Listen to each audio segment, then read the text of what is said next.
complete control. Turn up the speed as we go. Switch and repeat at the flow. You feel the beat and tempo. We've got the complete control.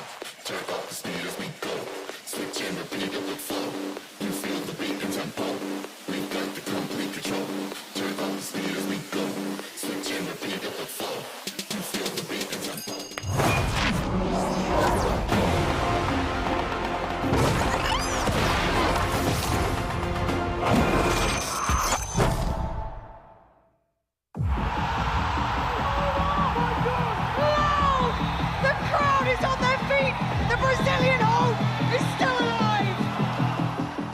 Acho que é um sonho. Todo brasileiro que joga FPS é um sonho levantar um troféu muito importante desse assim em casa. 이제 한 발자국 남았기 때문에 충분히 갈 수 있다는 자신 있고.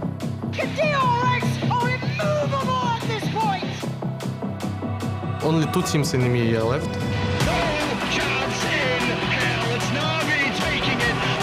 Only one of us can go to the final.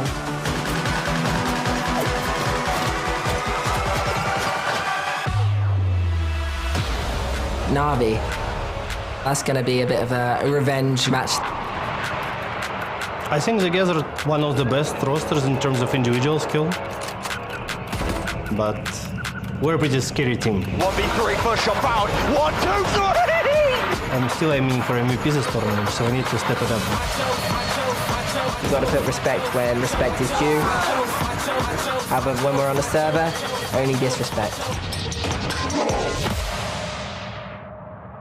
A gente cresceu muito nesse tempo de torneio. Sabemos que a DRX é um time muito forte e vai ser um confronto bem difícil. 일단 이번 락인 대회에서 보여준 라우드는 홈그라운드여서 그런지 모르겠는데 일단은 정말 자신감이 넘치는 모습이었고 그리고 이제 뭐 소리 지를 때 땅이 눌린다고 하는데 그것도 한번 느껴보고 싶네요. Eu acho que nosso ponto forte é que a gente tem uma molecada muito jovem, com sangue no olho, com muita vontade de ganhar. 그런 싸움에 저희가 주눅들지 않고 잘 이겨내면은 어렵지 않게 이길 수 있을 것 같습니다.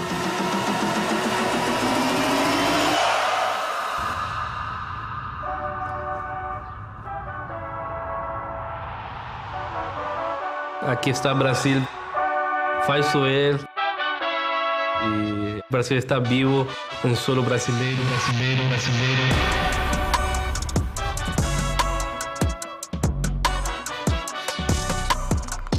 Guys, let's have some fun.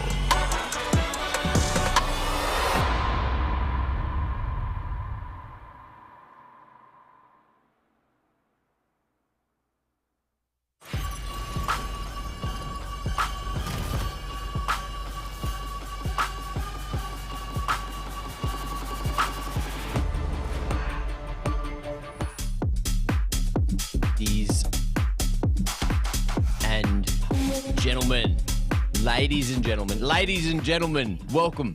It's early in the morning here in Australia. Welcome to VCT Lock-In Sao Paulo. We're here live in Brazil. Myself and Mitch Pilipowski. We've flown all the way there, theoretically online, to watch these games, to bring you all the action. Now it's finals time. And that's the big talking point, Mitch. It is finals time. We got some semis to talk about. Yeah, 100%. I'm looking forward to both of these semi-finals. It's kind of an interesting format, right? We've had like the single elim all the way through, absolutely brutal format. And obviously now we're going to get into a couple of juicy best of fives. Yeah, insane. And look, if you've heard it from everyone, you might have heard it on the Twitter sphere, but we've got some bloke here to tell you about it.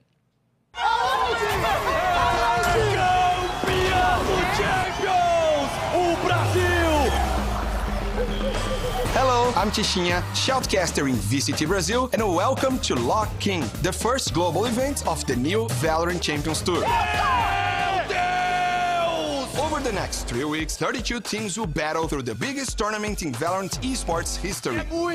Ele quer demais e tá lá! Every team from the Americas, Pacific, and EMEA leagues will be in attendance, as well as 2 representatives from China. Meu Deus, o perigo! To secure victory, teams will have to battle through a gauntlet of matches where there will be no room for error. The concept is brutally simple, a single elimination bracket all the way to the top. Teams will be drawn and placed into 2 groups that will build each side of the 32-team bracket. It's best of 3 up into the final 4 and best of 5s to close out the tournament.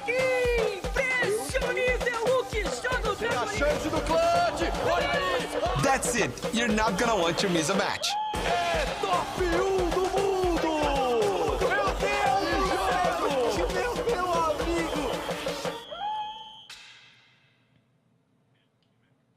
Now that's it.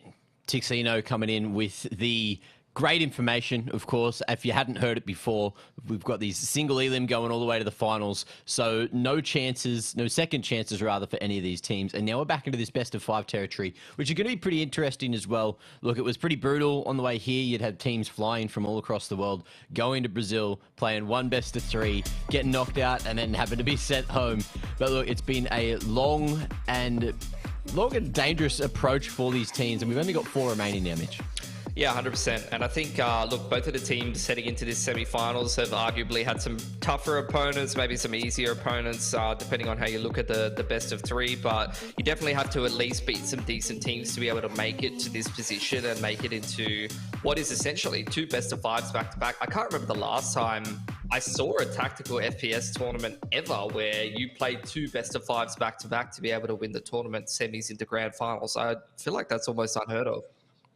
Yeah, I feel like it's maybe a bit more lenient in Valorant because game time is slightly shorter than some other games that we're used to, of course.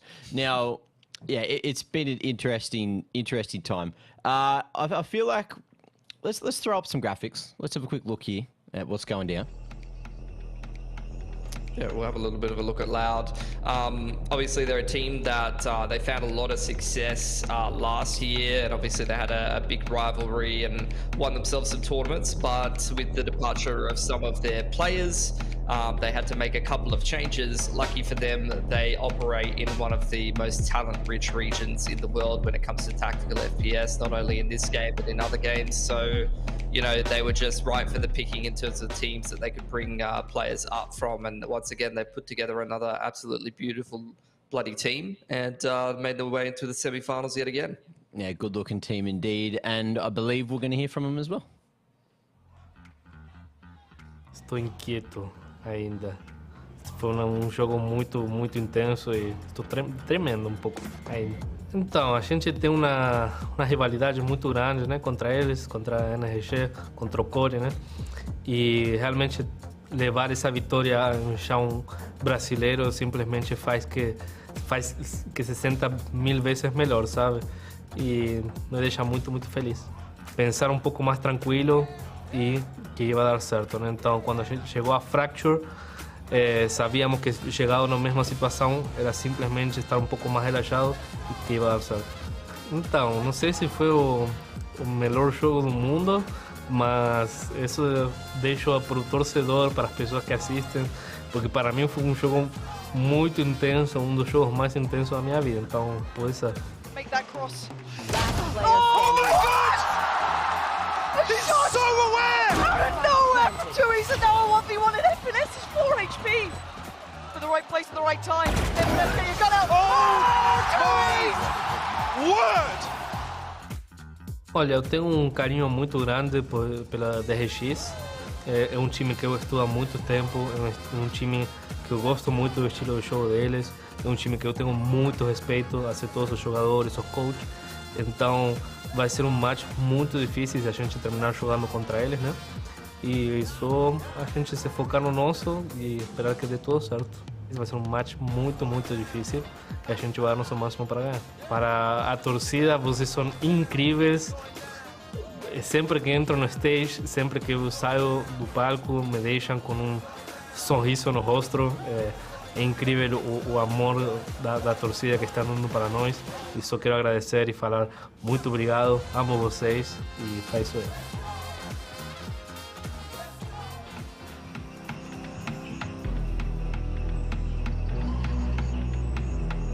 That's so far from this VCT lock-in tournament. He's been doing pretty well. Look, 200 ACS against some of the best players in the world, all in one position, Mitch. That's pretty damn good. Yeah, the roles on Loud are pretty interesting at the moment. They're kind of flexing around, and he's mostly kind of been playing Raze and Killjoy, so kind of flexing between whether he's playing Duelist or Senti, because in a lot of their comps, you know, they might want to mix in a Viper or something like that. Maybe Les picking that up to, you know, flex in with the controller that Tuiz is playing. So it's been interesting, definitely, to see Loud's approach, and even on maps like Split, where I would really consider slower kind of play styles to be the norm.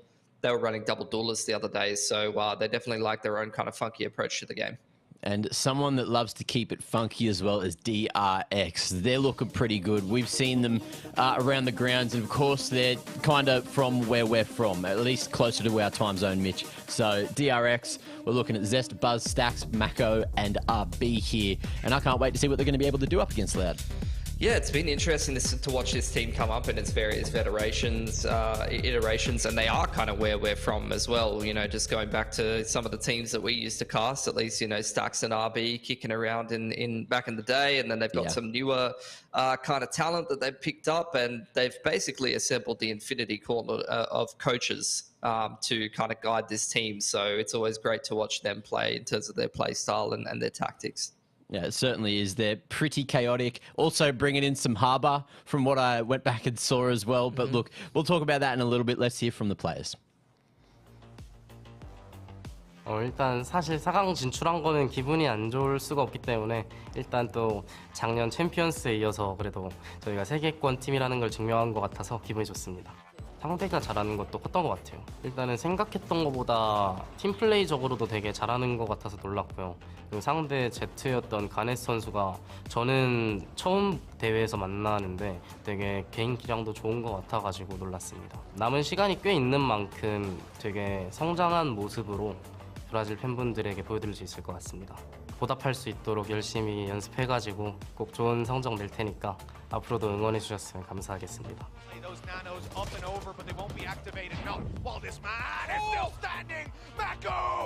Great angle as well. He's taken Garnets. 3 kills with 1 player down in the open. And from this point, what can they do? Run into Mako and die. 지난 챔피언스에서 이미 푸나틱이랑 대회를 할 때 터키 홈관중들의 이제 알파예르 선수를 응원하는 응원 소리를 들었었는데 이번 라우드도 그런 비슷한 느낌으로 이제 한쪽 응원이 크다 보니까 사실 그랬던 경기에서 승리한 경험이 있어서 뭐 그거에 크게 개의치는 않을 것 같고요.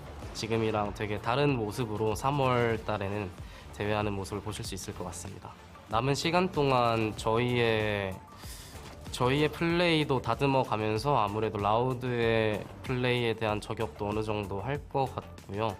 그 팬분들이 이제 응원을 줄일 수 있도록 저희가 이겨보겠습니다.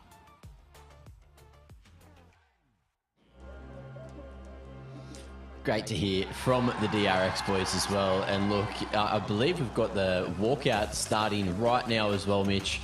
These are a bit interesting. You know, obviously there's some teams that take it a bit more seriously than others. What are you expecting today from these?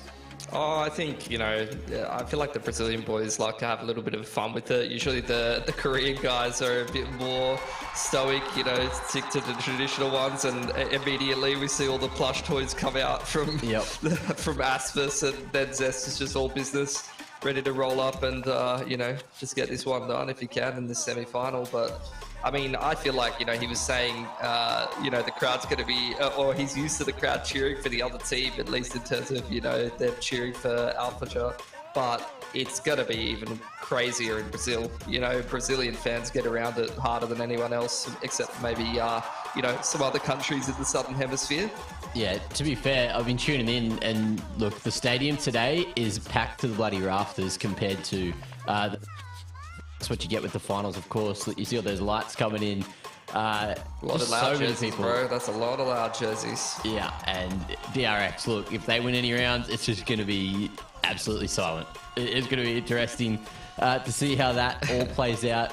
Now, talk me through, you know, this plushie game, this green man. Is that the Hulk? I think so, but I think he's on a bit of a cut at the moment, Max. So, you know, he's not really looking as defined as usual, but that's okay. You know, it's probably just a little bit dehydrated, and he's just, you know, a couple calories underneath.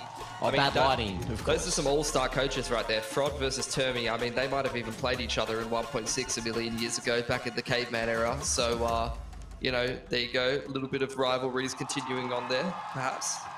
Yeah, maybe. A little bit of love as well with that fist tap. And of course, you know, everyone's going to be taking those seats. Now, I'm keen to see exactly where this match is going to be played on. The thing about the best of 5 with a 7-map pool is you're only getting rid of 2 maps. So we could be seeing both these teams have to flex some things maybe they've been saving. Yeah, I mean, you're going to have to go pretty deep in the map pool. I think that's probably going to favor a team like DRX. They have the longest standing chemistry. They have, you know, obviously Loud, a newer iteration of a team. Obviously, they've had a fair bit of time to prepare, and they've performed very, very well this tournament. But perfecting a map pool and perfecting different agent comps on those maps over a long time does take months and months and months of chemistry and kind of sorting out all those roles. So once you do get deep into a 5-map pool, it can definitely kind of favor the team that has the longest standing chemistry sometimes. Get to see Lotus get taken out. A bit sad about that, to be honest. I've been enjoying a lot of the games on Lotus. And in fact, neither one of these teams wants to play a map that has 3 sites. That sounds like too much effort. Let's just keep things nice and simple. Yeah, sounds good to me. Bloody one third of a less thing to think about. Only 2 maps. Only 2 bloody bob sites to think about. Now look, Pearl and Icebox are going to be where we kick things off. Loud, of course, with the Pearl pick. So DRX opting to pick attack.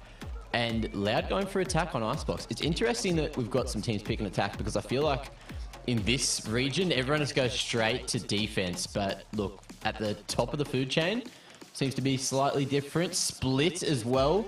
Against 2 of the best teams in the world right now. That's going to be extremely interesting with DRX starting on defense, Mitch.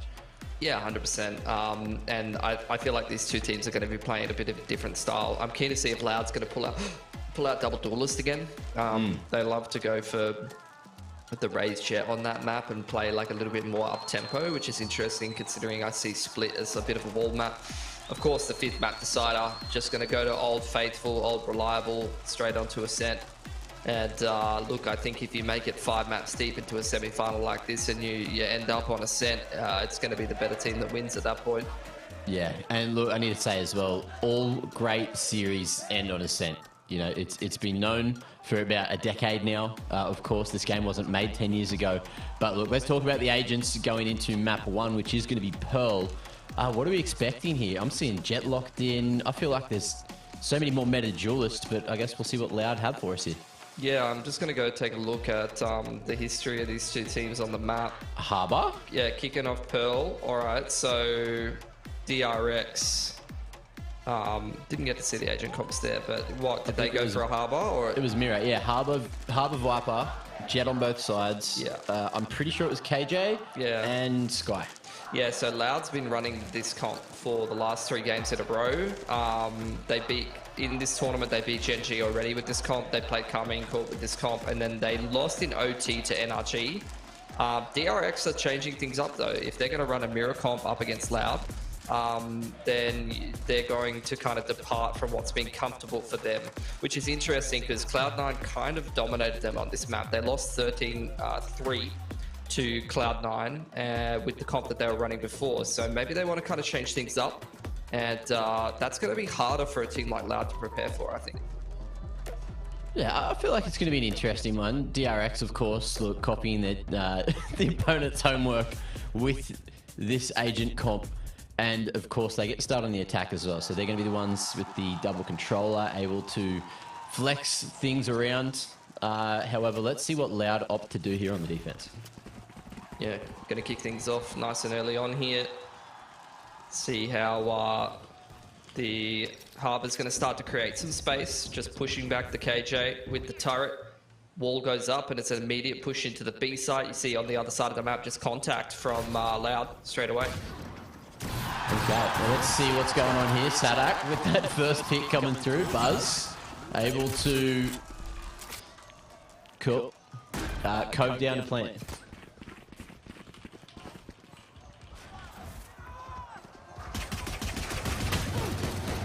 himself through. Just going to start up Zest, and they're going to start putting a lot of pressure on him. Guiding Light comes through, and he's actually going to take a nice little one-tap in a crossfire with stacks before they can really start scaling through long there. Zest just going to tuck himself away, try and live for as long as possible there. RB pushing forward. And now we're going to see him just try and lock everything down. There's just walls everywhere. 3K coming through, less on the other side of the wall. Taps there, Mako pushing forward. You know, it's all down to him, but he's not going to be able to make it happen. Less is best with the Ghost in hand. And there's just enough time as well to get that defuse off by Tui's. Beautiful. So a nice little retake there. You can see Loud staying active over on the other side of the map. Just contacting over towards a main. Really, really nice time and space port by the anchoring KJ. But at the end of the day, DRX giving it a nice little crack. You can see Sadak, you know, took a couple of shots, fell all the way back to heaven, get the scale straight through, and Frod's pumped up about that. Happy for the boys. They're going to be rolling into the first anti-eco here, and it's going to be up to DRX to see what damage that they can get done. Well, early aggression over towards this A-raid position. Wall in the way, so it makes things a little more difficult. Stacks, sneaky, getting that ult up. Getting that one bit closer to the reckoning, and we're just going to see walls put up continuously. Sadak pushing with it. Looking to edge their way forward. But they clear it out and fall away. Yeah, going to start contesting Link now. Nice little double up there from Quarantine. And so far so good in this anti-eco. It's a pretty easy cleanup here for Loud. Not having too many issues dealing with the classic, but this is some nice trigger discipline from RB. He might actually get two here, but interesting that Quarantine actually clears the corner there, even after his teammate takes it for granted. Definitely saved their economy a little bit, just making sure that they dotted their I's and crossed their T's there. That guy in the crowd was loving it. Mate, it's been 2 rounds. You just killed pistols, all right? Calm the hell down. He's having a good day, especially with Tui's in the server. Now, look, moving into that 3rd round, what are we expecting to see here from Loud? Do you think that they're going to try to get up in the grills of DRX here, of course, with this bonus buy coming through? I would assume so, but at the same time, that can be a little bit played out. You can see them sticking together. They very much are staying active, going to go and take this A main control. Again, giving Sadhack a lot of responsibility over on the other side of the map. That's a really nice 1-for-1. They take out Zest. Now they got access to a Phantom, and you can already see DRX calling the audible. They're just going to start going towards that B side of the map, but already you have the 2 nanos over towards backhalls, and Sadhack's already kind of falling back. Really liking the way that they're using the harbor walls just to be able to create space and kind of scale up into the site. Yeah, Cloud burst towards that backhaul as well. Just clearing out the front of site before they worry about anything tucked away on the backside. And Sadak is just trying to lock onto that sound. Couldn't quite stop that spike from going down. But of course, that's the power of the Cove. Now you can see Loud all regrouping over towards that CT position. Flooding out through top side, bottom side. And just going in with as much as possible. Buzz in the corner. Great position to be in. Cloudburst as well. Won't be able to save him. So back to the 3v3, and RB still has that wall in the way, but there's walls bloody everywhere. Toxic screen just denying vision over towards the spike, and RB, he's still tucked around the back of site, but they're aware. And now out in the open, it's way too difficult for Loud to get this defuse off. Less just waiting for anyone to go a little too aggressive, but at this range with the Spectre, you don't back him. And that's going to be 3 alive in the first round on the board for DRX. Yeah, good anti-bonus, right? They do lose 2 guns, so it is going to be a little bit annoying for their economy, but all things considered, not too bad of an outcome. They're able to keep 3 guns up. Now you get the reinvestment here from Loud. We're getting close to the Sky ult. This is going to really help them kind of stay active around the map and kind of streamline some of these retakes as well. If you can kind of put that into a nice position, yeah, we could go in, kind of read the mid-round rotations as well. DRX wanting to continue to kind of work away on this attack side, and already we have a pretty big spring round, as you often do see at this point in the game. We're already seeing the mix-up at the setup, so from Loud, they've switched the KJ over towards this A side of the map with the Viper, who's already invested the wall over towards B. You had a 3-man set up towards the B side of the map early on from Lau, but now they're starting to settle into Link, just allowing Aspers with the operator to take the long angle of sight over towards B. Dog straight through Art from RB, just pushing back the defense, making sure they don't have too much unfair information and kind of just trying to keep the rotations honest. And now DRX starting to make their way over towards B here. Going to need to make sure they keep their utility on point though. You're going to need to see good harbor walls, good guiding lights on through, or they're going to get called by this operator. And Aspas happy just to play on that off angle as well. However, there is going to be this wall in the way. All the way down. DRX are coming, and the Reckoning is just going to force Aspas to keep on moving, which is the worst possible thing when you're a Jet with your op in hand. However, it doesn't phase him. Tailwind into safety, and Stacks again just utilizing the cove to plant. Yeah, able to set up. But it's a 4-on-5 here. Loud with the man advantage. RB going to even that up though as Loud starts scaling into the site. Ooh, Stacks here. Looking to lock down the back of sight. Him and RB have a big job ahead of him. Snake bites on either side, so they just stand and deliver. And that's going to be the cove down, tap on the spike. No one knows if they're on or off at the moment, but it is going to be some damage done. 2 falling for the Loud side of things. And Aspas, he got that first pick as DRX tried to entry to site, and he's still alive and kicking over towards CT, but there's not going to be a third round on the board for Loud. DRX doing work here, Stacks as well. A wall for good measure, and that's going to be 2 secured. With 3 alive as well. I love how DRX are playing this one. I just want to quickly touch on, Mitch, how the meta's changed over like the course of 3 weeks here in this lock-in event, because, you know, Pearl rather, it was played much slower. Everyone wouldn't use all this early util just to try to play for the orbs. And now we're seeing all this harbor util just torn off the get-go, playing for ult control, playing for as much control as possible, and then slowing things down and hitting towards the later ends of the round. Yeah, I think sometimes, you know, you can get these pocket metas that kind of develop a little bit. You know, you have to keep in mind these teams are kind of scrimming each other a lot, testing out what works. Yeah. DRX's comp did not work for them at all against C9. Now they're kind of throwing something different in there, kind of mirroring what Loud has been utilizing. And DRX is just that kind of team that, like I said, you know, they're able to take these different comps, these different, you know, play styles and adopt them relatively quickly. They just have such great chemistry as a team, such great coaching staff and preparation that, you know, this is their first official rep with this comp on this map, and they're looking so clean on the attack side right now. Yeah, the best thing about this B site hit that we've been seeing is just the entry route, you know, just clearing off the back hall, wrapping from the front side, and then timing the push in towards the back hall in case anyone is in there. But we are going to see the guiding light forward. Gausen is just stuck in the open, and Tui, he's going to fall down as well. Chance of a trade maybe with the Sheriff in hand. Ooh, not this time.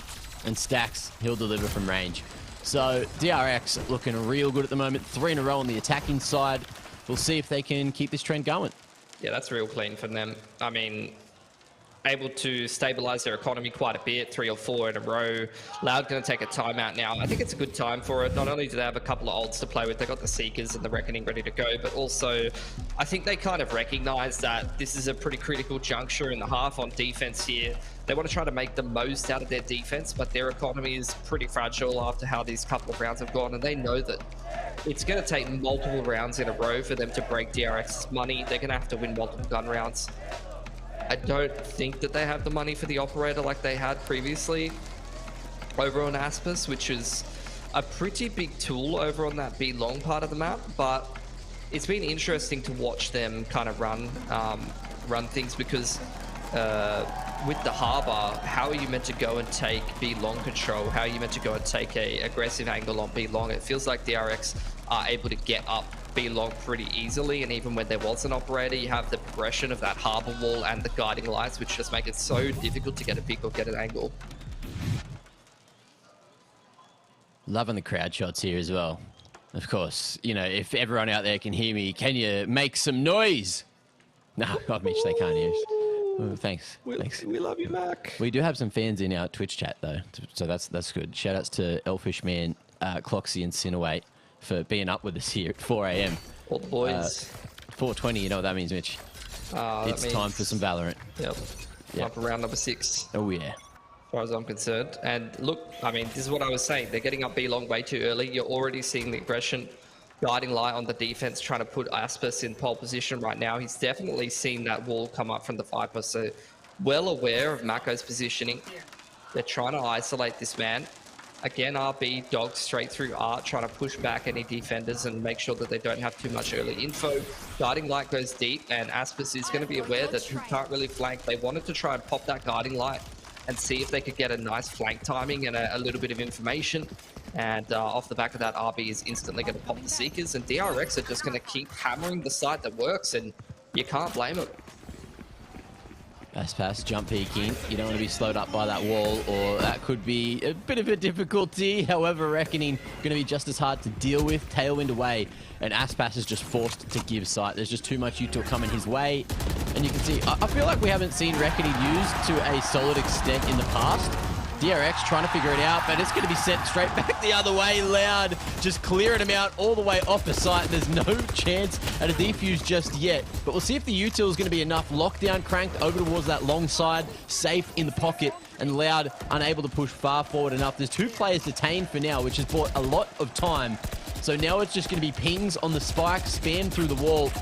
And they're hoping that this is going to be enough. Guiding light forward, both blind, tap coming through again, half tick finally secured, and the toxic orb in the way is enough to secure it as well. With Sadak pushing forward, that's going to be another round for Loud.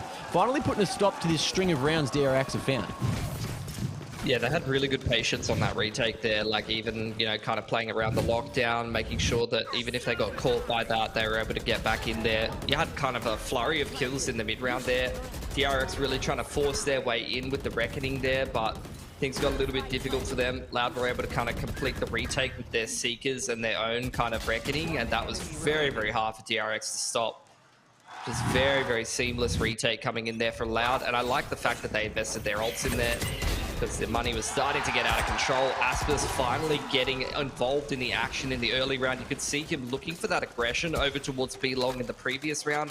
Wasn't able to find a pick over there, so he mixes things up, goes for that aggression towards Art, which has been very consistently dogged by DRX in the early to mid round. You know, they've been investing RB's dog there almost every single time. And this time they kind of cut a corner. They go and try to take mid control and take it for granted that Loud is not going to switch up the setup. And they're punished for it. Stacks edging forward here. Finally looking like they are going to try and approach the A site with this library, art control as well as A main. And they're going to try to slide Stacks all the way in. You can see the crowd, or hear the crowd rather, very interested in that one. And Toys is ready for it. However, Stacks is just that little bit sharper at the moment. Dog towards the back, and now Stacks starting to try and flank through Secret. But timing is so damn good at the moment. He'll go forward, wall the way up, and now just get rid of all that util on side as well. So looking like a pretty secure site take. But how can they fare in the post plan? I don't know. Nice little flank in from the sky. Aspis even able to find a nice timing onto Stacks, but can't convert. Guiding Light going to push him off the line, and he's finally going to deal with the turret, but he's a little bit of a ways away from the spike at this point. Going to make their way in. Of course, all this util going to be spent real damn early. As you can see that Aspas, he's just going for this big, long rotation. Didn't want to commit to the flank after being spotted at Kwanzaa as well. Able to pick off yet another. We'll see if Zest and Stacks can lock it down. Stacks now making his way forward. Oh, Cloudburst, and then the deep use around the corner is enough. There's just slightly enough safety there. Denying all the vision. Stacks will find all the kills, but it's the round that goes to Loud. And this is going to be a messy semi-final, at least the first map, to kind of kick things off, especially looking at a round like that. Man, Loud only just scraped that together. That's going to be very difficult for them to handle economically. And DRX can actually put together a buy here. They even have jet knives, so this is going to be a massive swing round. DRX only surviving with one gun. Lockdown's available for Sadak, one off the pit for less. You've got the pit up for Mako. So I think very important to invest the ults here for either team. Make sure that you're winning this swing round. And look how serious DRX are about taking this A main control here. Stack's going to try and grab that orb. He is now one off his Reckoning. So if they can get the B long orb or a spike plant, that could be the Reckoning up for him. Yeah. I think they definitely have something particular in mind there. They invested both the guiding lights very early on in towards A main. Make sure that they get that that orb and the A main control. Again, you're getting the mix-up of Sadak over on this A site on the Killjoy. He's got the lockdown ready for the retake if they need access to that. Well, Stack's going to the short side, looking to wall the whole way around site. Les has a big job to do, and he's going to be slowed up too. Over towards church side, however, still living. Snake bites as well, does some extra damage as he hits the grave. And that's going to be the man advantage for DRX. Nice safe plant here from Stacks, but how are they going to be able to commit to the round? Yeah, the pit comes down from DRX as well. They've got the Reckoning for the post plant. That's going to make it easier to kind of spam these defenders as they try to complete this retake. But Tui's and Kwanzin start this off so well. Mako only on 30 HP, trapped in a corner. He's going to try and get out of there, but Aspis is going to clean him up as well. Hello.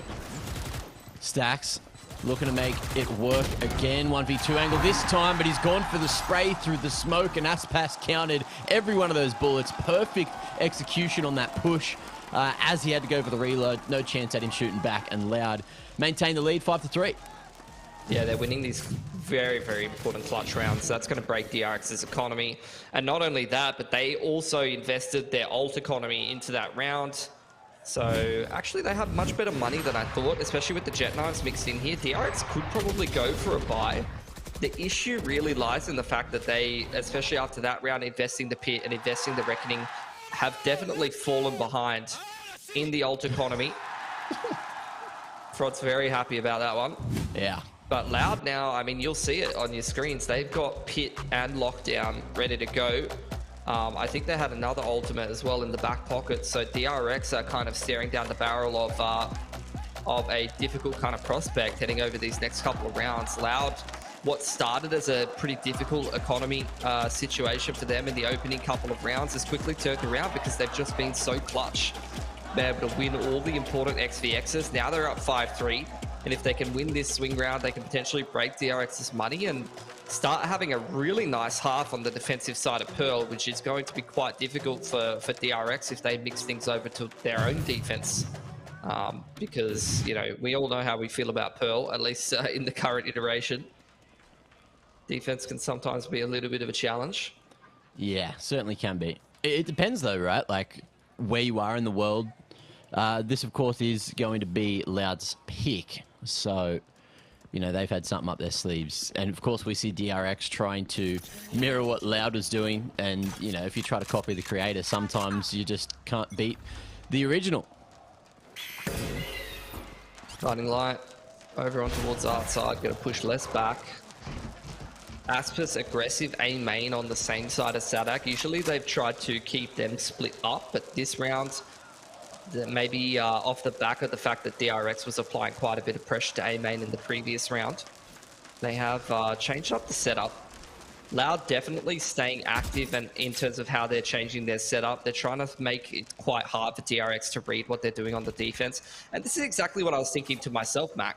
You know, DRX have been changing things up, going to the mid control, trying to go for these A endings, and it hasn't been working. They haven't been winning those post plants. They haven't been able to defend those retakes from Loud. So this is exactly what I was thinking. Why not just go back to what was working for you earlier in the half, try to go hit B again? Issue really being is the fact that Loud are over here already with 3 people. It feels like they've read this and they've already just invested the pit as soon as they've seen that half wall come in. Yeah, they haven't had to get past the pit yet on the B site. Buzz just looking to find anything. Fish in a barrel. Trying to connect, and the cove is not going to be enough this time to get that spike plant secured. Mako able to at least find one on the fall away. And we're down to the 4v4. Still a lot of util for Loud to use to try to fend them away from the B site. And Kwanzin as well, just going to be dropping the Seekers, making sure they can get some kind of extra info. Late lurk in through lane is good for Zest now, and going to start to change the angles of the approach towards the B site. But the time it's ticking, they need to get this spike planted, and no one's found it in time. Sadak just needs to live here at heaven, and that's exactly what he's going to do to lock another down for Loud. Another clutch going the way of Loud. Another important XVX. You know, their economy is limping along. Yeah. DRX are continually reinvesting. Buzz has been holding onto these knives for quite a while. But it's credit to Loud. You know, you keep seeing them adjust their setup on defense. And it feels like they are reading DRX and what DRX wants to be doing pretty well at the moment. It always feels like they're kind of stacking towards the right side of the map. and they're reading things relatively well, investing a couple of ults to get that one done quite nicely. DRX not feeling too dissuaded by the fact that B ending didn't work well for them. They are just going to go ahead and hit B with a bit more of a straight up approach. Instead of hitting B post default, they're just going to go for a straight up B hit. And you can see Loud is definitely not stacked towards that side of the map this time. Zeth's going to invest the ult straight away, try to push the defenders out of the site. The issue with that being is they're giving the defense a lot of rotation timing that they wouldn't have had otherwise. Yeah, we have been seeing DRX use that for the post plant instead, but with that slight difficulty of even getting into the post plant, they decide to rip it early. But we're going to see Lockdown use back the other direction, dogging forward, and now they know that there's going to be a couple coming in through lane, guiding light to try to slow down the retake here. And as that time ticks away, RP's able to fight for himself here against a little bit of chip damage on a Kowanzin as well, and that's going to be Loud looking to retake the site. Aspas finding stacks as well at range. And all that snake bite just forcing him out into the open, but no one's stopping the defuse just yet. Spam comes through from Mako. There's another kill going both ways. Les looking best as he swings around the pillar, and that's going to be enough. And there's half tick on that spike, so there should be enough time. It's just another clutch. They're just winning every XVX, every post plant. And in a big semi-final like this, that is going to be really devastating for DRX to deal with. Like, the mental at some point is going to start breaking. It's frustrating as well because they know how close they are to breaking Loud. Every single round comes down to a 1v1 or even 0 players surviving, like Stack's getting all those exit kills. And that's going to be frustrating. Les, very heads-up play, playing right up in front of the harbor wall. And he's just able to stay cool, calm, and collected. And you just can't count out experience like that. Like he was with that original roster last year that was winning titles. He looks cool as a cucumber, completing that essentially 1-on-3, playing right up close to the harbor util and just getting that defuse off.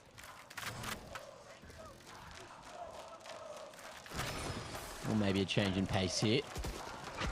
DRX again going to give the A site hit a go. Dog in through art side.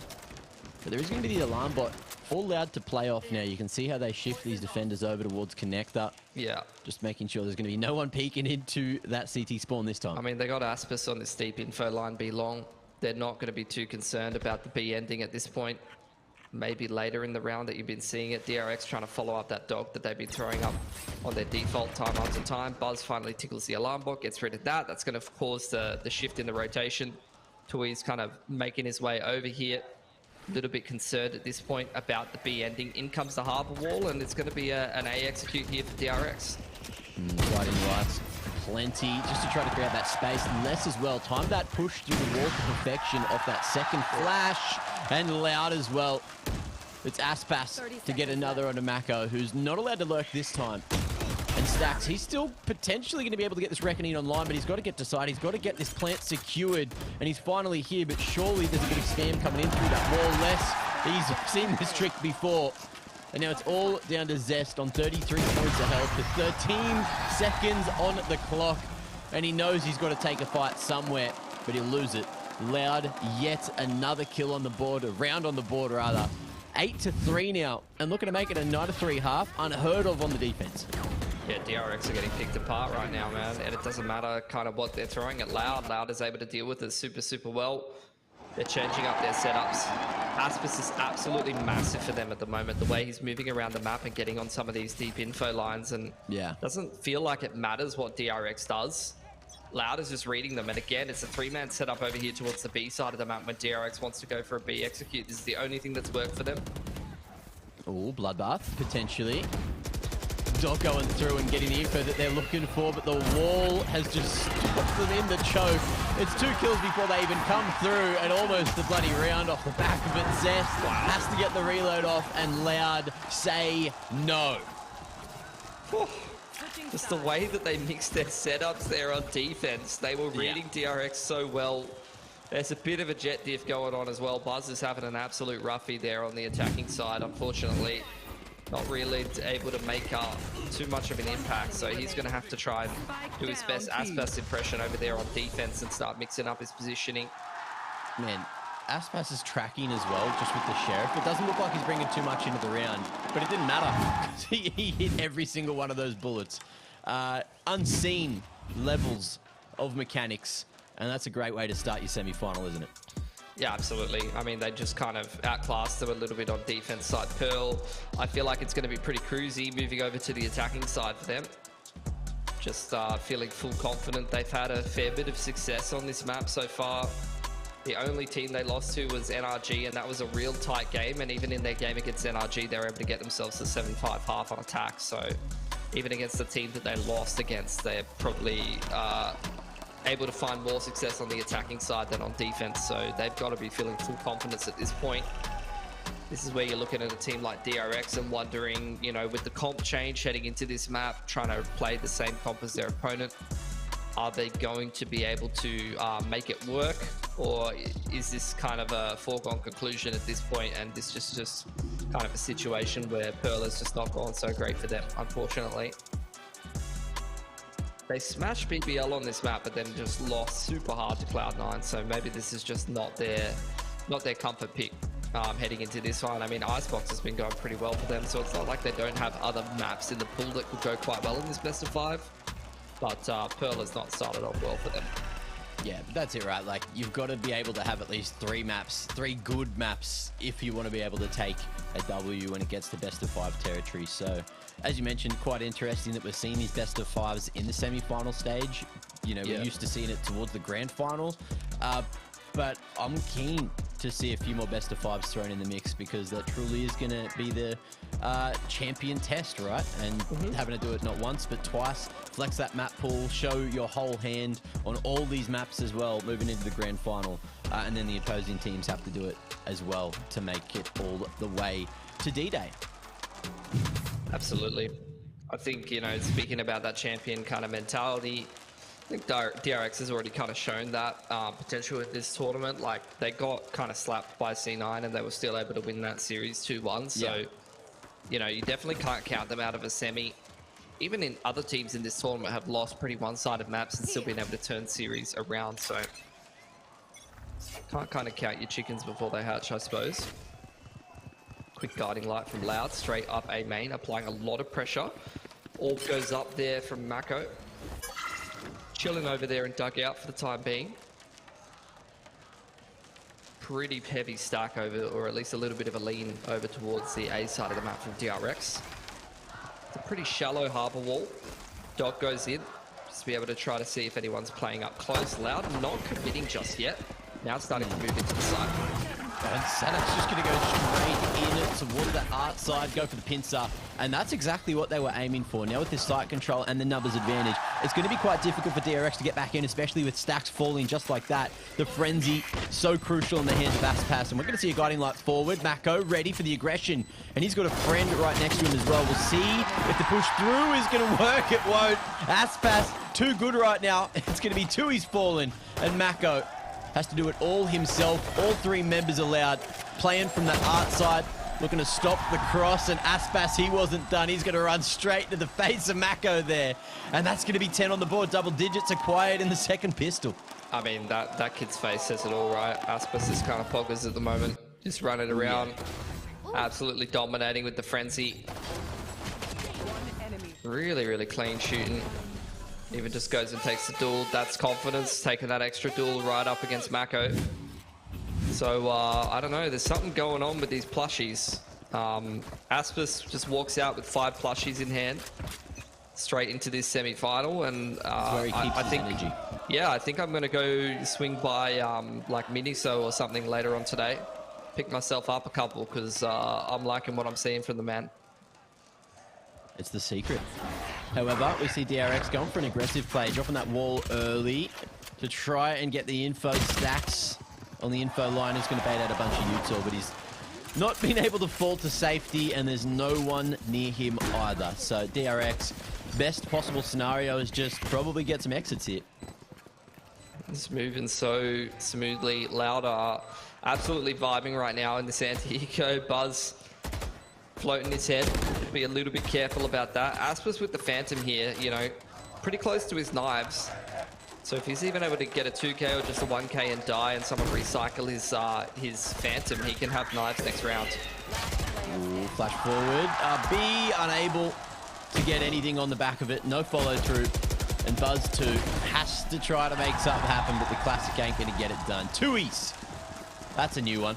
And 11-3 we go. Keen to see if Loud's going to go for some kind of set play to try and farm orb for jet knives, or whether they're just going to kind of min-max it, not worry too much about it and over-obsess. Because the counterplay around some of the orbs can be a little bit brutal. And let's be real, when you're this far ahead, you know, I don't think you need to be relying on stuff like that too much. Just kind of go for what works.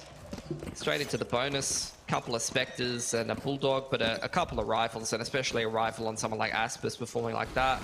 You're probably feeling like the round's in pretty safe hands. Similar to what we saw from DRX here. Multiple walls across the B site. You get the Harbor wall for progression straight up B long, and Louder just going straight in. They're diving into Link, showing Mako no respect at all, and the double flank. That was a beautiful pinch into Link there for a B split. That DRX just were not ready for that at all. No, we see that a couple of times from Loud. Over towards that pistol round, they came in from a main to flank art before the art players activated them. We're seeing it again here, and DRX are just not ready for it, and they don't have too many rounds to try and adapt either. Look, at least there's a plant down for Loud. We'll see if they're going to be able to close it. They will. Aspas, 2 out of nowhere, and 3 for the round. Loud are just outclassing them here on Pearl right now, Mitch. Their coordination is on another level. Yeah. Like, the strats are deceptively simple. It's all about the timing of putting pressure on some of these players, understanding how these setups work, and picking them apart absolutely beautifully. Like, it feels like Aspis is just running around the map, shooting people, not even looking at him. Like, the DRX are just not ready for these players at all. Yeah, you can see as well the players getting a little bit squeamish, a little bit anxious. It seems like Loud are really getting in their heads right now. Yeah. And Aspas as well, clearing out the close lines with the double updraft. Knives pulled out, and it's just going to be a straight A hit. With the late lurk as well from Les, we'll see if Loud are going to be able to make it happen on the bonus. It's looking pretty good so far. 2 for 2 trade coming through, and over the top there. Buzz is going to be spotted.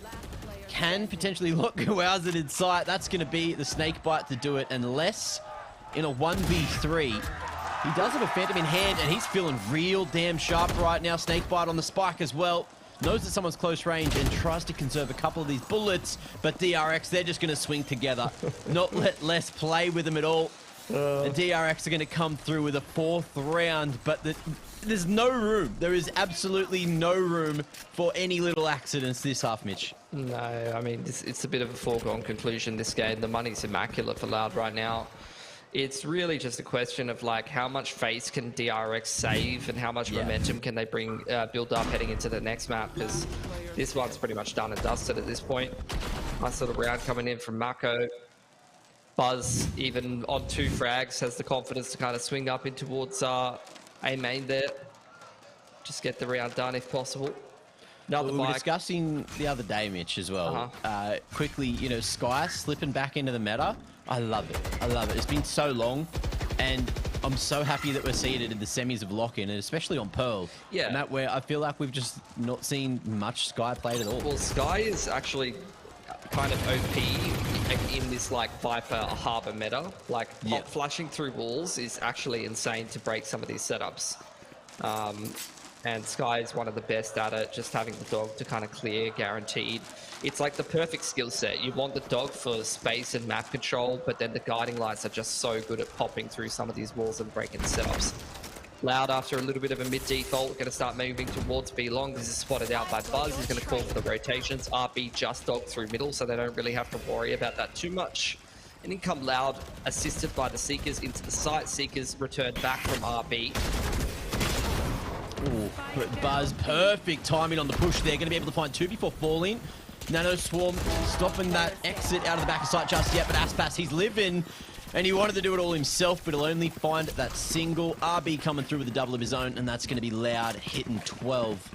DRX able to find that 5th, but still, look, they need to get as much momentum as possible. Not only to try to get back into this map, which feels like, as you mentioned, a foregone conclusion, but just getting some kind of confidence moving into map 2. That's dirty from RB. He finds 2 with a Spectre on a pixel line between the 2 harbor walls. Yeah. He knows exactly where to stand. very good intuitive sense of how to break down that exec. Another buy from Loud here, down to a stinger from Sadak, who's one off the turret, one off the lockdown rather. He's not going to go for the AWP though. They're going to again pick up the pace straight into the B site here. Okay, aggressive toxic wall is going to stop him from pushing too far forward. Mako, however, in transition is going to get caught, and Loud are going to be extremely happy with this one. Again, going to get this lane control. Les finds RB, and this is looking like it might be all she wrote right now. Buzz in a 1v5 angle, op in hand, but so much control for Loud. Look how far forward Tui's is as well. He's sneaking, he's pushing, and he's looking to time this two-man peak perfectly, but it's Coenson just jumping and breaks that op line, and you have it here. 4 alive at the end. 13-5 on Pearl. What an affair. Loud fans are going off in the arena. Yeah, I mean, a bit of a risk from DRX to try to change up their comp, try to copy it. I mean, to be fair, it's not outside the realms of what they're used to playing anyway on other maps. It's not like they're super unfamiliar with trying to play the Viper Harbor play style, and they have definitely already kind of earned their stripes playing that style in this tournament on Icebox, but Loud were just bigger, faster, stronger that game.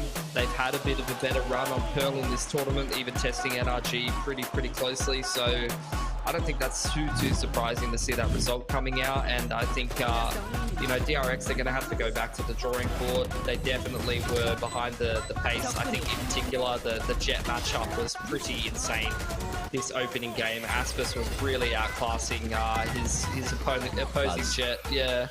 In this matchup a lot, so yeah, quite hard to deal with. And I think in general, very clever defense from Loud. They were very hard to read.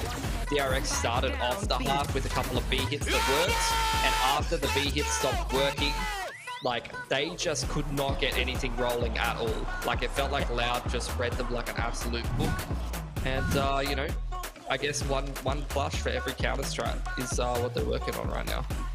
How could you be sad with a coach like that yelling in your ears? You know, that's just the pure hype man doing work. Aspas 366 ACS, ridiculous. 4 first bloods there as well, and 24-9. That is a performance. That is the crowd giving Aspas all their bloody energy, isn't it? 100%. And then Bud's really rough game from him. Quite a quiet one. Someone that definitely needs to be coming online a little bit more. It's a rough situation as well though, because, you know, obviously he played that attacking half first, and you know, moving over on towards the defensive side, you saw the round where he finally got the operator. He saw nobody and had to attempt to 1v5. So yeah, sometimes it kind of be like that, man. You know, it's a rough world. Ridiculous amount of unlucko coming through there. I also was very impressed with how ridiculously sharp Les looked, even though he didn't have like the greatest KD. All the kills he got, it felt like there was just so much impact. So I've quickly Googled his settings: 800 DPI, 0.32 sensitivity, 256 eDPI for all you nerds who care about that stat, and 1000 hertz as well. So I will be moving my sensitivity slightly to that one because he just made it look too good. And I just, you know, I'm probably just as young and mechanically gifted as him, so I'm going to be a less fanboy from now on. Now, look, that being said, we've got an icebox to get to, and to get there, we've got to go to a break. So, ladies and gents, thank you for joining us for this very early Australian broadcast of the VCT Lock in Sao Paulo. We'll be back with Icebox just after this.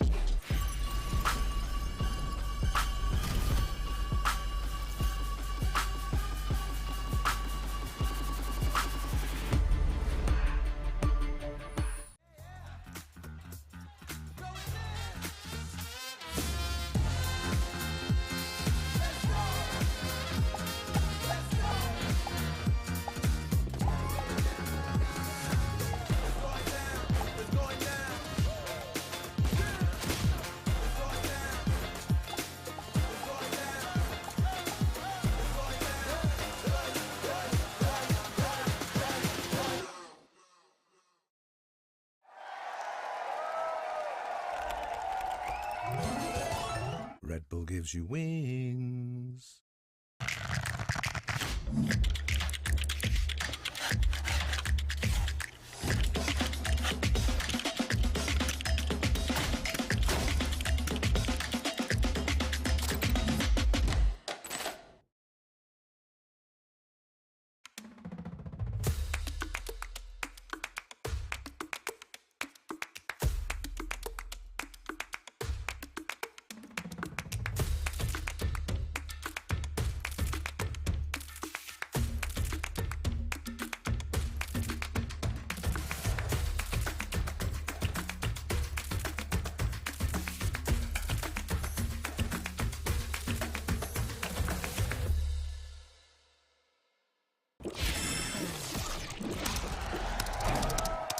Bull gives you wings.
Ladies and gentlemen, welcome back to the lock-in. We're having a good time here at 5 a.m. almost in the morning in Australia. Of course, early wake-ups for me, late nights for Mitch. Either way you look at it, we're crisscrossing everything.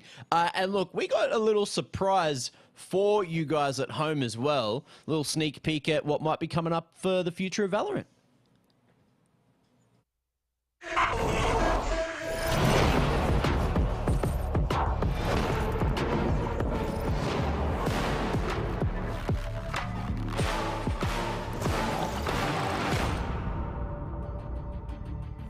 Hey everyone, I'm Andy, Game Director for Valorant, and I'd love to give you all an update on Premier. Just as a refresh, Premier will be Valorant's team-based competitive system that connects the game and the sport as one greater whole. This new challenge will invite you to build a team and compete throughout the act in a series of weekly matches on designated maps. If you win enough of your Premier matches, you'll earn your way into a playoff tournament at the end where you'll battle to be crowned one of the top teams in your skill division.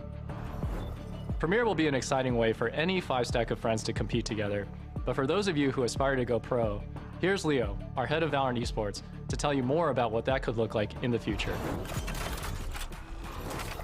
Thanks, Andy. All right, so let's say you found your dream team.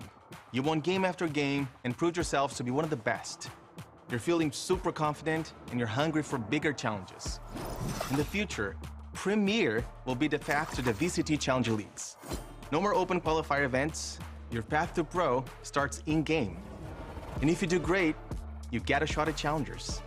Once you're there, well, you're playing with the pros, and nothing can stop you. From the Challenger Leagues, you can promote into the International Leagues, and one day, even get to champions. So it's 5 friends in a dream, playing from their bedrooms, all the way up to the biggest stage in Valorant.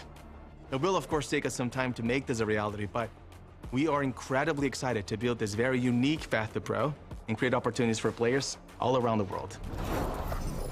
Thanks, Leo. What we shared today was just the basics. The next step is getting an early version of Premier in front of you so that we can build the future of competitive Valorant together. On that note, I'm happy to announce that the Premier Global Beta is planned to begin in Act 3 of Episode 6 just a couple months from now. We'll be back with more details as we get closer, but for now, definitely start putting your team comps and playbooks together. We'll see you soon.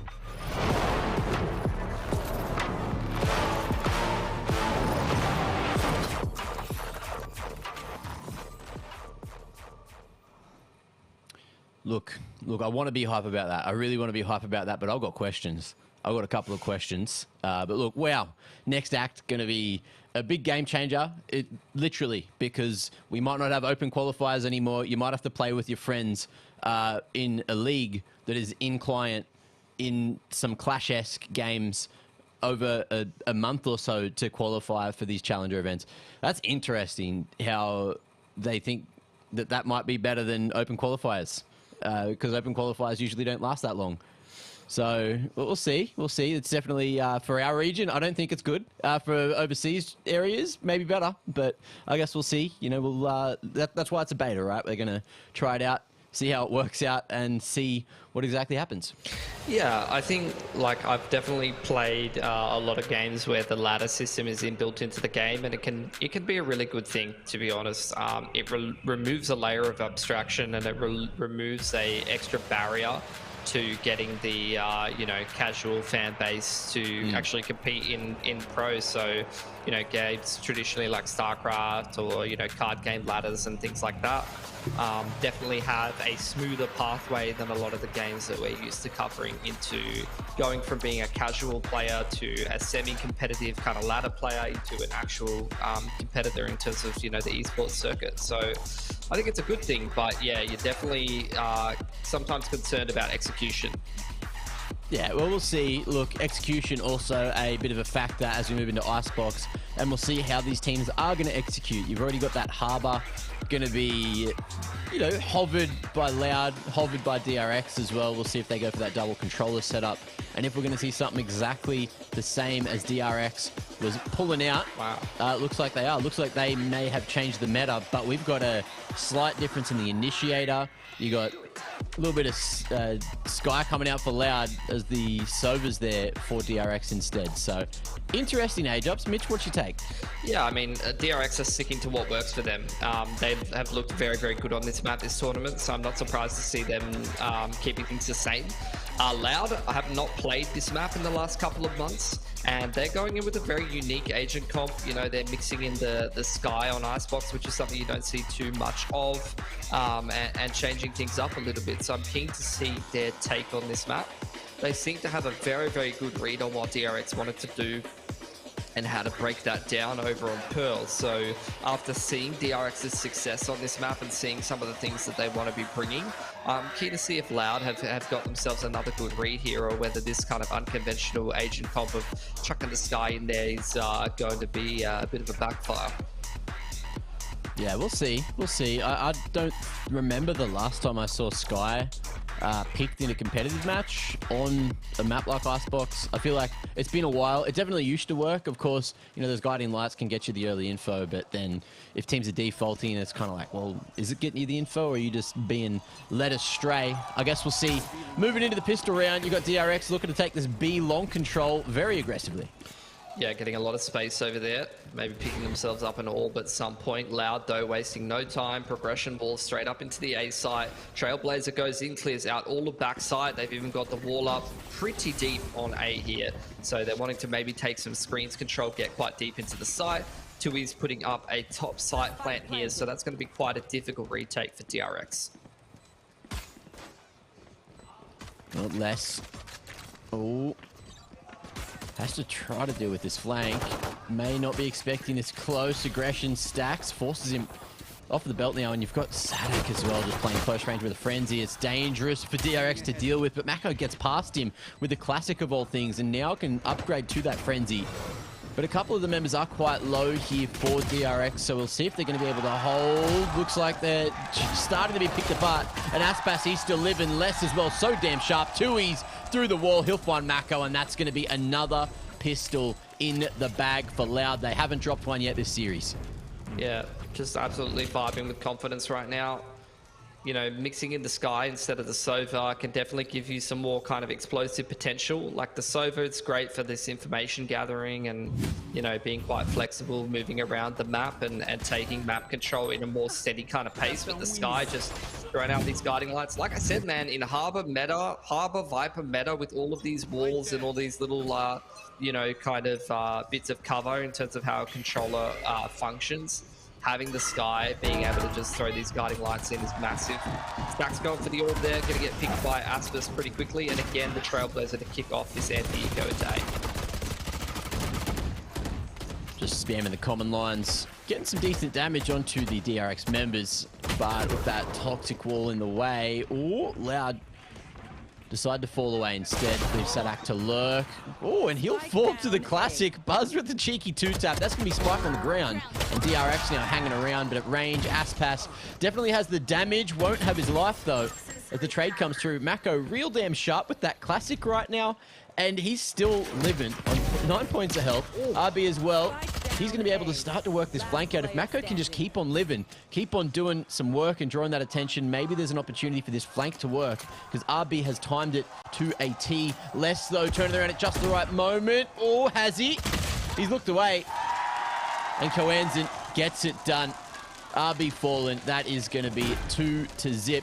But a great round from DRX, all things considered. 100%. They got so much damage done there. That's going to be quite difficult for Loud to recover from economically. Loud already investing the wall over on the B side of the map. Seems like DRX wants to be leaning quite heavily towards A. They're just leaving the KJ to kind of guard the middle of the map with an alarm bot and a turret. And probably Mako playing retake. He's in some fine form, as always. One of the highest rated players in the tournament. I think it was like 4th or 5th overall, and I think he was by far the highest rated controller player. Yeah. Which is not surprising. He's an absolute beast. Again, guiding light, straight up A, trying to put Aspis in pole position. Zest sitting on top of screens, and another off angle from top Jenny here. You can see DRX are looking for angles where they can get picks in the early round. Trying to make this round a little bit easier on themselves, because Loud are only bringing a couple of rifles into it. For the most part, they were on a bit of a bonus here with some stingers and a sheriff.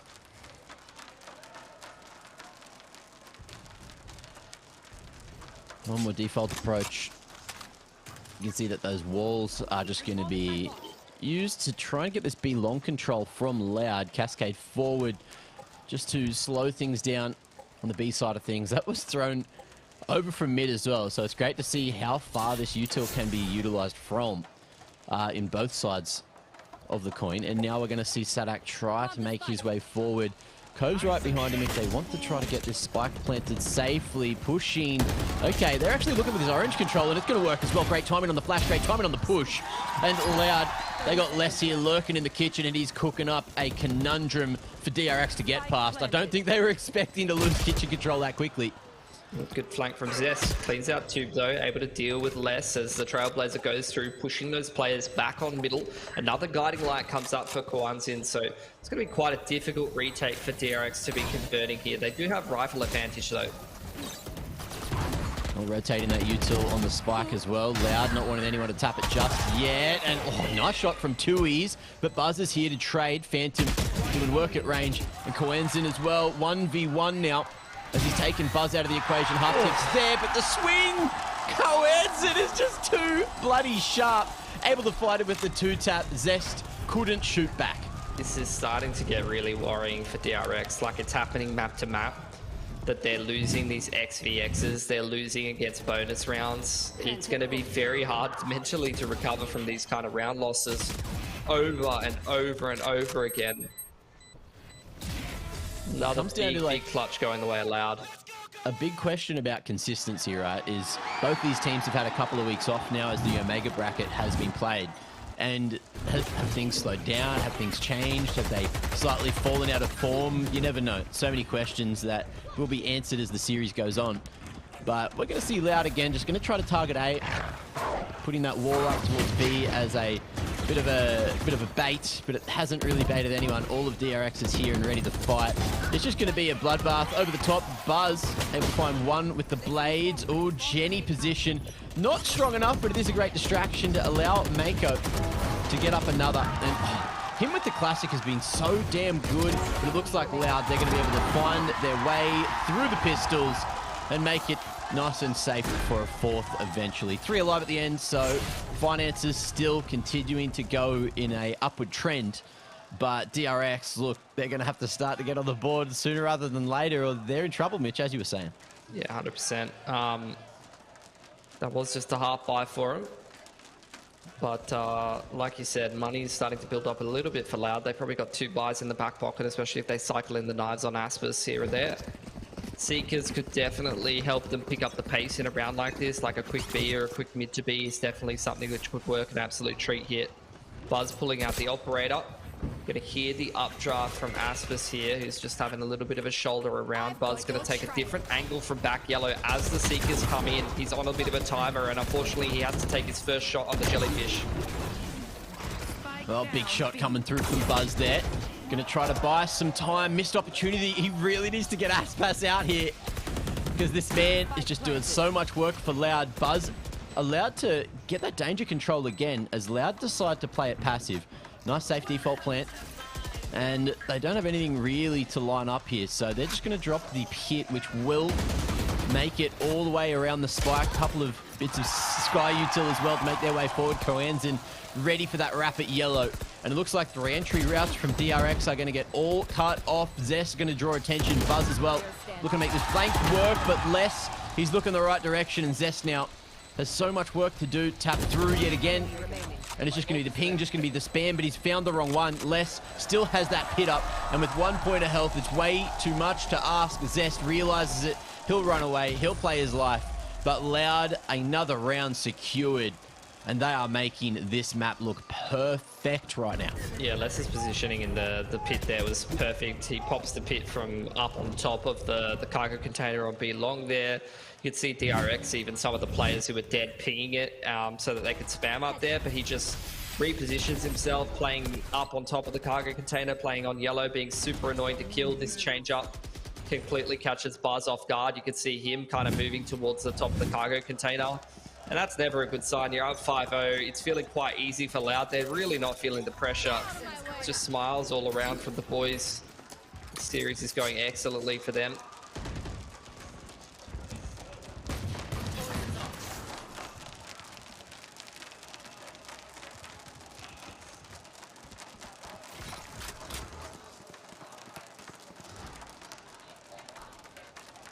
Just a real slow approach now. Cascade just to deny that vision. Les as well has been an absolute menace coming in through tube, coming in through kitchen. RB, they know where he is, and Les just has the perfect read every single time. They're splitting in towards this B side of the map. Flank now starting to come out from Zest and Buzz, but this is a very aggressive, very open plant as well. So you can play from Snowman, you can play from Yellow, you can play from bloody anywhere you wish. And Loud already looking like it's going to be flawless. Buzzy boy, going to be able to pick that one up. So, an angle, he's found it. 1v4 now. Turret dealt with. But the flank, the slow approach with the wraparound from Aspas is enough to take another. 6-0. Loud are just doing so much work at the moment. Yeah, the Sky is creating absolute havoc in these mid-rounds. Super, super sharp shooting from all of the Loud boys as well, even deep into map 2, where it feels like, again, it's going quite easy breezy for them. They are making sure they're nice and switched on, and I'm not surprised at all to see a pause here. DRX have got to do something. They've got to slow down this momentum. Like, they are just getting absolutely slammed in every situation. 100%. Every single XVX, every single clutch and post plant is just going by the wayside for them, and it's got to be starting to get really demoralizing. It's going to be quite hard for them to drag their way back into the series. I was going to say I should get a pair of those sunnies, a pair of those glasses to just rock on the daily. You know, those green ones that were just flashing before. But then I noticed she actually had the L the wrong way around. So maybe I'm wrong? I don't know. What's your take on that? I think you'd look gorgeous in a pair of those sunnies, Mac. Oh, okay. Maybe I should just be a Loud fan. You know, Southern Hemisphere. You're not a Loud fan already? Oh yeah, well, you can do me like that? Yeah. Look at I said I'm Les's bestest fan before we went to the break. That's true, that's true. But I gotta be honest, you know, going back to casting all the Korean boys, I'm a bit of a DRX simp. And they are... Is that why you sound sad right now? Yeah, they're not showing up, bro. They are not showing up to this semi-final. They are getting absolutely dumpstered. In moments, they are. Mako, all 5 of those kills, I swear, with his classics up against rifles. He just needs to remember how to aim when he's got a rifle in hand, you know? All right, well... This is B long control. Trailblazer comes in. This is actually an angle where the Sky really doesn't get it done well enough. Very quick shot from Buzz. Finally, they have a man advantage, but he's 6 around for more. And Aspas instantly punishes. And into a 4-on-4 now. You can see Loud have got B long control and information. They've denied a lot of info from DRX, and that's why the drone goes through middle, looking for some control, looking for some information so that DRX can better inform their decision-making. Statics deep up A main as well. Yeah. Luckily, they've got the KJ deep in mid, and they're able to actually pick less. Okay, Reckoning's online. Everyone's got to keep on moving those damn feet. And look, Sadak takes full advantage of it. Entry in RB, close enough to get the trade, but Tui's, he's not too far away either. And you can see he was just trying to clear out those corners. Mako on the back of sight. He won't get anything done. And Loud are making this look pretty bloody easy. Yes, 3 fell that round, but again, you're looking at the cash, you're looking at the credits here. Loud have so much money to work with for almost the rest of the half already. They do, and they're splitting the map so confidently. Like, they had the whole map that round. It was insane. They had, you can see the Jet is in attacker's spawn pretty much, flanking through Snowman, who he was set up right at the start of the round. Buzz got the first pick. They went 1-for-1. Aspis was able to punish, and he sat yellow. And as soon as contact came deep onto A from Sadak and the pressure was applied, you could see that, you know, Aspis is not afraid to go and take space from the rotations that are created over on the other side of the map. And in general, just all of these Loud players are playing so confidently on an individual basis that they have no issue just going and off the pressure that's created, going and taking space and making plays. And DRX are not playing with that level of confidence right now.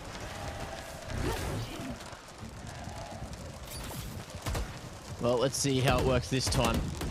These walls have been a meta breaker and allowing these teams to just push straight into Snowman. If no one's there and it just comes through uncontested, it's just so crazy how you just segmenting the map across like this with the walls just creates so much space. We're into a 5v5 and look how much control Loud have. DRX now looking to filter in from orange side. They're going to fully commit a wall to just deal with that Snowman setup. However, Les, he's still standing in front of him. Cove not going to be able to do a thing. That's been dealt with so damn quick. And DRX are unable to do a damn thing. Les just pushing up through danger, just tapping bloody heads. This man, he is on for an MVP this round. It's just domination. Same players performing at a super high level for Loud that were last map. And to be honest, you know, this is the core of the championship winning team, and it's not surprising to see them just keep going from strength to strength. You can see Termi is wondering what's going on with the boys right now, you know. He knows that they're a little bit flat and things are starting to get a little bit worrisome at this point. Another buy comes through. Buzz gets the operator out yet again. A lot of ults in play here. Do have the lockdown for Sadak. Progression wall on B long from the attacking Harbor. Orb is picked up. Reckoning online for Tui's. Well, again, Wall's just cutting this map into pieces. You look at it, it's just like literally a piece of cake, and that's exactly what it feels like for Loud at the moment. Stacks finally able to cook up his own cake in the kitchen. Get that entry, and now with the numbers, maybe DRX is going to be able to find themselves around. There's a nice trade coming through there from Aspas, who's living over towards that Snowman side. There's going to be killed in these lockdowns thrown on both sides, but Aspas, he's just pushed forward. Down 2. 1 execution style in the back of the head, and now they're just looking to get out of these radiuses. Oh no, Sadak is in a rough position. He is detained for now, and DRX, they forced him far enough away that that's going to be a full old defuse coming through. DRX finally can breathe a sigh of relief getting that first round on the board. Yeah, I mean, they're just trying to make something out of the half. You know, see if they can scrape 2 or 3 rounds together at this point. Buzz finally getting amongst it. Shotgun style LARPing running through, you know, all kinds of smokes. Don't think there's anything too much to worry about, to be honest, for the Loud fans right now. But you got to give DRX respect on this map. This has been one of their comfort picks for the longest time. Yeah. So can't be allowing them to have too many rounds, even if they're having a bit of a slow start to this semi-final. Well, again, Aspas, every time he's had these blades online, he loves to get aggressive early. And Buzz is going to push back on the other extremity, finding less. And that's going to be one of the controllers dealt with. But of course, when you got this double controller setup, you know, you have a little bit of a fallback. However, that toxic screen not going to be super utilized towards the B side of the map. Buzz is going to be able to spot some more aggression, but there's still more coming in front of him here on the A side of things. Snakebite going to be invested, but this 410 position could be nasty to deal with. Coenzant might have the height advantage as the high tide falls. Flashes through. No one committing off the back of it, but Aspas, has he found that through the bloody wall? Insanity. And Coenzant as well knew that someone was sneaking in at Gen Knives. out of the equation now, and Stacks, he's living over towards the top of site, just strafing back. He finds a third, and maybe a second round for DRX. Sadak was ages away, and that spikes down on the top of 410. Stacks, he'll deliver. It's one round at a time is the mentality for DRX right now, even if they're only scraping it together with a couple of guns up. Just need a couple of plays from the boys, and you got to give credit to Buzz. He's got the operator online. He has kind of stuck around a little bit too long sometimes after the opening pick had been punished for it here and there, but he's very routinely able to find picks with this operator, and I think partially that's down to the comp choice from Loud not having access to that Sova. You can see the Trailblazer on a lot of these high-low angles on the verticals of B long or over on the A site. Can't actually really deal with an operator very well. So you're really relying on the progression wall out of the harbor, good guiding light coverage to kind of push operators off the line. And unfortunately, sometimes compared to a Sova Dart, a Sova Drone, those are not like-for-like replacements, and you end up losing players on the way through the map as you're running your map control. I have a feeling that those guys were trying to spell out he's him in the crowd, which is understandable. There's a lot of hims in the server at the moment. It's mostly Aspis or less, or you know, Kimothy candidates. Yeah, it's doing work. But look, if DRX can turn this into an 8-4 affair, do you think that's going to be enough, or do you think that they have to already start thinking about map 3? No, I think that's the question. I don't know. I think they could scrape together this defense half, just get 2 more, and it's definitely a winnable game. Yep. Less with the pit here for the post plant. Hunter's Fury out from Zest. Seeing a bit of inconsistency out of this DRX team on some of the individuals, and I think that's been an issue actually for their lineup in a lot of big games. Can't keep all the boys firing. Another opening pick for Buzz. He's been absolutely excellent with this operator. Needs to make sure he doesn't get traded though. Sometimes you get that 4-on-4 into the small side, trading out after that first pick, and you can still convert. So he's done good, just pushing back, playing safe. Yeah, great little bit of adaptation. You could see before, Aspas picked him on that line, so he's held that one this time. Able to find that first pick. Now it's a more safe approach with the Cove on site. And that spike going to be planted this time, but Loud are hitting back out of nowhere. Coenzin again, he's just pushing all the way through. Buzz, he's going to be spotted in underneath that hallway. And Zest gets the better of Coenzin, so no more worries over towards Snowman's side. Wall goes down. Pit's still in the way, and there's a chance that they could maybe get on this outside the Viper's pit, so they have to fight forward, make their way in towards danger side. Snakebite can be baited out with the tap through. Tui's as well.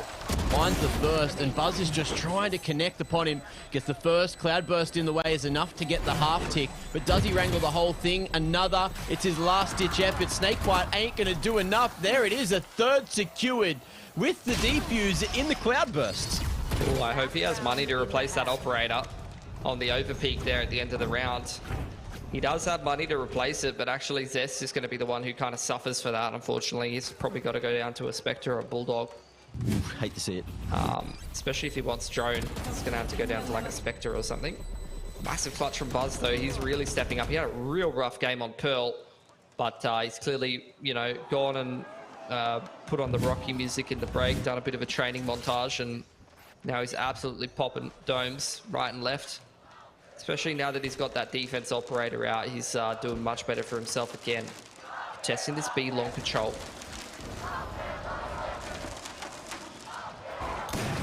Trailblazer forward.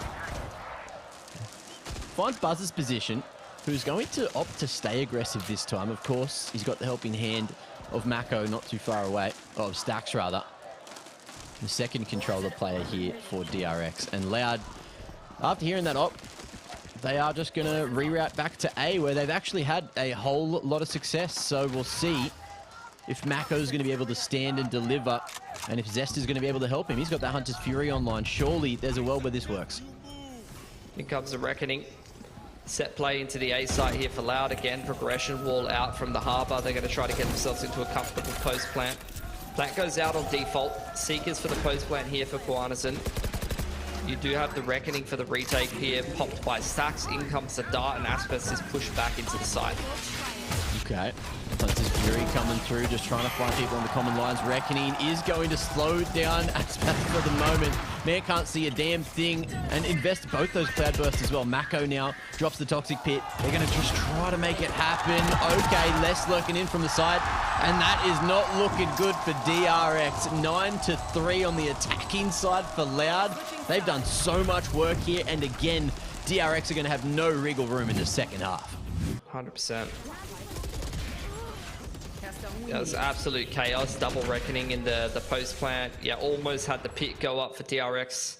It's getting frustrating. Buzz is trying to pull it back, but really, they're kind of getting outclassed in this semi-final, unfortunately. Sadix was just firmly in the backpack that half. Didn't really see a whole lot of anything. Threw down a couple lockdowns and put some nanos on the bomb for the boys, but outside of that, wasn't really needed, to be honest. Arguably now, so how's this comp operate in comparison in the second half? Of course, look, with the Sky, you're probably going to be wanting to use those guiding lights to either take early map control or just play for the retake, because going forward seems to be what Loud are good at the moment. And DRX, with the Sova instead, probably going to be able to sit a little further back if they want, but now on the attacking side, you know, they've got to have something, and they are the ones that first pulled out this Harbor Viper double controller attacking side icebox, which worked insanely well. But the question is Loud now just doing it better? I think the difference is actually not to do with Harbor Viper. I think the difference is due to the choice of initiator. Yeah. The Sky in these like wall situations where you have just all of these small walls, all of these small pockets of fights and you know, kind of variations, is a lot more flexible than what the Sova can really achieve, to be honest. You know, like I said, the Sova is like a slow, steady kind of pace. You take the map control in a pretty regimented kind of way. Whereas a Sky, I feel like, you know, you're seeing these harbor walls go up, you're seeing different variations on these executes and things like that. You know, whether you're seeing the harbor wall just in a kind of default position, or you see a different variation of an execute on B or A. You can play a whole lot more reactively with those guiding lights and with the Trailblazer and things like that, just to be able to, on the fly, kind of adjust and make it quite difficult for your opponents, like just these pop flashes through walls and things like that. Like I said, so much more effective than what a Sova can really offer you in some of these XVXs and post plants, and I really do think it's helping them win a lot of these mid-round situations. Great to see. I think that was Zest jumping around there. Mouse wheel gamer. Love to see it. It kind of sometimes doesn't actually make sense why people like myself have binded mouse wheel down to scroll wheel, but at the same time, the B-hops, they can be fun. It's just all about fun. Of course, you can be It's so fun. It's so fun until you go to press your mouse one and in an imported duel and you just hit the scroll wheel, or you don't even hit the scroll wheel and your mouse is just feeling a little sensitive that day. You know, maybe it had a rough day at the office. You know, someone said something they didn't like. Either way, Aspes, he doesn't care about feelings. He doesn't care about emotions. He's just here to take the frags and win this bloody semi-final. Yeah, that was all about who checked their back first. Both of them were next to each other. And Aspes, that little more aggressive. I don't know how he managed to go so far forward, getting unchecked by DRX. Either way, DRX dropping the ball, and that is not a great way to start the pistol. Let's see if Loud can lock down a fourth pistol in a row. It comes down to when you wanted to use the drone in a round like this. You know, when you're running the single initiator, whether it's the Sky or whether it's the Sova, you really have to decide where you want to be investing that. Speaking of which, after, you know, making that mistake the first time, they're not going to make the same mistake twice. They drone Aspes off the line, regression wall from the Harbor, but Aspes, brimming with confidence, playing an excellent semi-final so far. He's going to stick around. Yeah, just tucking away behind the cascade of the opponent. Then they throw their own high tide up, just really looking to lock down this B-long control. They put that orb get picked up. RB lurking in from orange side. Aspes flash forward, and that flash, obviously the difference maker. Aspes with a third, dropping the spike on top of the container, and now it's all down to Mako in a 1v4 angle. He's lurked his way forward, but you can see Loud no, and that time, it's a factor. Yes, Mako's looking sharp, but he's not here on time. He's late for work. It's like I said, dude, the sky is breaking them in both Pearl and this map. Yeah. Against the Harbor Viper comp, the timings of these guiding lights is actually breaking DRX. They just cannot deal with that. And that's, again, another perfectly timed pot flash. There was so much dead time in that round where Aspas just sat around P long, waited behind the wall, waited for DRX to scale up. The mid to B was coming in, and they picked the perfect time yet again to just pop in with a guiding light and absolutely destroy DRX. So who's the real MVP? Is it Aspas or is it Coanzin for the perfect? Or is it the coaching staff? Or is it the coaching staff? I don't exactly. bloody know, mate.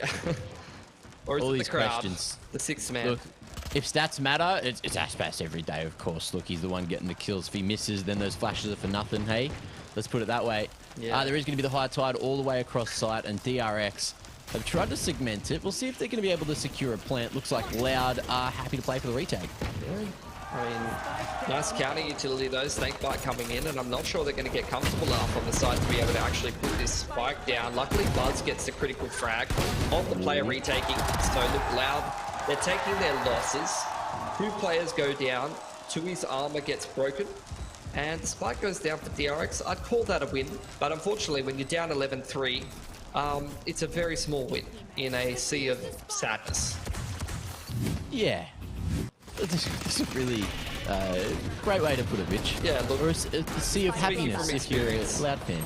Yeah, speaking from experience, you know, sometimes you just have a bit of a rough run of things. It's a sad month, but you know, in there you get 1 or 2 good days. I feel like a lot of these Loud fans need to realise that the camera flips the image, because I'm seeing a lot of backwards L's, of course.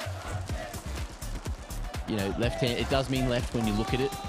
It's the correct way when you're looking at your hand, of course. But if there's a camera involved, it's the other way. Either way, 11-3. You know something about cameras, Mac? Is that what you're telling us? That's what I'm trying to say. I was just trying to flex my camera knowledge, Mitchell.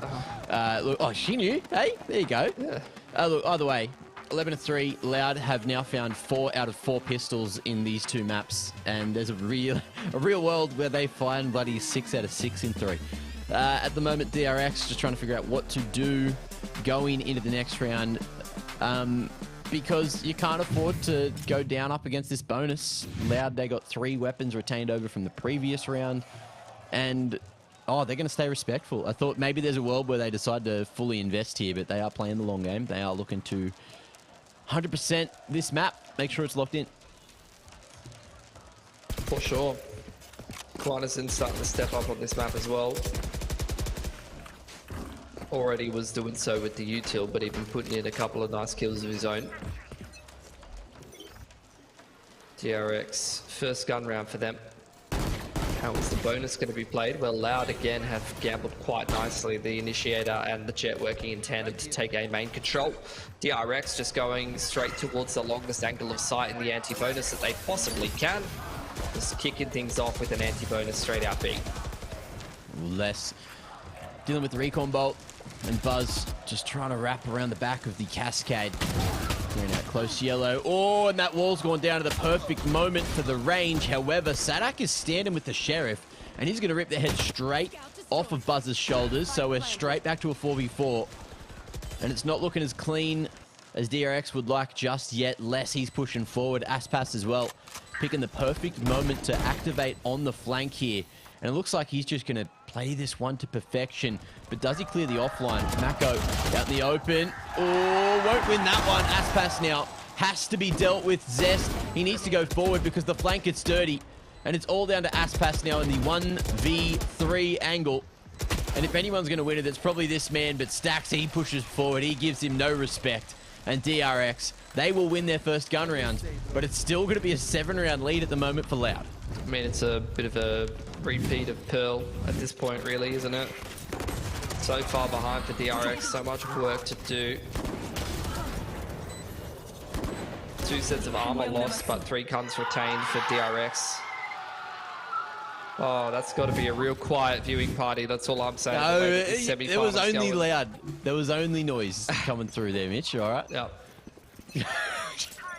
Well, you're such a bloody negative boys, Nancy. we got one. Hold on, I'm on the phone to Can Yang. He said, yep, the boys got one. Yeah, We're in it. beautiful, beautiful. That's what you love to see. Now look, round 16.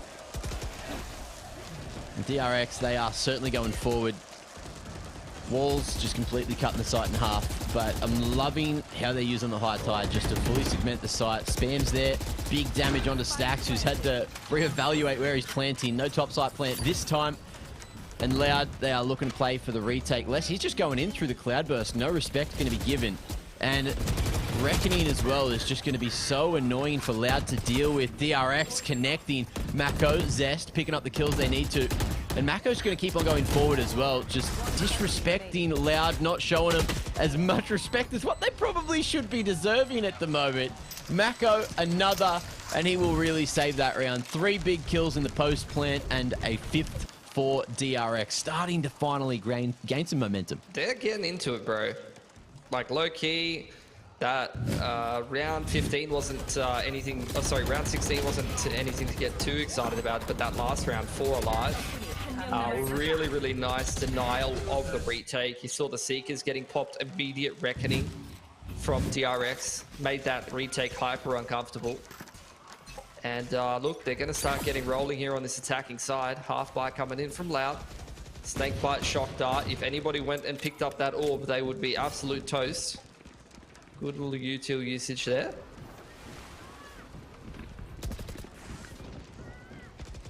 Slow wrap in. Over towards elbow. And it's looking pretty good for DRX. They're going to be able to take sight.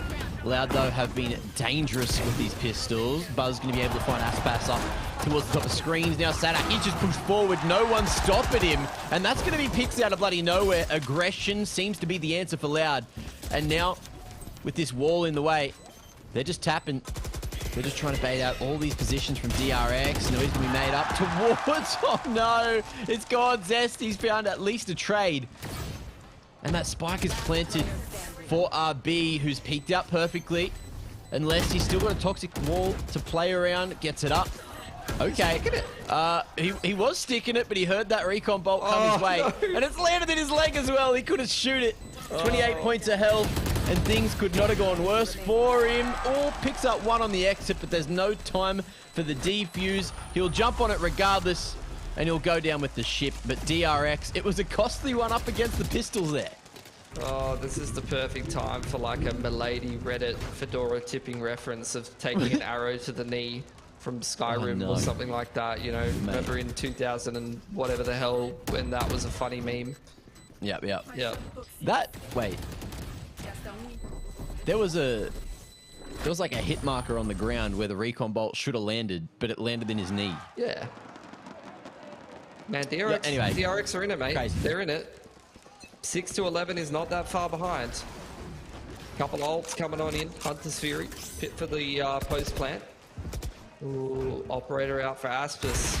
He's seeing some of the boys. Pretty good movement. Some wide swinging on the low ground. That's a difficult shot to hit. And DRX, they get a lot of damage done and be long control. Okay.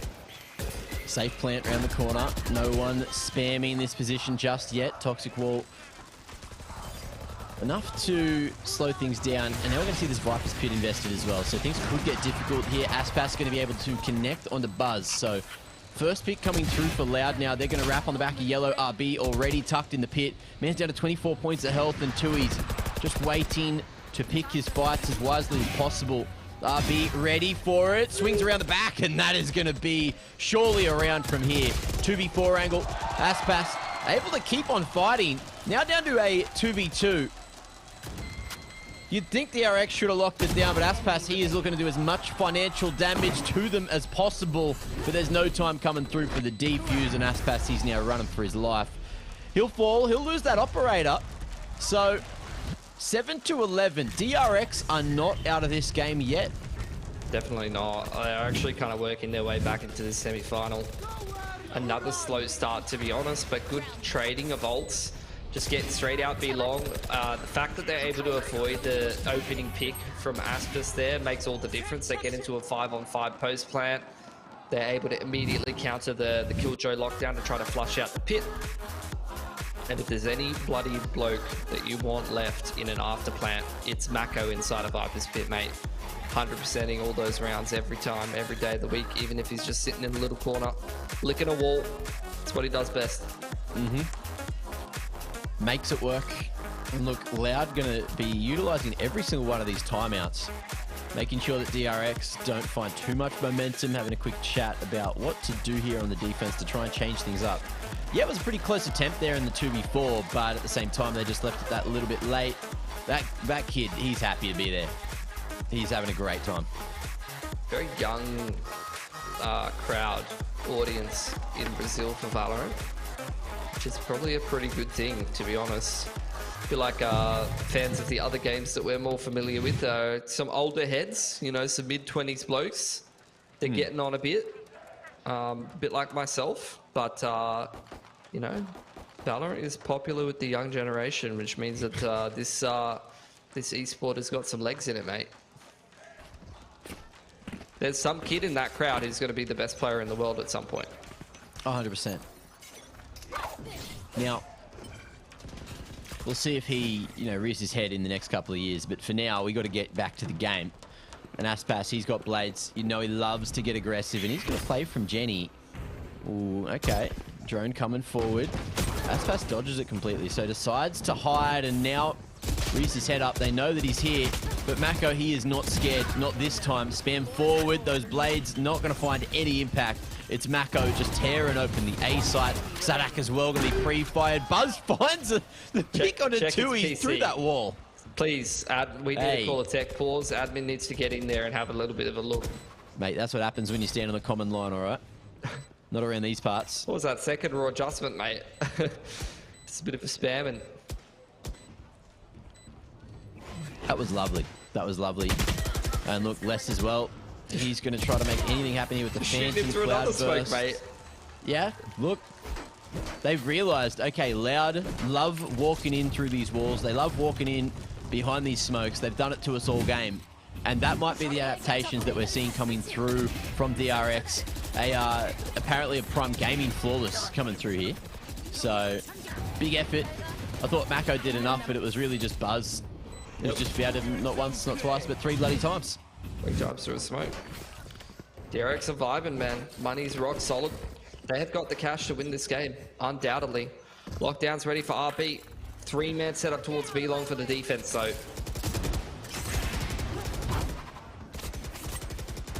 Aggression. Not going to work out this time for DRX. And now, of course, there's going to be cascades shutting off both sides of this B-long push. Buzz, though, ain't done. He's just going to go forward solo. And this is when those flashes can reign supreme, just stopping DRX in their tracks. And they've got no cover to hide behind either. Coan's in not only with those huge flashes coming through, but a 3K to follow and maybe a 12th round, putting them on map point. Loud. They figured it out. And that might just be a flash diff coming through, Mitch. No, 100%. The Sky won that round. And not only that, but it was the same thing on Pearl. Like, they just read what was working for DRX. The B-side hits were doing well. They just called a 1-1-3-0 towards the B-side of the map. Those guiding lights just made life so impossible. I think as well, tiny bit of a misplay from Buzz, not dashing into his cloud burst and taking the duel. It's probably because he's having a game, you know? He's fragging out and he's feeling like, okay, I just want to take this duel right now. And unfortunately, that's not the round for it. Well, great to see Loud making the slight adaptations they need to as well. But DRX, they need 4 more to take us to OT here on map 2. Look at Aspas. That's a big task. He's deep on this B-long info line. You get the lockdown coming in here from DRX. Pit immediately. Like, Loud just have such a good read on rounds like this. Aspas is deep. He's got all of that B info. They've got alarm bot up and a turret in mid. Les is just going to tank the ult because he can keep the pit up. And look at the spam coming in from Loud already. He just copped the L here. Up on the rafters, no one pushing far forward enough, but Zesty's found some space to play around Coven way. Stack's now open, plant spams there, but it doesn't get enough damage to deal with him. Of course, he's got that Reckoning online, and we're going to see this heal come through, but Aspas as well on the flank now with the Operator, just drawing as much attention as possible, pulls out the classic, and he's still living, not for for much longer. Buzz finally finds him. Alex on it. But in the meantime, DRX, they have forgotten about the spike. They've forgotten about the map. They put full focus on Aspas, who is the perfect distraction for the Ninja up front. And that's going to be 2-0 the scoreline. Loud coming through with the goods. Yeah, DRX. Oh, you're getting worried about them. That's a very familiar looking walk from, I think, literally the same two players there. Sax swinging his arms in frustration, heading off the stage there. And Loud, they're looking like the classier team right now. They're playing absolutely beautiful Valorant. It feels like they've got a very, very good feeling on exactly how they want to tackle DRX's style. And look, sometimes it helps to have a green man on your side, I guess. It really does. You know, it just instills some kind of fear in DRX. The Shaman, maybe that's what he's doing, casting a couple of curses there. At the same time though, DRX, they kind of went missing for the first half, and that might have been their real downfall. Loud, of course, look, we're seeing the shift in the meta all through this competition, and Loud today, you know, just pulling in the sky, which just seems to be the perfect counter to everything that DRX is throwing for him. Maybe DRX have to try to rethink their strategy moving into map 3, and it's just going to be an interesting affair, because if they don't come through with any flashes, if they keep allowing Loud to see and aim for free, Mitch, that's when things get dangerous, because Loud are bloody sharp. 100%. And I think DRX trying to stick to what's been working for them. Loud playing this disruptive, assertive style, and I think in big games, you know, that can work super, super well for a team. You know, Sadak clearly in the backpack that game. He had his feet on the desk most of that game. He was in Aspas's backpack, just max chilling, throwing down his turret and his alarm bot, you know, just relaying to the boys, you know, what's clean and what's dirty, chucking those nanos down.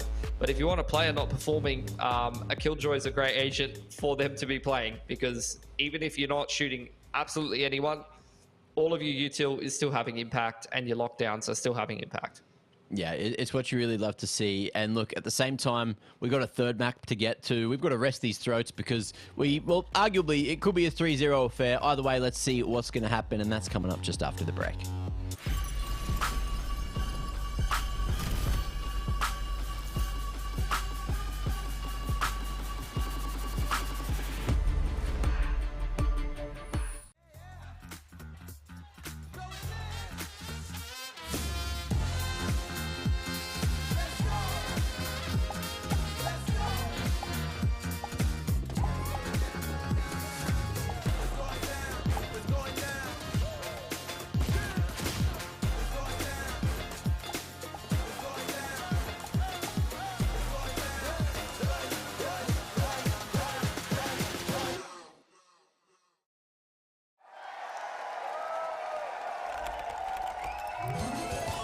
Red Bull gives you wings.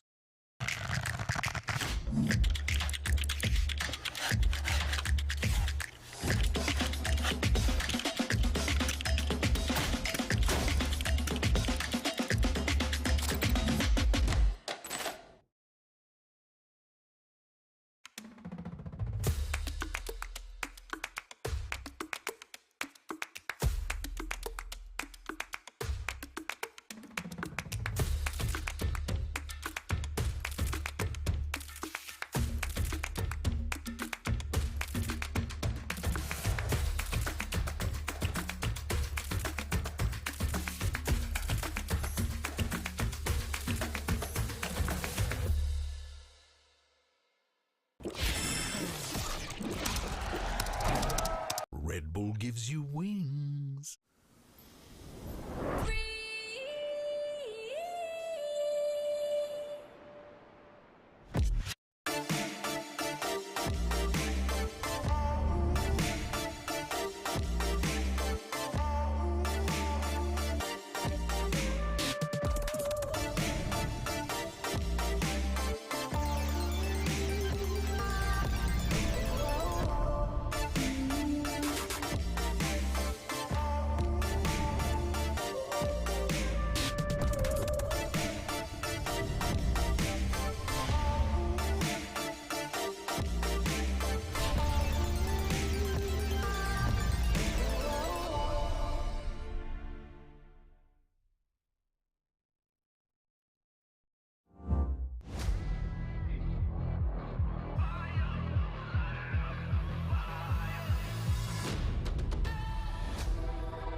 Ladies and gentlemen, welcome back to the Australian official broadcast of VCT Lock-in Sao Paulo. We're currently in the semis. We're currently 2 maps deep between Loud, between DRX, and Loud are looking bloody fire right now. They are not missing much. Their strats on point. DRX starting to find a bit of momentum towards the end of that second map. But they forgot about the spike, and then they lost the map. So that was very unfortunate for them. And look, moving into map 3... I really hope that we go a little bit deeper because I didn't wake up at 3 a.m., Mitch, to watch a 3-0. Yeah, I got bad news for you though, Mac. Splits are looking pretty good for Loud, man. This tournament, they are 2-0 on it, and they smashed NRG. They even 9-3'd on the attacking side against NRG, and they had an 8-4 attacking side on Split, and they're going to start attack against DRX's defense. DRX haven't played the map this tournament. In fact, they haven't played it in the last 4 months. 5 years. 5 months, 6 months. They have not played an official on this map in a long time. So yeah, well, if it's not in the last 3 months since it's been in the pool, like they haven't played it for 2 years or whatever it's been since it was in the pool. Yeah. So insane scenes really coming through here, and DRX truly going to be tested. As you mentioned though, like usually you get to start on the defense, you feel really confident because you're like, wow, this is a defensive side, this is going to be so easy. But if we got Loud coming through with some ridiculous amount of picks on the attacking side, then that's just mayhem. Having a quick look at the heat map, this is where Loud find their most success. Picks towards B main, right on that choke, picks towards Heaven, a lot of chaos over there, and then over towards the A side of the map. Over on that choke, as well as around Elbow, seems to be the real big hotspots. Attack win rate 64% on Split, by the way. So, unheard of. You know, just it's not so hard for Loud. I guess they've figured something out. They're running, I guess, a comp that not many people would expect, where they're really embracing that double duelist style. They're running the Sky again, which has just been absolute dynamite for them all series long. I'm assuming Les is probably going to be max chilling yet again on the Viper, and then Tui's chucked on the Astra. Keen to see what DRX are going to be bringing in, starting out defensive side. If they're going to be running a bit more of that kind of stable comp that people are used to running, playing a little bit of a slower style as opposed to the double duelist. Yeah, all I know, Mitch, is we're straight out of any Brimmy, any Omen meta that ever existed. So I'm not a controller player anymore. I'm insta-lock and Sky every game. So look, you probably either want to play with me or maybe not, depending on if you rate my Sky. But it's going to be an interesting affair, having a look at DRX's maps and their map win rates so far. As you mentioned, Split, absolutely nada, at least not for this tournament. 100% win rate on Haven, which is probably why that was banned out. And look, we got Fracture and Ascent left over. And with a 0% win rate on Fracture after the one game, Loud are probably pretty happy going into that as a map number 4 for the series, even if they aren't happy with this map, Split, for number 3. I mean, if DRX can't close on Icebox, I'm quite worried about them, to be honest, in this semi-final. They really haven't stepped up. I think across the board, the individual players have looked quite inconsistent. Like Buzz had a shocker first map, and then he was carrying the second map, but some of the other boys were having a really tough time. So, look, end of the day, you're definitely putting a lot of faith in Loud. They've got the crowd and the home advantage. They're playing excellent Valorant. They have a great read. However, DRX, like we said, they're starting defense side of Split, but it's not like Loud aren't used to starting the attack side. And like I said, their attack side's very good. But there's not a lot to read into for Loud, I would say. Well, not in one regard, but maybe we can have a quick look at the stats. We got Mako and Les to put head-to-head and see who's been doing better as the controller this series so far. Having a look at the ACS, Mako is actually not falling too far behind. I think this is actually overall stats because it's pretty even across the board. But look, today, Les feels like he's in a different world to Mako. Yeah, for sure. I think Aspis is playing even better than he has been doing so this tournament. Like, he hasn't even been the best player of this tournament for Loud. That has been Les, who's had the highest rating. And the same can be said for Mako. Mako's like one of the top rated players in the whole tournament, and he's just consistent. He's a bloody rock, mate. You know, he never stops playing well, even in these big games. Seeing Zest here having a little bit of an aim lab in between the maps, which is an interesting approach, right? I guess it is a nice tool to kind of warm up and get your muscle memory firing and all that kind of stuff. But at the same time, it's a bit of a different feel to the actual game of Valorant, isn't it? Yeah, I think they can also be recorded before the match as well. Oh, that could be the case. And that's just a little replay. Because there was points where I saw those on the mainstream as well, where people were playing aim labs, and I was just like, that looks a little odd. Like, why would you be doing that mid-series? And it was, yeah, you could just tell. I think there was like him sitting there and no one else in the background, so they were filming it for a bit. He's just not part of the team discussion. He's like, nah, guys, I don't want to know the anti-strat. I'm going to play aim labs. Yeah. Players, of course, all having a quick discussion as to what to do, what agents we're going to be seeing, and... I mean, this says it all, bro. This says it all. Just a kick back, mate. Look at this. Yeah, hold on. I want to see if the Loud is going to keep the same comp. Okay, Zest on the KO. Buzz on the Raze. So Double probably controller. single duelist. Stacks on the Sky. We're seeing, yeah, the same comp for Loud. They have no reason to change. Yeah, look, I think kind of an up-tempo comp from DRX as well. I don't mind the approach, to be honest. It's not the double duelist, but the KO can be kind of a pseudo duelist and kind of a middle ground in a lot of ways, and in some cases can provide you more consistency than running something like a Jet. So look, we'll see how we go. DRX, not a whole lot of time played on this map recently, so they're really going to have to dig deep. They certainly will. Sorry, I was just reading out that message the lady had for her friend Derek. Oh, Derek. Yeah, we love Derek from the Filipino player, right? Hey, Derek. Yep, of course. Look, this game, though, going to be an interesting affair. I love the double initiator approach. I love the, bringing KO back in as well. Hey, what was he doing? Hey, you settle down, all right? That man's or I'll been come. hitting the... Security guard Mac will kick you out. I will really? fly to Brazil solely for that. That man's been hitting the hip thrusts, for sure. Oh, yeah, Matt. A few little kickbacks, maybe? Mm-hmm. Definitely has some defined glutes coming through there.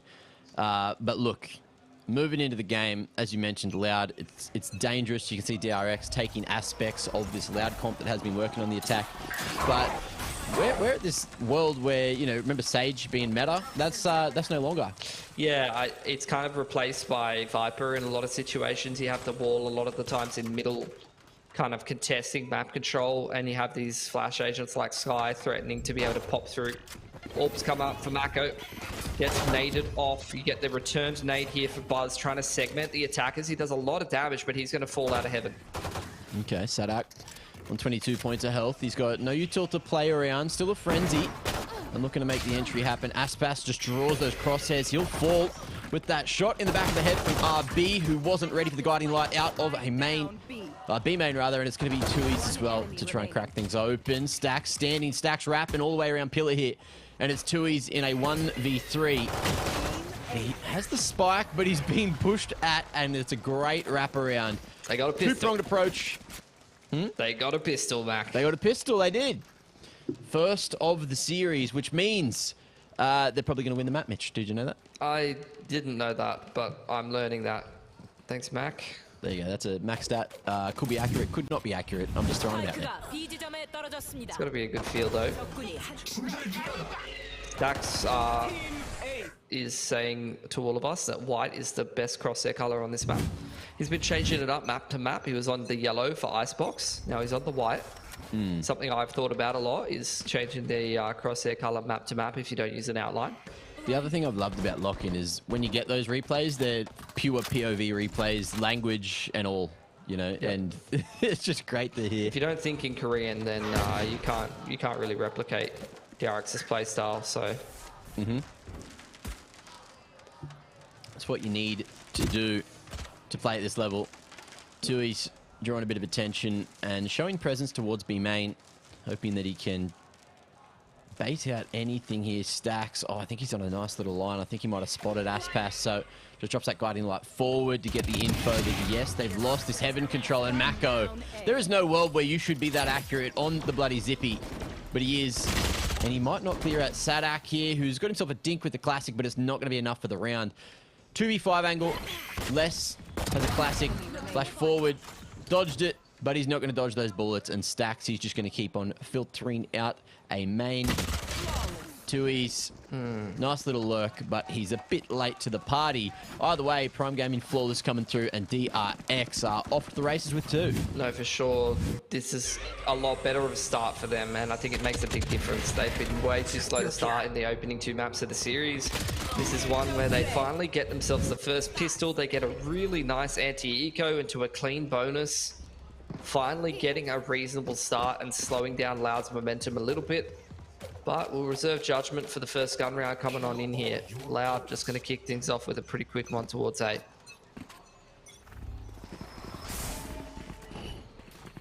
Well, looking like it might be an aggressive affair. Bit of action coming through. Space created. And that's going to be Loud. Able to fight himself too. Out of bloody nowhere. Less here. Controlling ramp as well. Buzz going to be able to trade with the Spectre. Okay. A little bit of damage on the bonus now. I know it's down to RB in the 1v3 to make something happen. We'll have the isolated fight with Aspas, but that's the last person you want to be swinging into right now. Man's on fire, and that's going to be Loud on the board nice and early. Yeah, interesting. You can see DRX even had a pretty good read on what Loud wanted to do with that exec. See the knife instant fragment to dropping to pre-aim where the jet was going to entry. So clear, DRX has done their homework. But obviously in a round like that, only bringing in Spectres, it's hard to win most of the duels. Buzz does a lot of great work though. That multi-frag, taking 2 guns away from Loud and taking 3 sets of armor away from them is going to make all the difference for DRX as they head into this first gun round here.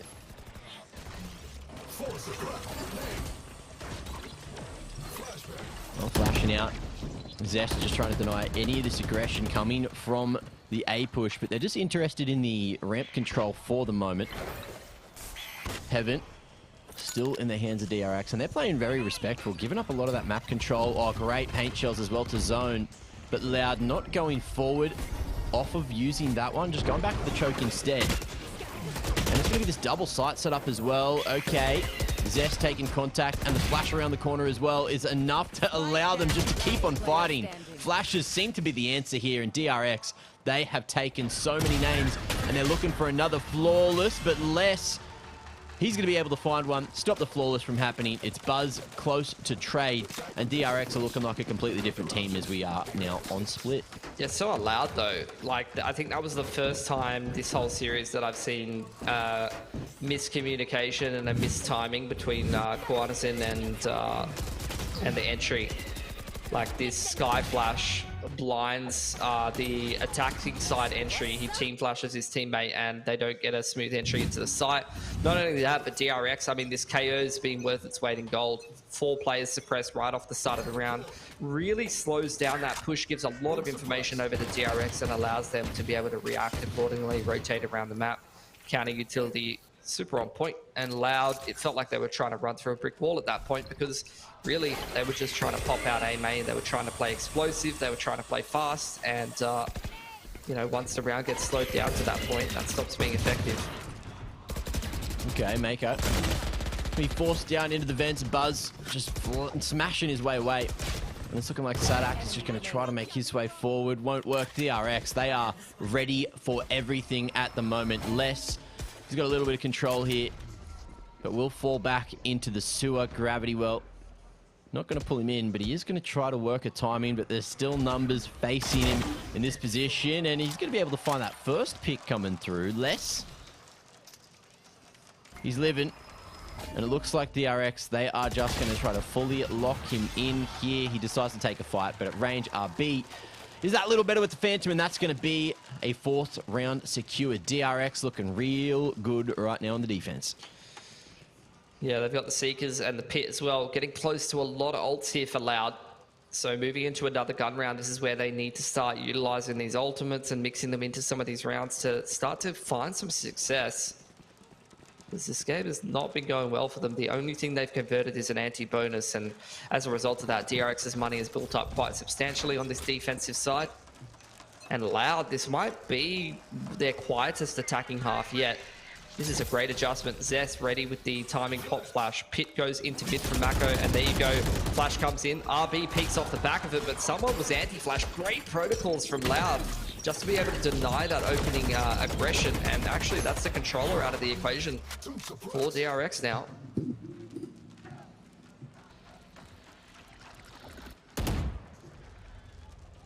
Sadak shifting around, just waiting for the orb to fall. That's happened. And you can see as well DRX only shifting stacks the whole way back to A side of the map. Yeah, he threw in a guiding light earlier on to clear out that side, and he's even investing in the Trailblazer. You could see Loud's been mixing in, trying to put that wall up, deny the information over to DRX. That's a nice pop flash out of spawn. You can see DRX making this so difficult to complete this B side execute, and they're just going to clean it all up, Mac. Sadak will deal with the 0 point and isolate that first fight on 6 points of health. He's now got himself that paint shell. Zest needs to get out of dodge. He's just stood on it. High-low setup's enough to trade though, and Stacks comes through with a big one. That was dangerous for DRX, but they managed to get across the line. Yeah, it's an interesting kind of dynamic between the interaction of the Viper and the Sky on either which side. Loud investing that Viper's Pit over on the A side of the map, and the Orb is trying to keep the information game honest. But Stacks does a great job, especially as your IGL in that initiator role, just being able to search for information with the Guiding Light and the Trailblazer and make sure that they're stacked on the correct side of the map. Timeout going to be coming on in. Loud having a chat about why this is one of their quietest attacking sides so far this tournament on Split, after having such a good run on it recently. I think a lot of it comes down to them just not fragging as hard and not converting as many kills as they usually would in the previous couple of maps. A couple of individuals a little bit quieter than previously. Doesn't feel like they're as switched on. Doesn't feel like the utility is being synced up very well with the entry. And feels like DRX have a pretty good start to this game, a great economy. They've definitely switched themselves on. They want to try to be creating a comeback here in the semi-final. But not only that, it feels like they have a very good read of what Loud wants to be doing. The KO utility denying these A pops pretty routinely, and then in that round, even though the initial pop flash play didn't work out, DRX made the right call on defense.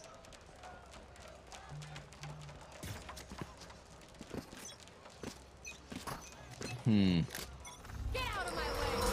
couple of ults for Loud to use here, but of course with a bit of a lackluster buy coming through, it's going to be hard to want to invest them unless they maybe get close to the round. For the moment though, looking just to punish any aggression coming out of the defenders. But DRX, what ain't broke, ain't changing. Just the anti-harp buy here. Knives are out for Aspis, so not something you can take for granted, especially with the ults that the Loud boys have. Here's the orb here. That's really nice movement, and there's the entry from Aspis. That's the A site cracked wide open and a rifle hitting the deck. You love to see it. Aspas gets that reset as well. Stacks now going to the grave, and Aspas has so much control of the map. Man's back into heaven. Mako turns around just in time. Coenzant not going to be able to find him, of course. With the Cosmic in the way, Buzz picks the perfect time to go forward, and it's looking like it should be DRX favored. Just holding onto the showstopper and allowing that time to tick down. Two of the Loud members on site, and one coming in from that flank at Heaven, but Sadak now known, so the lurk ineffective in the 2v2. There is, of course, going to be all this util in the way, Guiding Light. It's a fake, but it's not fake enough. Mako comes through with 2 and 4 for the round. Man is doing huge work for DRX and keeping him in the lead. Yeah, that's one of the half-buy rounds that gets a little bit too close for comfort. But they put the pieces back together. Crisis averted. Asper's 2 really big entries, puts Loud into a 5-on-3, and this is just, I think, case in point about how sloppy they have been in this map of Split. I don't think on Icebox or Pearl, if they got up 5v3, would they be throwing that situation. But unfortunately in this map, it has not been the same story.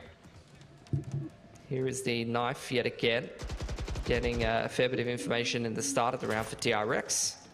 Contest on middle. Trailblazer comes through from Stacks and spots multiple players up A ramp. So DRX with a pretty good read on the rotations here, but less with the entry.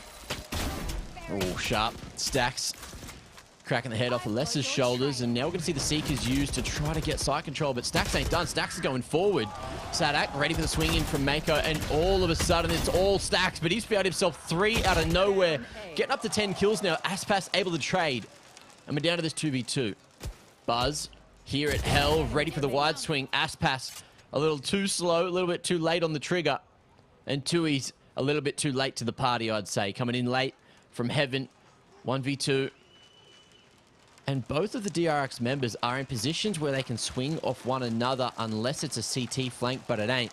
And Tui's, he's going to be spotted. Buzz, another from Hell.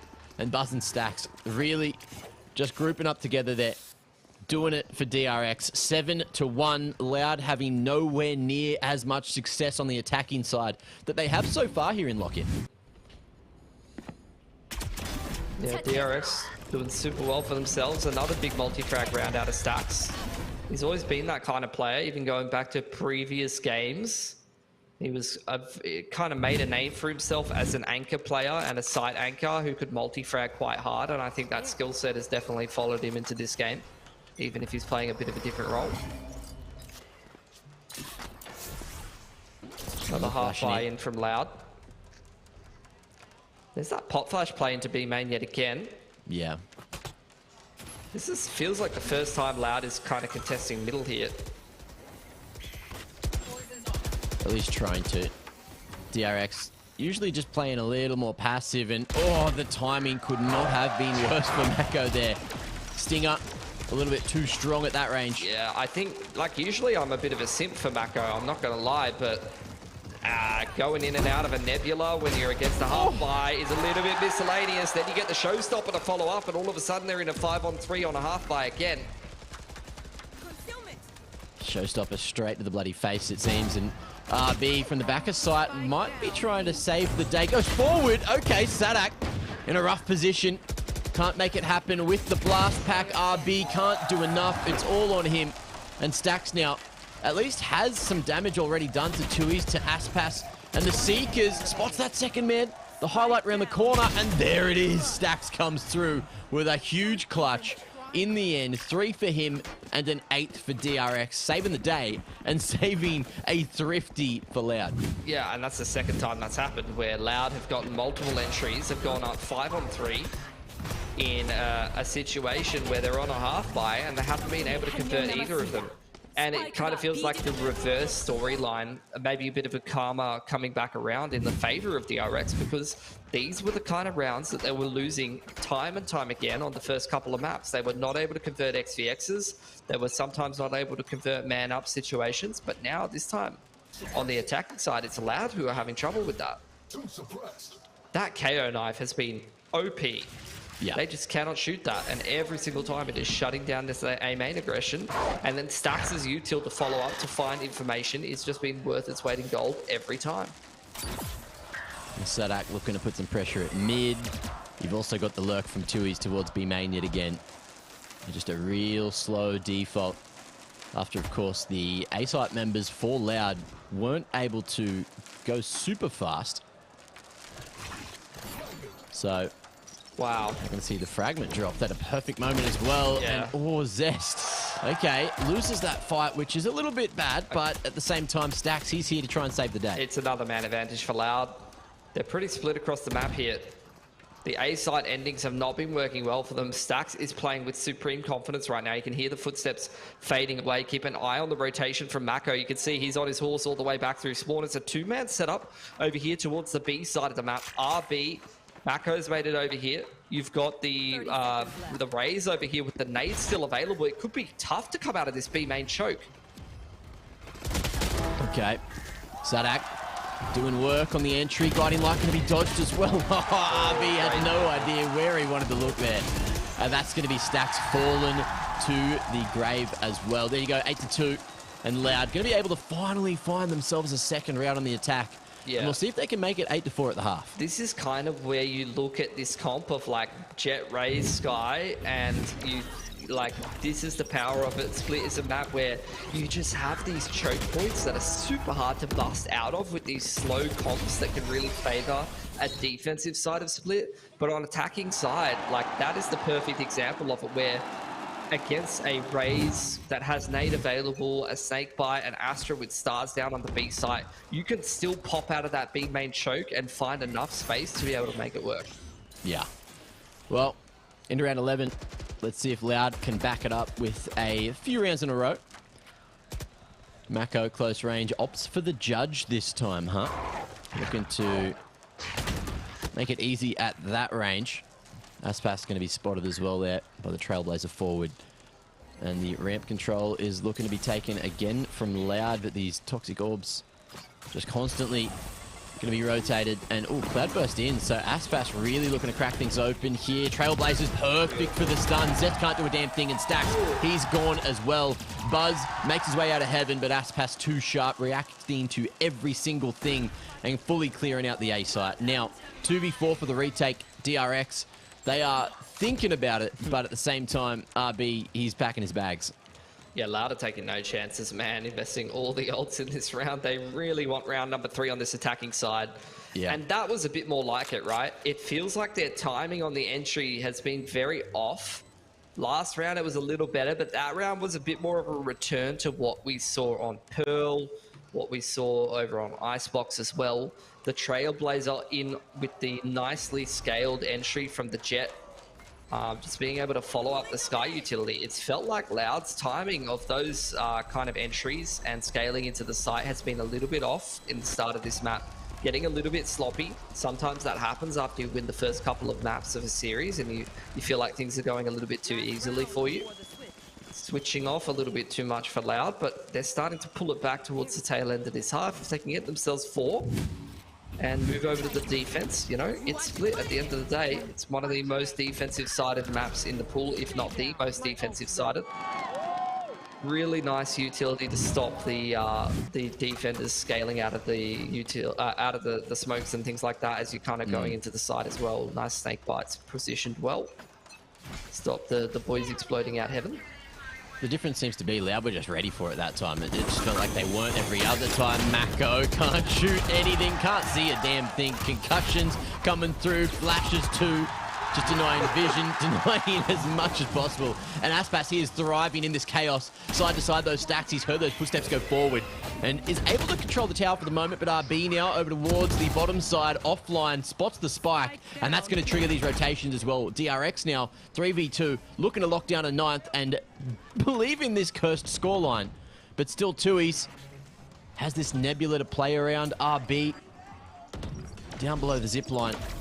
And Les just making as much attention as possible. RB looks up. Les doesn't look down. Tui's 1v3 angle finds the first and has 2 more to get past. Zest goes out on his own and leaves RB in a 1-on-1. Mistakes coming through with the pressure, and the Cosmic's there as well to deny any vision.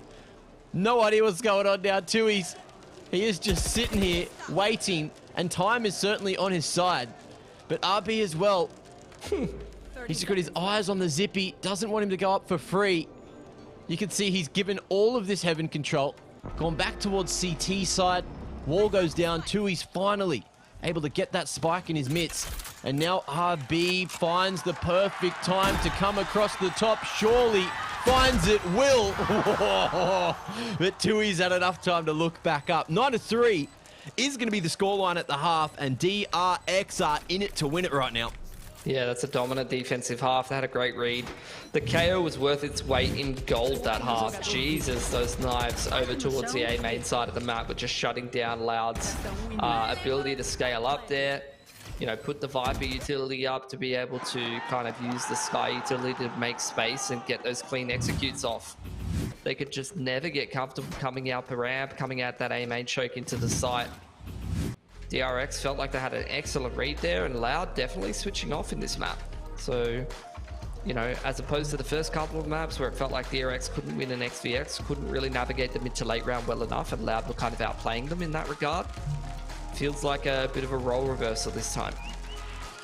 Mitch, I got something to tell you. I don't even want to be a caster anymore. I just want to get involved in the lighting orchestration committee from Riot, because I just love watching these events and how much thought goes into Oh, you reckon old mate's got enough drinks there, by the way?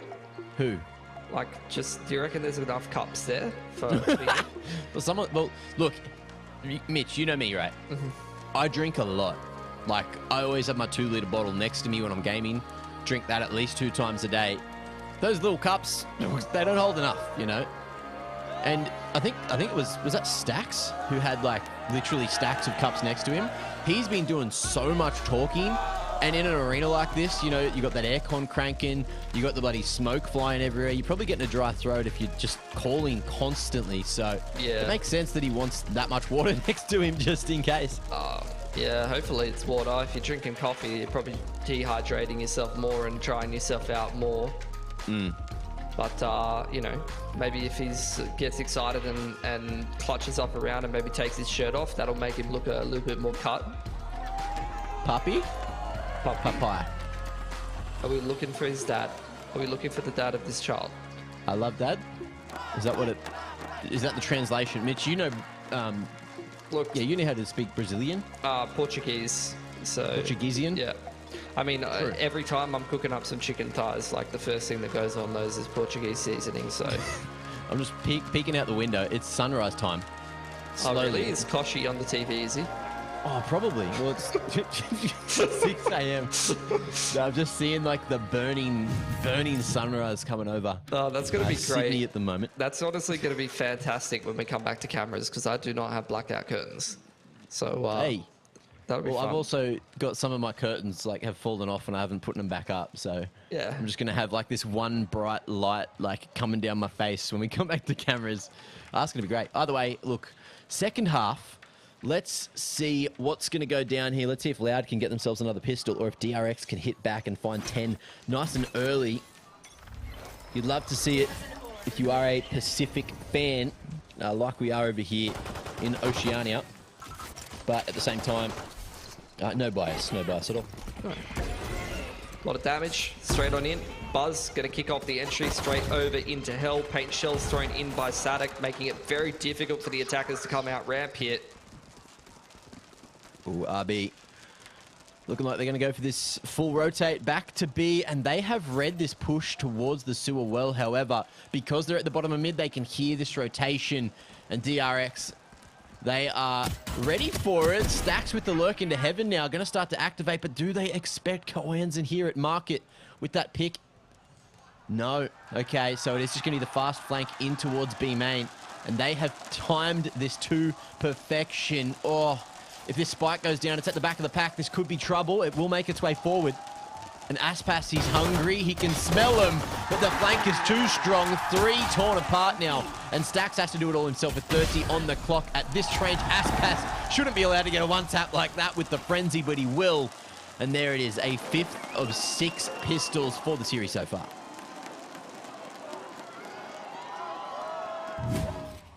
It's what they needed.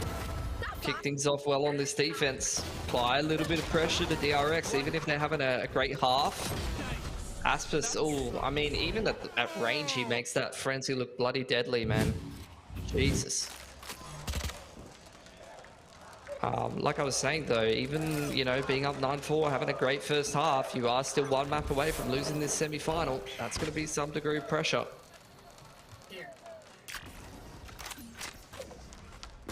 Let's see what Tui's can do here.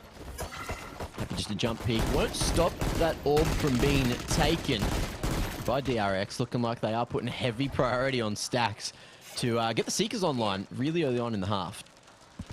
Could be a 15th round Seekers.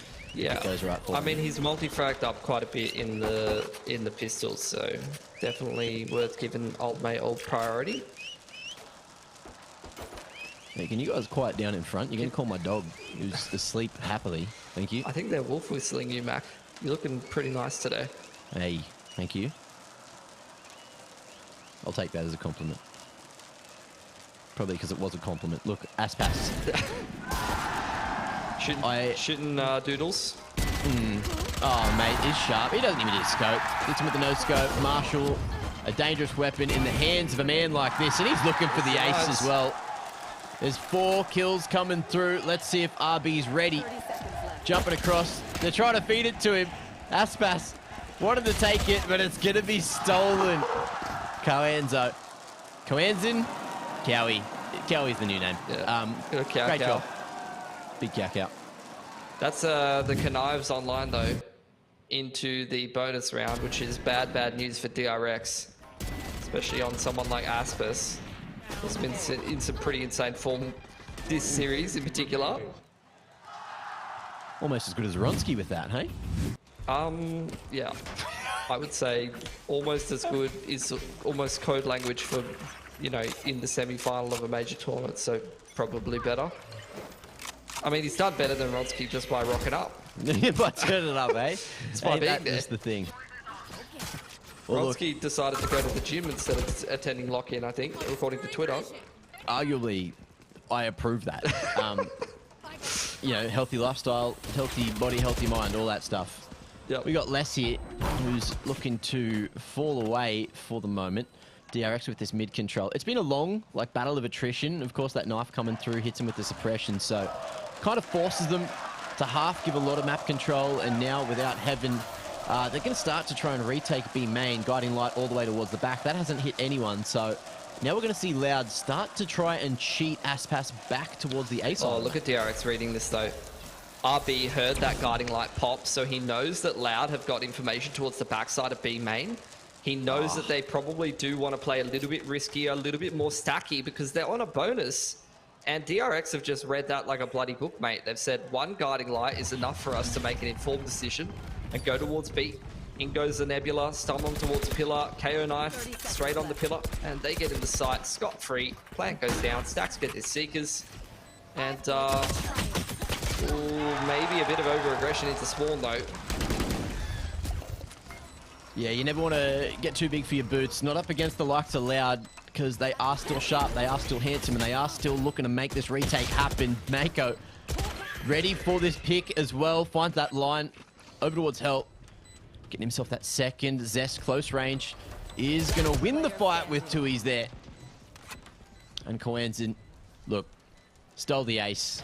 And now he's gifted an opportunity to win the 1v4, but he dropped his watch, dropped his wallet, and maybe dropped the round. He's going to escape with an upgrade. Picking that weapon up from Buzz. So with the Phantom, no, won't get out of the radius of the implosion in time. And DRX is going to be extremely happy with that on the first gun round. 4 alive.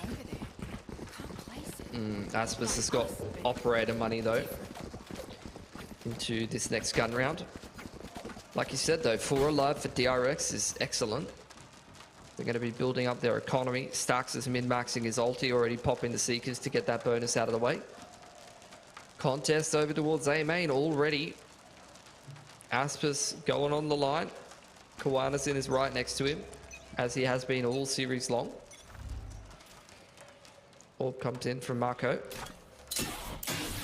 Push this operator off the line, but Aspas, he has no fear. He has never had fear. Oof. Well, he's now got himself a nasty line. And the job here of Mako is just don't peek. Just hide for as long as humanly possible. Flash forward.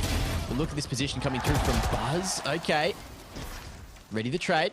We'll find that one on the Kwanzin, but will fall away. And now it's going to be the pressure put towards B instead. DRX looking to make their way in. That arc, he'll stop it. The nade is insane, and he's going to get another out of nowhere. RB just waiting for Buzz to arrive at the party, but that's going to be a spike out right in the open. And an unlosable position for Loud right now. Oh, the grab well from Tui's was absolutely sublime. RB trying to consume a Nebula, bait out a bit of spam, get a bit of information on the positioning of some of these players. Aspas has pushed all the way through A main into Seward, down middle. But DRX very limited in terms of what they can accomplish here. Little spike still on the ground, 30 seconds.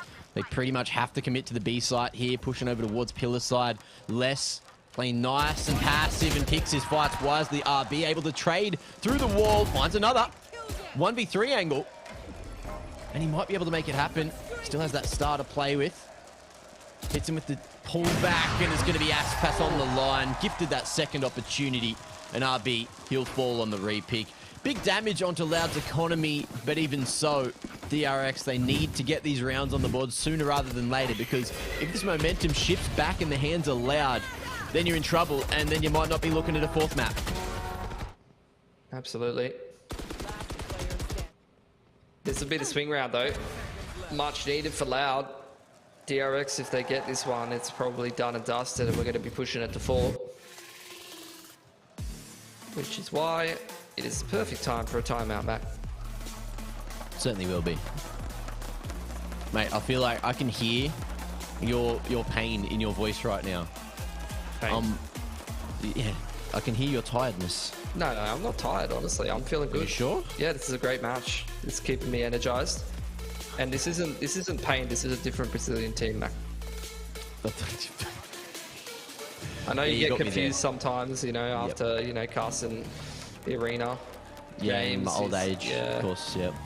Yeah, look, mate, let me just walk you back to your room, Geordie, all right? We'll put you to bed, it's all right. Hey, who's that? My name is Mac. DRX timeout. Yeah, look, 4-round lead though, so a little bit of breathing room for DRX, and it looks like they're just going to go for the halfie into round 17. Yeah, they're taking the path of least resistance here. Don't want to risk it all for the biscuit. They will be putting their pennies together, and they can buy a whole pack later on. Very responsible of them. Well, Buzz, faster approach. Stinger going to do it. He's taking a decent amount of damage, but that first pick is huge for DRX. Loud now having to scramble. They've still got that stack towards the A side of the map, so Aspas needs to live here, and he's down to 13 HP. Oh, easy pickings for RB, who's just sitting there in B main. And DRX, out of nowhere, in a round where they shouldn't have had any chance, any shot at all. They've got themselves a couple of picks, a couple of upgrades, and a solid-looking post-plant Buzz as well, ready for heaven. And the paint shells is just going to send Les away. They know his position. RB coming in from that flank to wrap. But DRX, you want to 100% the round, so you can see them just scrambling in towards CT instead, and looking to wrap all the way back to heaven. Les going to do what he can here. But now, if Loud lose this one, DRX are going to be very happy with themselves. Looks like they're going to respect Les here. Happy to play for themselves, keep themselves with the Phantom, with the Operator online for the next round. And Mako swinging into the open. He'll fall as well, so the disrespect is going to be punished, but it's not all for naught. Stax comes through with the final kill in the end. What a round, Mitch. Yeah, the half-by win. I still had faith in Loud after they lost the judge in heaven, but that setup kind of hinged quite heavily on what is really two quite situational weapons. You have the Operator in B main and a shotgun up on heaven, and the rest of the boys kind of leaning quite heavily towards the A side of the map. You don't really have any rifle presence towards B, and they were actually punished quite heavily for that. That might just be the nail in the coffin for DRX there, winning a map like this, because look at this bloody mixed bag of lollies here for Loud. They're going to chuck a Viper's Pit in there, try and sweeten the deal a little bit. There's the Trailblazer deep through A main. Mako is playing even more passive than before, because he knows they want to run at him. Yeah. He's circle jumping in his own spawn. He's calling Buzz over. He's saying, please, mate, bring your rocket over here. Ooh. Well, now they know that Buzz is here. But Aspas, he probably wants that Operator, so he's hanging around on a nasty line towards A main. You gotta just naturally play a little bit more aggressively in this kind of a round. You are not gonna win a straight out, drawn out fight. Cosmic out from RB, and it's gonna be this AXX kicked on out. Oh, great showstopper coming through at the end. So Aspas now out of the equation. And you can see that the extra Loud members up at Heaven are a little bit curious, a little bit worried about what's going on. They are going to be able to just jump through, retake that ramp control for the moment. Zest deep with the operator. May not have spotted that second man crossing, so that short side could come in handy if we are going to see Les start to make a move. But Sadak as well, of course, doesn't have a long-range weapon. He's just got this judge, so looking to punish anyone pushing forward towards that elbow side. The smoke might help him out here. But look, at range, 2Es is going to be able to find another. Zest connecting, and that's going to be A main control fully in the hands. 2Es pushes out of elbow, finds that with a wallbang. Okay, big damage with the headshot, and now even with that open plant, 2Es, he's going to be grab-welled off, going to be vulnerable up, and that is just going to be the round 100% to DRX, using the grab well, using the fragment to perfection to force him into the open and secure a 12th round. DRX, they're not done just yet. It looks like we might be going all the way to a 4th map, Mitch. 100%. Pit ready for Mako. Another Loud timeout coming in. KO ult's ready for Zest. They have got the tools to open up this round and close it out. Worth mentioning though that Loud do have some good retake tools of their own. They've got the Cosmic, they've got the Seekers, but what they don't have is money, Mac. They have got like 2.9k a piece on all of their players, so it's going to be another round where the buy is looking pretty lackluster, unfortunately, for the Loud boys. And they, I mean, very dangerously on their best map this tournament against a team who has not played an official on it in months, have let their foot off the gas pedal in this semi-final.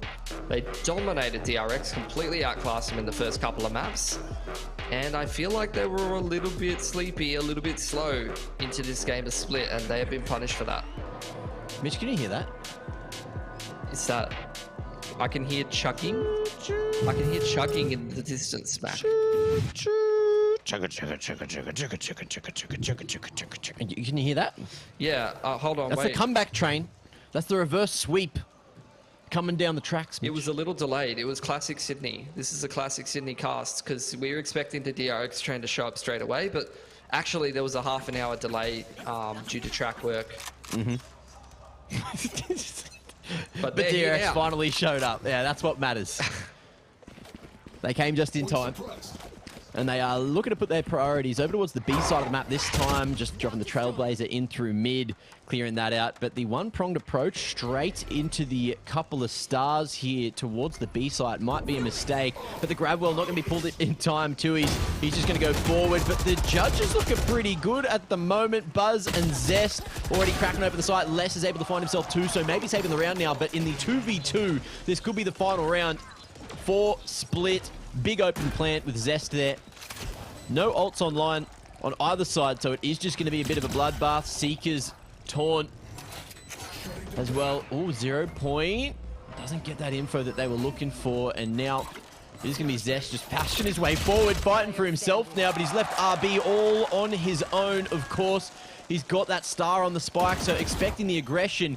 Gravwell going to be torn, and now just waiting for that tap to come through again, but how's Coanson going to play this? He's got the nice wide line. Aspas ready for the trade.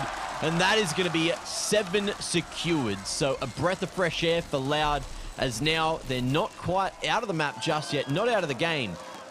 And still sniffing out OT. Yeah, that's the worst way to win a round though. One player surviving. You've got absolutely no cash. That raw adjustment right there to get that second kill was massive. Yeah. Must have been a vulnerable player, I think. These Spectres doing some real good work.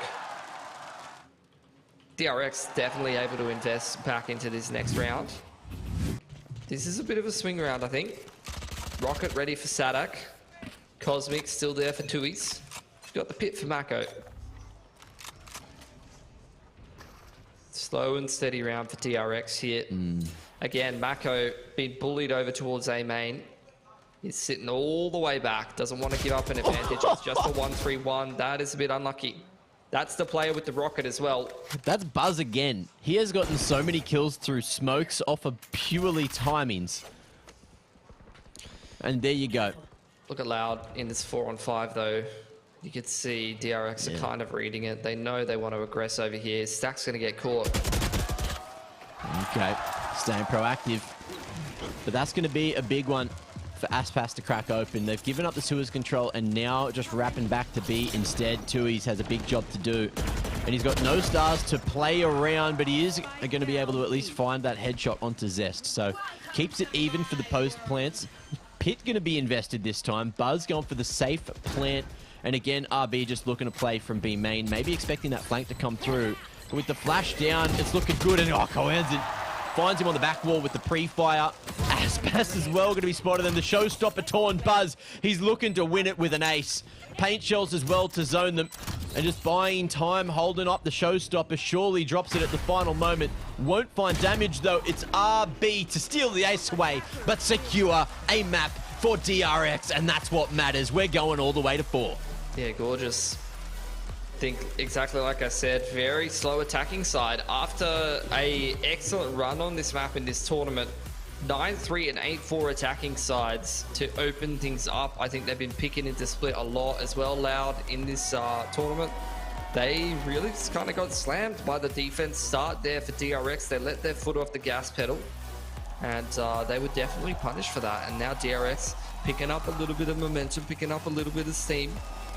Maybe the Loud not really having the read that they might have had in some of the other maps that we saw, because there's just not been the reps there for DRX at the end of the day. And they're obviously going to be pretty hype about that in Korea. RIP to Gen G. To Lil Peep. Lil Peep as well, but Gen G, I think Gen G actually got taken out by Loud as well earlier on in this tournament. So I think that, yeah, that was their first match. Yeah. That first best of 3. So Gen G didn't really get to show us what they were made of. DRX getting some revenge, but of course they still got to get the W. But look, the only remaining Pacific team here in the finals, even though it's the semis, you know, I think it's EMEA with the highest presence, and that's going to be tomorrow's semi. So Europe being good at tactical FPS, insane. Who would have thought it?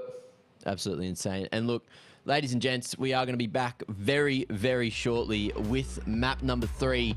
Of course, thank you all for joining us. Thank you all for sitting up at these early hours. And if you're just waking up and starting your day, look, hey, how you doing? Good to see ya. But we'll see you again in just a second. It's time for a break.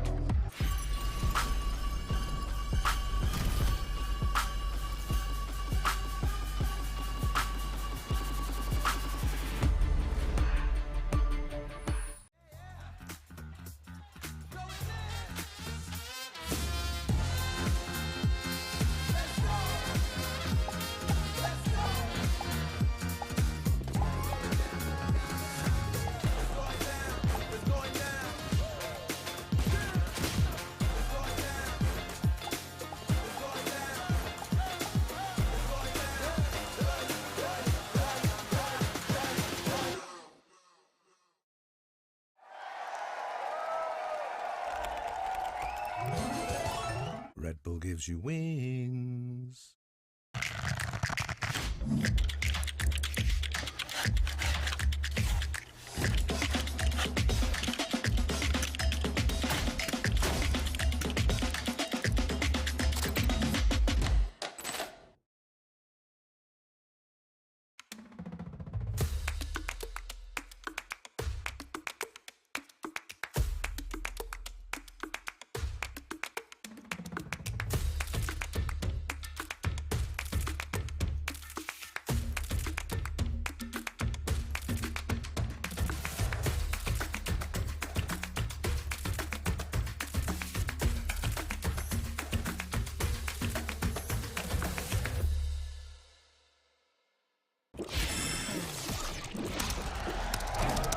Red Bull gives you wings.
wakey, wakey. Hands off the keyboard and get ready for some VCT lock-in Sao Paulo. We got a fourth map we're about to jump on into here. On the official Australian broadcast featuring Macklemore and Pilskinator. Oh, is that Macklemore from Thrift Shop? Yeah, mate. That's why, they call me the Thrifty Warrior. That's where it comes from. Now, look, we got a couple of agent stats to have a quick look at here as well, coming out of Split before we jump on into Fracture, which is going to be map number 4. But look, map number 3 definitely provided for all the Pacific fans, all the Korean fans out there. DRX coming through with a W. 13-7. It was very convincing, and that defensive start just seems to still be pretty broken, even though Loud are a strong attacking sided team. They just couldn't get anything going today, Mitch. Yeah, which was a bit of an anomaly compared to the rest of the tournament, but maybe a return to normalcy compared to what you would expect, if that makes sense. I think defense side starts quite good on Split, and I think if you don't win a couple of those key rounds early on, things get really grim really fast, and I think that really is what happened to Loud. Like, at the end of the day, they didn't get that pistol. They didn't really do super well anti-bonus, and then they kind of got shut down. DRX got their economy rolling, and the rest was kind of history, mate. It certainly was. I was just having a quick peek outside as well, thinking, hey, maybe we could show off these beautiful sunrises, but I think we missed the beautiful part. It's just like a light sky now. Look, by the way, look, this graph shows that it was all over the place there for Loud. DRX, of course, finding some kind of consistency, which is great for them. But look, I can see that the players are starting to all get ready over towards the stage as well. And moving into Fracture, like we saw there on Split, that flashes were so crucial for that win for DRX. So finally figuring out, hey, look, this double controller comp, maybe it's good against certain teams. Obviously, it didn't work as well as expected up against Loud, who managed to always have that extra flash over the top of DRX, and that was, extremely crucial in terms of that initiator role. And then we saw a complete turnaround when we got to Split, even though it was the defensive side. The double initiator, double flashes, just able to stagger them even further, create so much extra space. That, as well as, look, the individuals you'd expect to fire up for DRX were actually firing up as well. So finally shaking off the rust and moving into map 4. That's a dangerous prospect for Loud, because that could mean we're going all the way to 5. I think this map is also DRX's pick. Yeah, but this is fine for Loud. Like, they played it twice this tournament. They've had 2 real tight games on it. They played Genji. That was an OT win in the round of 16. Then they played it in their bracket semi-final against NRG, and they won in OT. And NRG is pretty good on this map historically. So if they're able to pick up a win against NRG, you could probably beat most teams. Whereas DRX, it's much less promising than that. They played Talon and they actually lost to them, and that was the only map that they lost to Talon. They were able to reverse sweep them on Ascent and Icebox after that. Yeah. I remember watching a couple of those games. To be fair, these Thai teams are pretty cracked on Fracture, man. Like, you can't mess with the Thai boys. Like, even like the tier like 2 or 3 Thai teams. I see, like, I coach teams who like scrim like the 5th or 6th best team in Thailand, and they're cracked on Fracture. It's like every Thai team just knows how to play some Fracture, bro. Yeah, it just feels that way sometimes, right? Now, look, moving into Fracture though, we are going to be able to see what's going on there in a moment. Of course, players starting to get the agent selects ready. Do you think we're going to see something similar to what DRX has played before? The Brimmy, the Breach, the staples, and also, what do you think we're going to get out of that duelist role? Are we expecting it to be Jets? Because Aspas has been popping off on that, but I really liked Buzz there on the Raze. I feel like Raze is so much more crucial on Fracture for the most part, but it, again, just comes down to preferences, right? Yeah, well, Loud is playing a similar kind of style to what they wanted to do on Split, almost. They're playing double duelist. If you remember the game that Fun Crew played, it's going to be a pretty similar kind of vibe, where they like a double duelist style. They like to kind of be a bit more explosive on Fracture. I see an Omen? And yeah, DRX, they do run Omen on Fracture. Is Neon in there too, huh? No, they're playing Fade, Omen, Raze, KO, and Viper, which is kind of an interesting agent comp, to be honest. Not a traditional Sentinel, not running the same kind of controller as you would normally see on this map. And it didn't work for them up against Talon, so I'm keen to see if DRX is going to stick to their guns or whether they're going to switch up their agent comp heading into this grand final. It's like we saw them do with Pearl. That did not work out for them. What did I see? Okay, on the that's a screen that I swap thought up. was Buzz is on a Sentinel. They're going to play duelistless, I guess. Unless RB's going on the Neon. Mako's going on the Smokes. Yeah, RB's on the Neon. RB's on the Neon. That's why that makes sense. I think RB prefers to play Neon more than Buzz does. I've seen this before. RB, the ultimate flex player. So, yeah, this is a difference for DRX. They have changed their comp quite substantially. The only same agent that they're running is Fade. That's it. It's literally 4 new agents, whereas the boys over on Loud are playing a different, playing the same comp that they were playing previously, which has been working for them, although they've had some very tight games on this map. So we'll see how things go. Worth mentioning that this man is green, but more than that, and he's drying out as the day goes on too. Look, you know, he's at his debut drag show here in Sao Paulo, and the makeup is not lasting up. Maybe it's a little hot in the arena once you get in a couple of maps deep. What was I saying? Yeah, DRX, I mean, they changed up their comp on Pearl quite substantially, and it did not work. So I'm a little nervous for them heading into Fracture, a map they haven't found success on in this tournament so far. Changing up their comp at the last minute versus a team that has found pretty reasonable success, but nothing outstanding from Loud. They struggled against Gen G, that's worrisome, but they beat NRG, which is probably a promising sign. So hard to get a read on what their form is on Fracture. Yeah, well, let's see if they can beat DRX though, because that's the big question. Now, DRX, of course, as you mentioned, slight changes in the comp. We'll see if it works out for them. And in the roles as well. They're chucking Buzz on a Senti, mate. See how it all works out for them at the moment. But for right now, it looks like it is going to be B-site, the target for Loud here on the attacking side. Yep. Just quick execute straight up into the site. Fault line comes on through. Again, explosive potential, but Aspis staring down the barrel of a shorty. Yeah, and for Buzzy Boy, going to be able to control that tower. Coenzin as well gets that nice open plant. So we are going to see them escape back towards B main. Nano Swarm already down on that spike.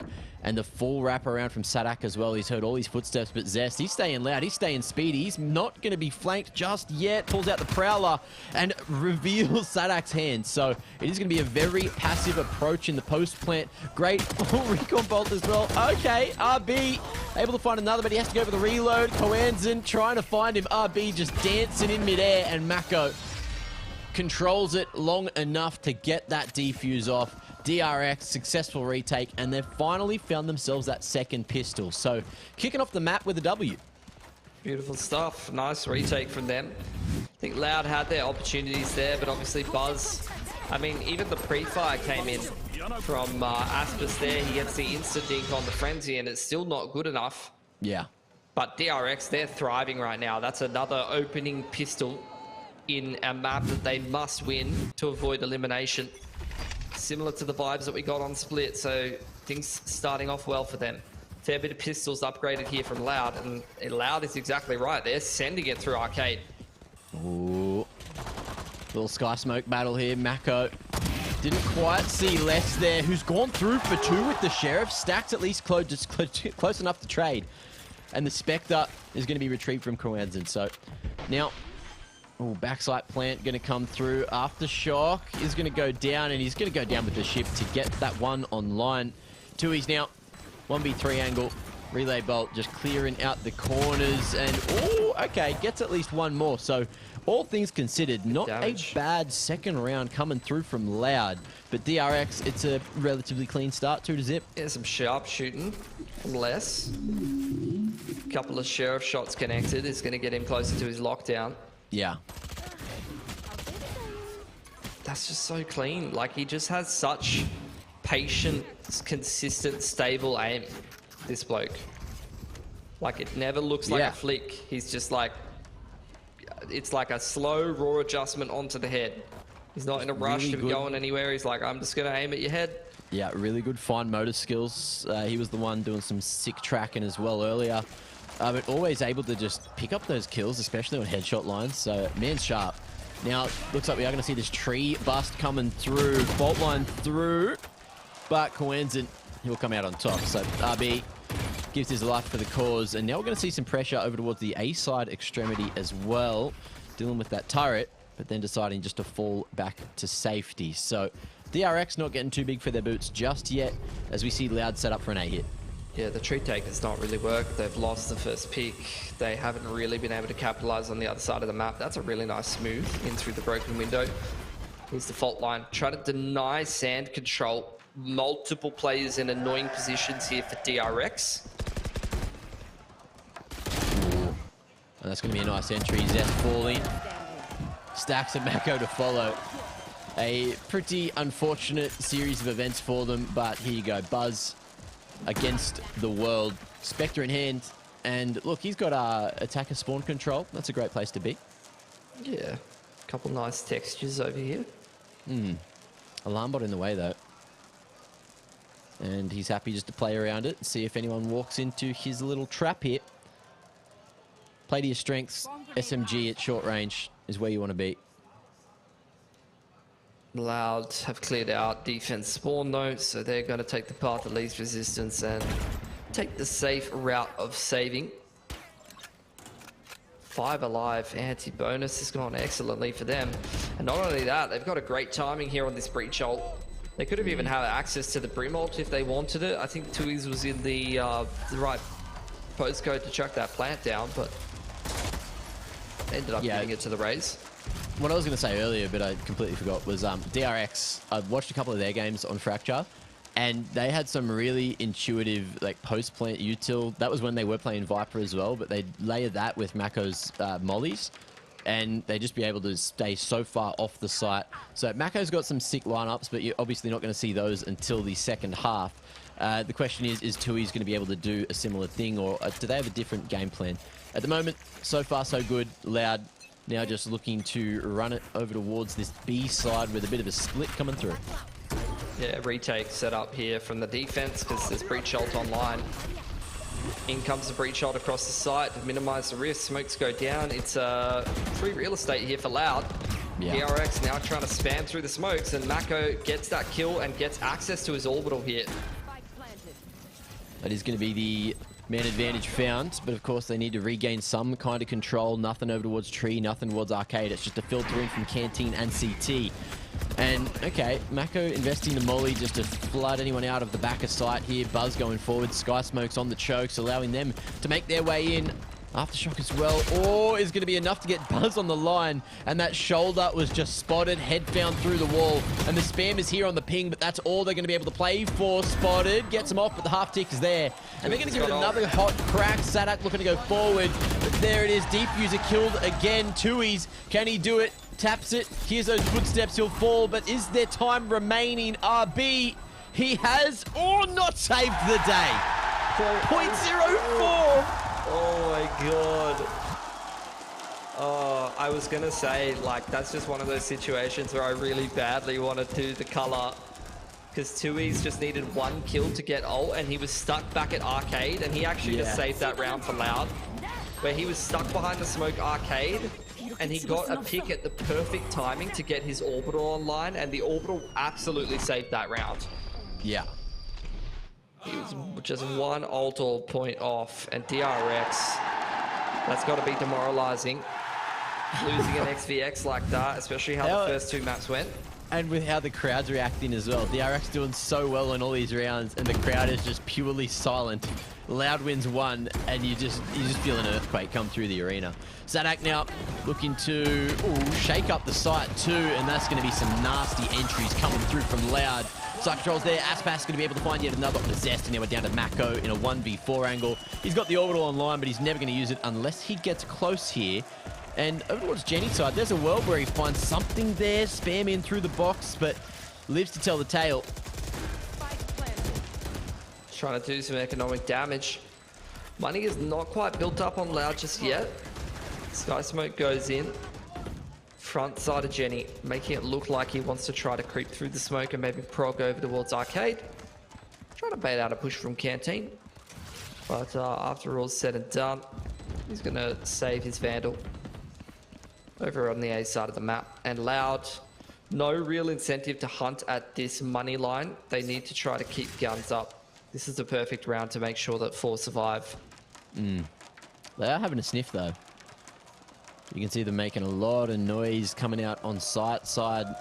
Les just going to be going up towards drop instead, but no one going to be able to find Mako here tucked away on site. So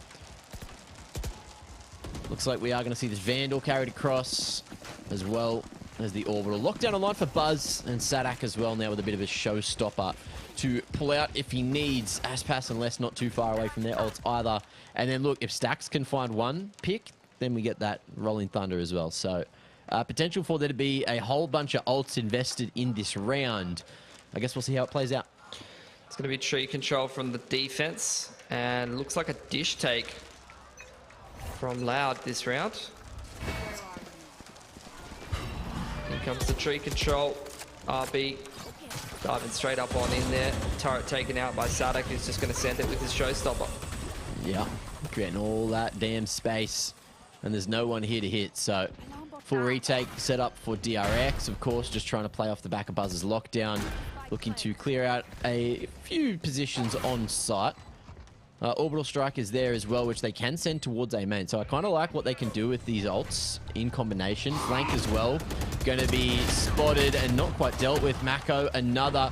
And he's still living too, so Orbital could be invested if needed, but now it's going to be the same aim control. Aspas just sitting in the Cloudburst, can't shoot back because he can't see a damn thing, and now it's all down to Tui's, who's tucked away on site, but he's got a big job to do. Time definitely on his side if he can start to get a couple of picks, but he won't. B finds that headshot with a little spam, and there you go. 3-3 going to be the scoreline as DRX have a very successful retake, only losing Stacks in the process. Yeah, and getting good value out of their lockdown. Keeping 4 guns up. Still going to have to do some tough work on in though. Ooh. That's sick. That's some sick movement. That's a ridiculous shot. He didn't even know how he hit that. You saw the reaction in the player cam. He was confused. Did not deserve to hit that shot, but good take it. You know those ones where you just fall around and you're like, I'll just shoot, because look, you miss every shot you don't take. Your bullet just goes into Narnia and somehow hits him with a headshot. That's what's going on there. I like the movement though to get the high ground with the Neon. Definitely unexpected from Loud there. But DRX, let's see if they can do it again. Find that early advantage and play off the back of it. Zesh just going to be haunting over towards that dish side, and he's not going to be cleared either. So Stacks able to pick that one up. A couple of ults to use if they need it. Stacks could drop the Rolling Thunder. But Zester's still tucked away on the back of site, and this is a nice setup from him and RB. And there's not a lot to try to force them out into the open. Yeah, the execution is definitely off for Loud. The breach utility was not timed well with that entry. Kind of reminds me of the sloppiness on Split with the Sky, setting up the duelists for success. That entry was far too easy for the player sitting on the bottom side of site, and Loud have found themselves in a pretty miserable situation now, 3-on-5. Ooh, RB. Crisp with the headshot, second for the round. And left his position known as well, making noise in towards that A main choke, and will go down with a spam through the smoke. Zest chiming in, and DRX, they are winning now 4-3. And look, if the crowd's not going to cheer for them, I bloody will. Woo! Woohoo! Mitch, ready? Boys. 3, 2, 1, let's go! Got to cheer for our Pacific brethren. Hey, someone's got to. But at the same time, Louder from the same hemisphere as us, so... Yeah. So it's summer over there. It's hot as well. Everyone was whinging about it when the lock-in first started. True. But it was still hotter in Australia than it was over there. So, look, suck it up. Yep, suck up some Caprinas. You'll be all right. Well, that's fast. Looking to make his way into sight now. And not going to be spotted as he walks all the way to heaven. Right click's going to do it. Mako not expecting the position. And now we got RB as well, looking to make their way back into the round, maybe back into heaven. Or Rolling Thunder, they waited for it. Aspis is in a very off position. Cloudburst not gonna save him. It will actually allow him some time to get one pick onto RB, who's running straight to his face. Zest living, ready for the flag from Sadak as well, who's made his way all the way through tunnel, but it's not the first time he's done that. Coenzen still fighting from sight, and he'll lock it in for a fourth. All tied up here, as rounds are just gonna continue to be traded back and forth. Yeah, DRX have got a good economy, so they're going to keep reinvesting. Buzz is actually pulling out the operator on the Killjoy now, which is potentially a dangerous choice given how up-tempo that Loud are playing at times, busting out of Dish and things like that.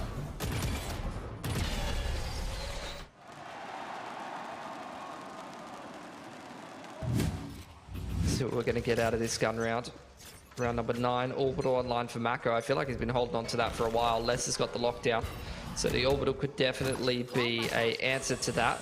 Yeah, I definitely would say this is the 5th round where that Orbital's been online. I've been counting. Beautiful from Buzz. I mean, Aspis contacted that same part of the map earlier, and in general, Loud are trying to do this split and pick style, and it worked well for them last round, but DRX within one round able to adjust, which is a really promising sign. That's a beautiful raw adjustment from Buzz. Usually a primary operator player thrown on the KJ, but still able to just pick up the op and still do work with it. Oh, and he's ready for this flank in towards the tower side as well. Peeking before the flash is a right way to get yourself killed. And Buzz, man's on for the ace now. Maybe crunched on eventually. Mako with that Prowler. It's given him the info he's needed, but Sadak's still living on 16 points of health. And still just trying to take these fights, but the Haunt leaves the trail behind him. So we'll see what DRX decide to do off the back of it. Tui's happy just to get that ult orb and maybe go for a bit of ult orb farming for the rest of the 30 seconds. Maybe just the save. Yeah, not really a whole lot for them to do in this round. Maybe if Sadak can go and get that dish orb, he can actually get the showstopper online though. So that's not a bad shout. I think it's worth for DRX to hunt now. Their money's looking pretty stable. RB's certainly doing it, but maybe at a range of 2 was not expecting. Tap and RB wins it. Such a weird movement, bro, to play against. Who's moving? RB's. Yeah. Yeah. Let's do this.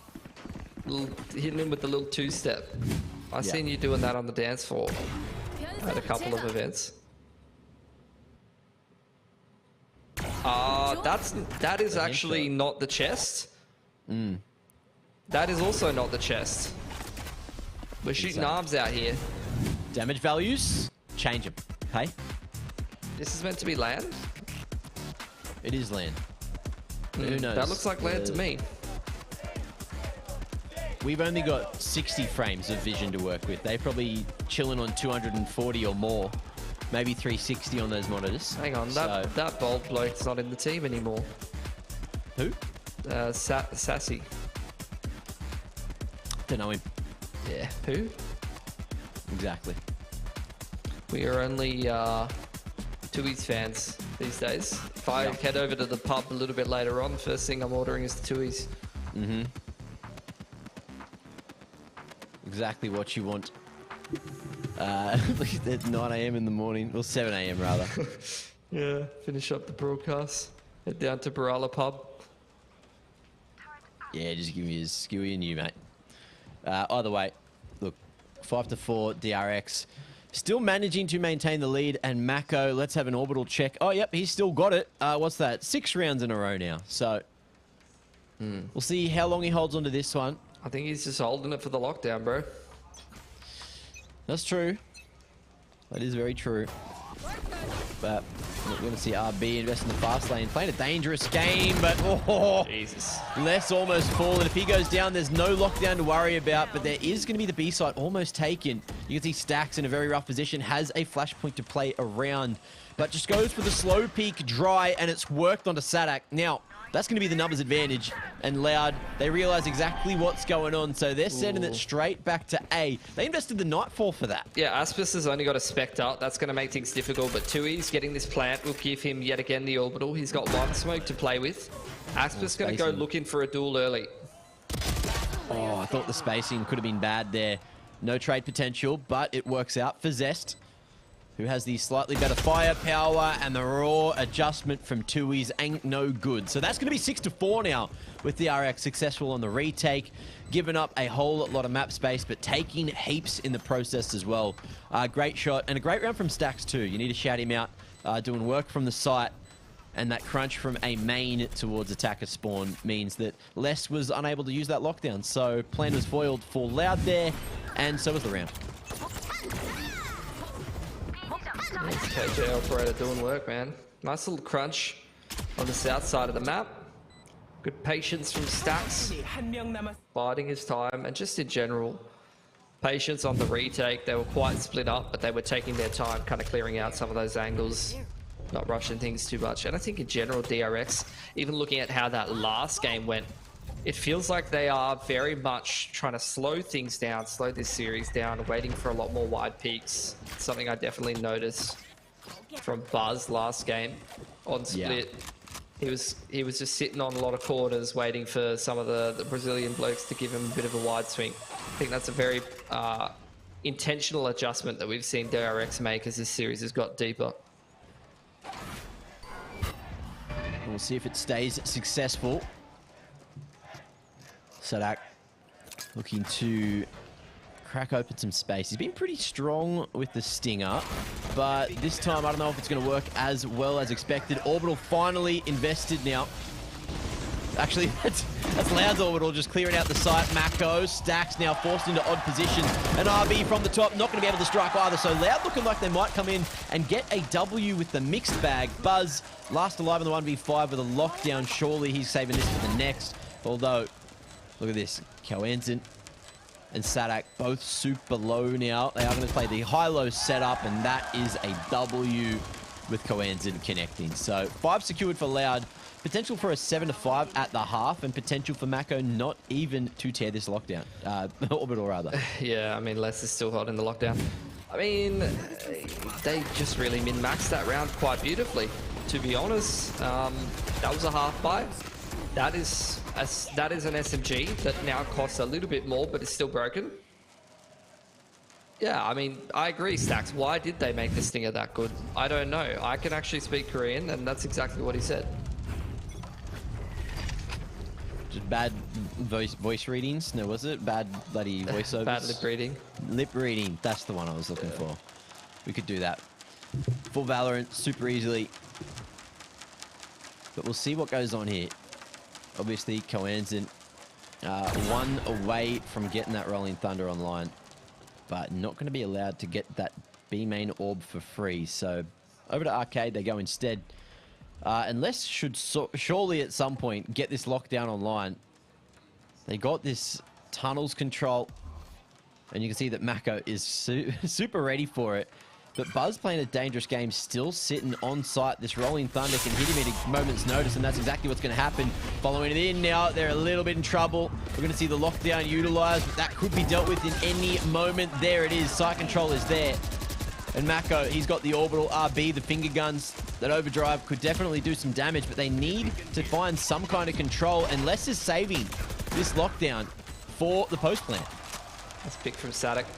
Breach out of the equation before he can start scaling out spawn with the flashes. There is the lockdown finally in from Les. 1-for-1 into the site, Mac. Ooh, Orbital finally used, but in the process, he's left in a 1v3, so Mako leaving it too late. Finally gets that Orbital used, but it has absolutely no value in the half, so maybe a lesson learned, maybe. We'll see what they do moving into the second, but that is going to be a tied scoreline at the half. 6-6, anyone's map right now. Yeah, nicely done from Loud, though.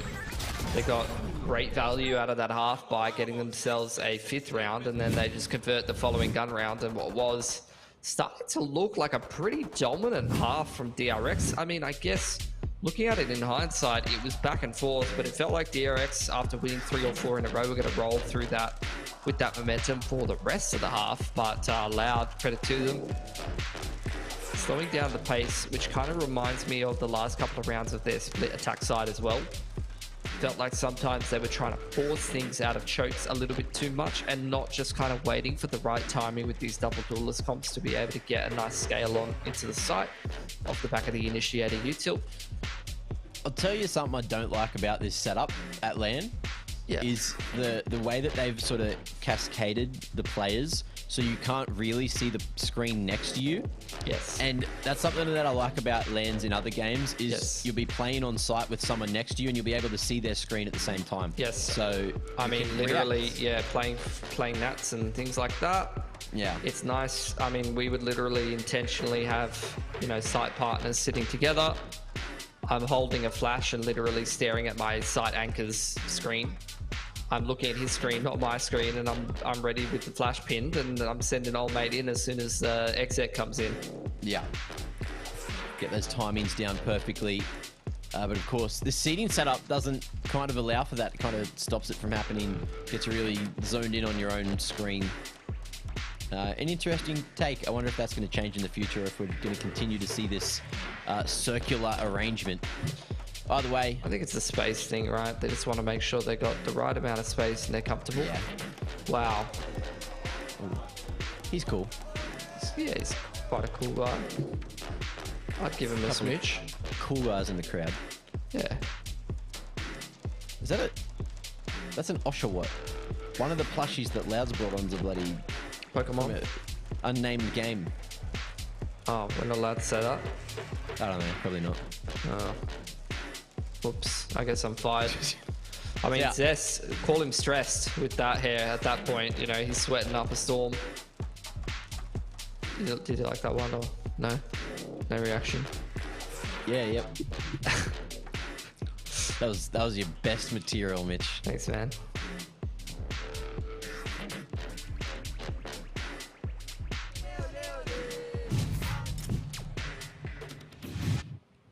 Beats, bars, tunes.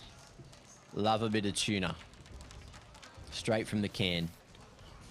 At 7 AM in the morning. Lemon and pepper. Underrated. Me so well. Bit of tomato and onion, eh? Yeah. Not too bad, not too bad. Bit of olive oil. Oh, I don't rate that one. That's the one I eat the most. Not a real fan of olive oil myself. RB is just no clipping through the map. Yep. Seems Oh, fair. jeez. Mako's tapping real good. Yeah. Couple of headshots found, and DRX looking good for a pistol. They got a whole lot of control at the moment. Coenzen coming through. Full util, but it's not the util that they're worried about. It's the flash forward, and Zest, RB, and Buzz all standing and delivering for Korea right now. However, Les is living. He's got a frenzy in hand now, just trying to figure out exactly where he wants to re-entry the site from. Looks like it's just going to be straight in from the front of Arcade, and he's given a whole lot of control. But how's the timing? He's got a bot to play around, drops it up top.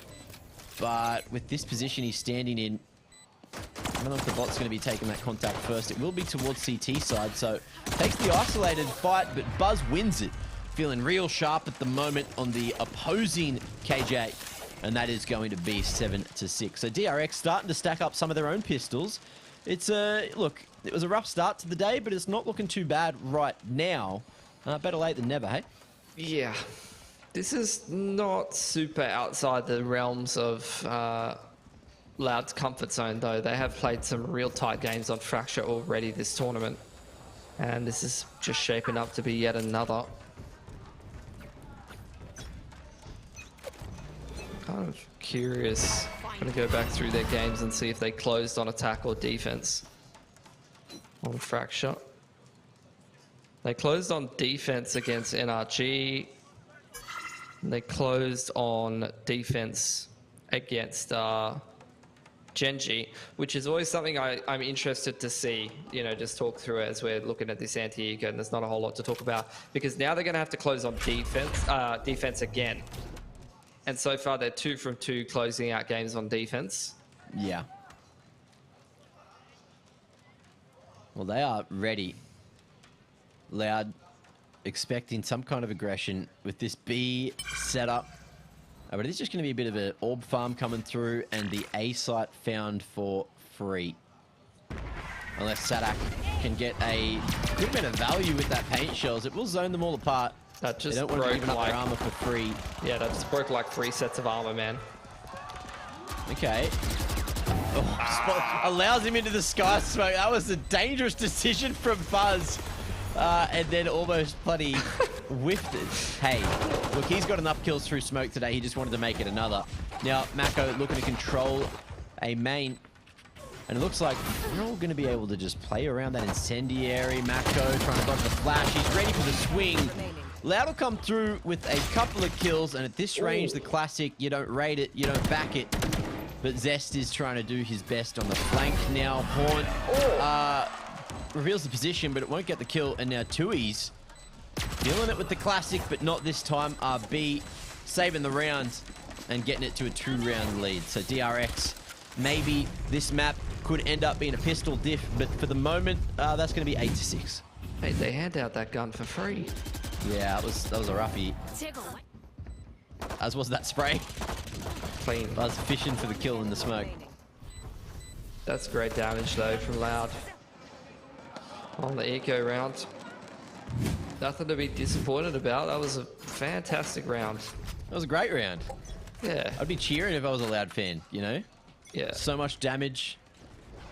Look at this bonus. It's 3 bloody pistol armors. Okay, RB's decided to stun first, and it's actually kind of worked.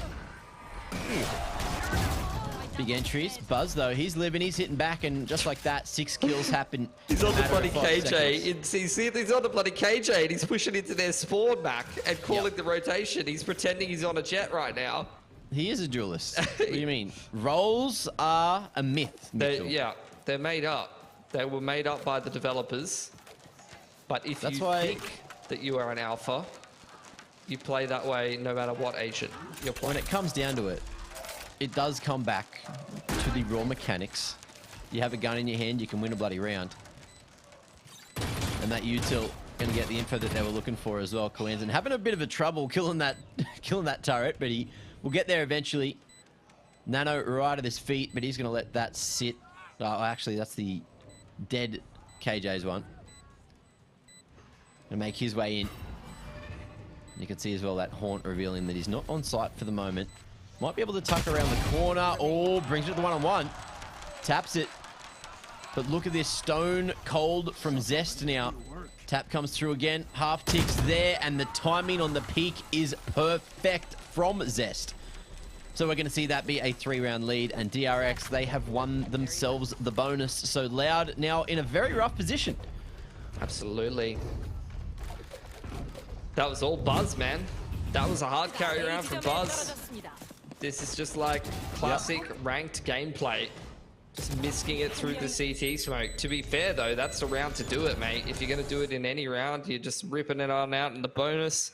He went Phantom Light Armor, anti-eco, and he's just said, screw it. We're on the bonus, I don't care. I'm gonna take a bit of a 50-50, risk it for the biscuit, and it's worked out beautifully. RB sending it, anti-eco, straight up arcade, relay bolt to Jenny, and in he goes. Aspis lucky to be alive there. And everything's slowing down. DRX not committing to the plant straight away. Just trying to bait out any of that extra util tucked away in the corner. Coanzin going to be able to find that one on the RB. And now the Sheriff starting to have some impact. Rolling Thunder going to be invested with this 2-man advantage now. And you're going to see Loud continue to go forward. Mako fighting. Has that orbital online, which he can use if that spike gets tapped. And he's got himself that stimmy as well. So maybe there's a chance, but he might not even need to use it. There is 2 big ults online. First going to be utilized. And the lockdown's there for good measure if they need it. The stimmy's enough to get Mako across the line. And surely a hold on to the Locky. Taps there, info as well. They know that Sadak's off it. And he's going to try to take the advanced line. But Mako finds 4 up against the pistols to save that one for DRX. It got a little bit iffy, but they also managed to bait out the Rolling Thunder while everything was going on there. So Loud, they've lost that, but they're about to have 3 ults online anyway. I think that's worth it for them. They take away a couple of guns. They force out the orbital from Mako in exchange for the Rolling Thunder. So all things considered, I think probably a successful round for Loud, but they've still got work to do. Now behind, what is it, 10-6 now? DRX has a reasonable economy built up. This is where Loud, they've just got to do what they've done in the other 2 games this tournament. They've got to kind of try and close on defense. It's interesting to see that they did close on defense. They actually, in both games, had better attacking side halves than they did in this game. They went 7-5-8-4 instead of 6-6 on attack. Oh, yeah. And both of their defense halves, they actually lost, but were still able to kind of push it into OT. Does that make sense? Because they had more successful attacking side halves. So actually going to have to do even better on defense than they did in the other games to try and close this game on defense and push it through to OT. Let's see if they can give it a crack. It all starts here, and it starts with investing these ults into winning multiple gun rounds back to back. Lockdown's there for Buzz. DRX economy, nice and healthy. Probably 2 buys in the back pocket. Or at least 1 buy and like a half buy, and then another gun round. So the next 4 rounds are not going to be easy for Loud to try and even up the scoreline. One off the orbital. They got the lockdown. They've got the showstopper, and Aspis going to pull out the operator. He's actually having a real rough game considering how the first couple maps went. Only just noticed that. Yeah, certainly seems to be the case. And now, no you spoke and he delivered. He's just gone in, done that somehow. But Mako still swinging right on back. Less living on site for the moment, and you can see that DRX, they have chucked the Yui, gone straight back to A instead. But let's see what Tuis is going to be able to do. Nice sharp shot to get one, but he's not going to be able to follow up on another. Zest able to make that trade happen. And just Sky Smoke's close on site to get that planted all the way towards the back now. Lockdown used very aggressively indeed, looking to try and force them to stay on site because A main is not a position you can stand in. And Stacks, he's a little bit too far away to have that value. Maybe they're not expecting Zest here as well, who's tucked on the bottom side. And with Util out, Les can't shoot back, so that's going to be an easy one for Zest to get across the line. 11 secured for DRX. Mitch, this is looking very much like we're going all the way to Ascent. Yeah, this is going to 5, bro. 4 ults online for DRX, great money, going into another anti-half buy. And this is very common nowadays, sending the Neon in to pull rotations and create space on the other side of the map. Baiting the other team into going for a flank push or just pulling the rotation away so that you can end the round over towards A. See it all the time on Fracture. And that's worked out a bloody treat for DRX with this Neon comp. And just sees over the top of the Nano as well, and it's going to be RB cracking things open. Wow. Just the instant push straight in. That damage from the Nano was good for Les to pick up another, and he's found that through the smoke as well. So maybe something finally working out for Loud now, but they've got this tree control. Mako looking to fight for it. Paint Shell's in the way. Has that slight movement boost from the Stimmy, but Buzz down in the holes, down in that lower tunnels area, stops the cross from Sadak. So that's tree control there. Orbital online, lockdown as well. An unlosable position for DRX, and they didn't even have to use those ults. Mitch, this map's done. Yep. Changing my name to Matt. You had to hit first. 4 ults. Great post-plant tools available for DRX. They haven't even really needed to use them. I mean, what can I say, Mac? This is going to Ascent every day of the week. Louder just not shot up to this map of Fracture at all. We got the orbital online. Aspis is going to pull the knives. That's where the good news ends, mate. All news is good news at this point, because I'm just happy to be involved, Mitchell. And just happy to be here, man. By the way, round 19. And Loud unable to find any real extremity control. They are going to shift their way towards a main. And things going relatively slowly for now. DRX, they're going to try to put Buzz over towards B with this lockdown. And I thought it was going to be a fake for a moment, but they are going to start to rotate back towards Arcade side. So fully clearing out the tunnels means that they can try to make this site take happen.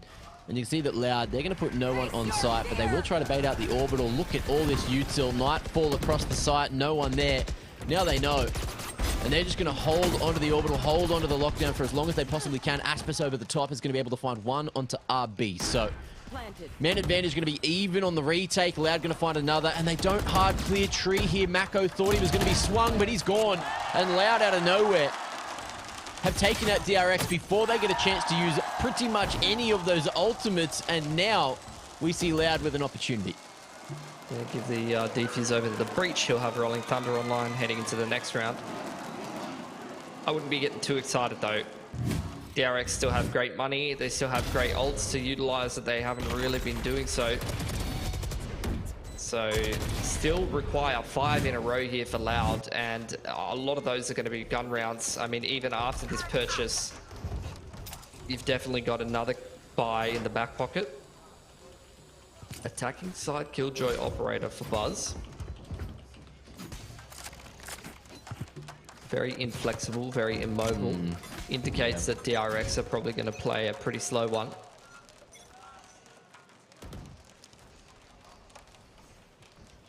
Well, you say that, but RB's already up in the grills of Sadak at drop.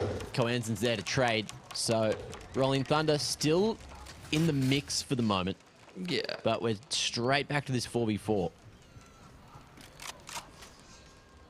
How will DRX work the map in this situation? Quite hard to hold everything in a 4-on-4 on a map like Fracture on defense. So you can see Loud already shifting to just pairing up, playing retake on A. I think DRX have read this quite well, quite honestly. Walking over towards the A side of the map. You've still got full smokes for Mako. It's going to be free real estate into the A site. You've got the lockdown and the orbital for a post plant. Orbital there for 2Es, as well as the Rolling Thunder. So decent retake tools. Guana's in, going to stun them as they come on in. Is he going to try and play plant denial? There's the stun orbital. That is gorgeous. Oh, that is for 2 players. Spike dropped. What a play from Loud. Why were they both on site? So many questions I want answered, but now, either way, Buzz is going to give this a red hot crack with the KJ ult. Lockdown allows him to smash his way into site, and Mako, you know he's playing deep, you know he's playing lineups. So Loud might need to start to try to get a wriggle on. Okay, dropping the molly. Allows Buzz to get damage done on site. There's 2 found. And with that molly now, it's all going to come down to the timing. Aspis going forward. And Buzz might have done just enough. Orbital gets them off it and finishes the first. That's the game, Mako. The lineups get the job done as well as the Orbital. Big W coming through for DRX to take us to a 5th. We're going all the way to Ascent, Mitch. Yeah, gorgeous. Really nice reverse sweep in action here from DRX. Just really tenacious in this grand final. They started so slow the first couple of maps, did not look like themselves at all. And I think that it's been the opposite trajectory for both of these teams. I really do feel like Loud have slowed down a lot. Their focus has not been the same. The way that they're syncing up their utility between their initiators and their duelist comps, especially their double duelist comps, has not nearly been as in sync as it was on the first couple of maps. And I feel like as the game has slowed down, DRX's more kind of consistent, measured play style, where they're relying on defaults, they're relying on playing the high percentages. Now that the aim has started to be less of a factor and the clutch rounds have started to be more even between both of the teams, it feels like DRX's consistency is doing the wonders. Yeah, it certainly will be. Now, I cannot wait to see what we get from both these teams on Ascent. DRX really finding their form. The endurance tester of a best of 5 is really testing Loud at the moment. You can see a couple of mistakes coming through. At this moment, though, when that orbital came through, I thought the DRX had really dropped the ball, but Buzz, again, just saving the day, doing his job. Got the kills he needed to, and DRX clutching through with the 2v4. Yeah, so it's definitely going to be an interesting one. I don't think Loud have played it this year in an official. As for DRX, they have played it twice this tournament. They beat Talon. They actually lost to BBL. That was the opening game of the tournament where they did drop a game in 24 rounds to BBL. So that might be a little bit worrisome. We'll see what we're going to get out of it. But I feel like Ascent is the most even map. And I feel like the sun is shining through your window now. So It really is. You want to see how hot I can go? Ready? I've gone blind. I've gone blind. That is a very ginger man. I can't see anything, so I think it's a great time to take a break. Ladies and gents, we'll be back with the 5th map, the final map of the best of 5, to finally crown our first champion, our first grand finalist here for VCT Lock-In. We'll see you just after this.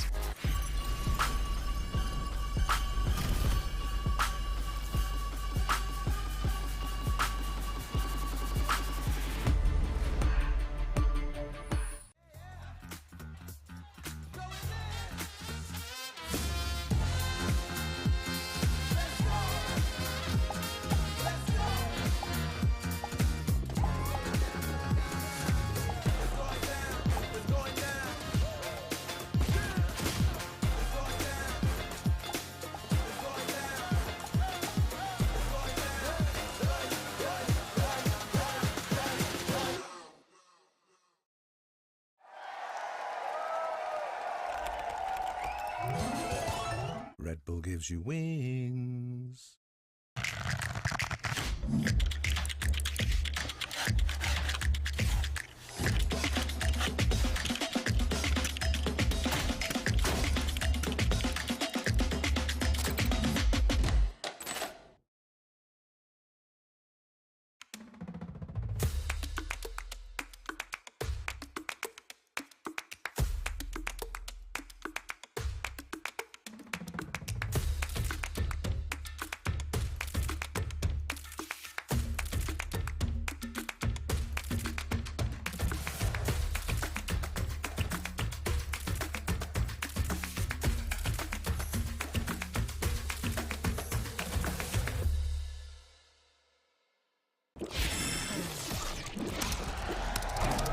Red Bull gives you wings.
The complete control.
Switch and repeat of the flow. You feel the beat and tempo. We've got the complete control. Turn up the speed as we go. Switch and repeat of the flow. You feel the beat and tempo. We've got the complete control. Turn up the speed as we go. Switch and repeat of the flow. You feel the beat and tempo. We've got the complete control. Turn up the speed as we go. Switch and repeat of the flow. You feel the beat and tempo. We've got the complete control. Turn up the speed as we go. Switch and repeat of the flow. You feel the beat and tempo. We've got the complete control. The complete control. The complete control. The complete control. The complete control. The complete control. Loud! The crowd is on their feet. The Brazilian hope is still alive. Eu acho que é um sonho. Todo brasileiro que joga FPS é um sonho levantar um troféu muito importante desse assim em casa. 이제 한 발자국 남았기 때문에 충분히 갈 수 있다는 자신 있고.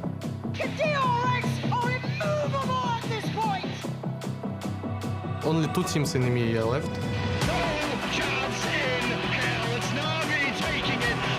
Only one of us can go to the final.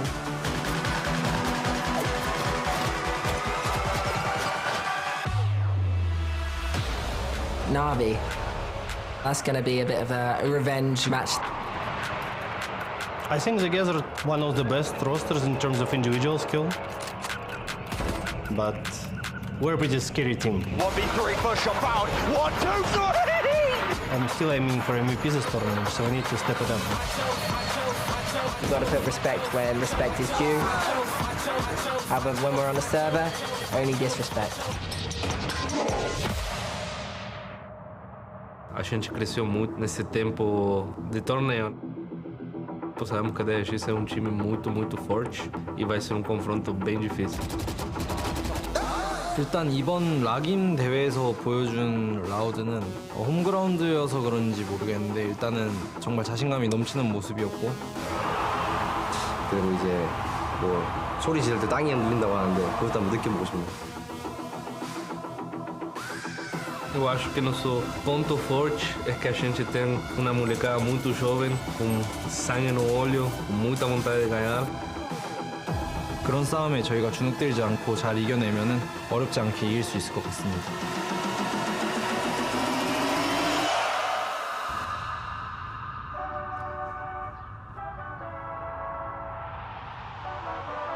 Aqui está Brasil, faz ele.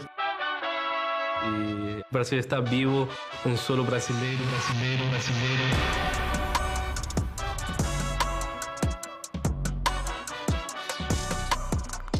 Guys, let's have some fun.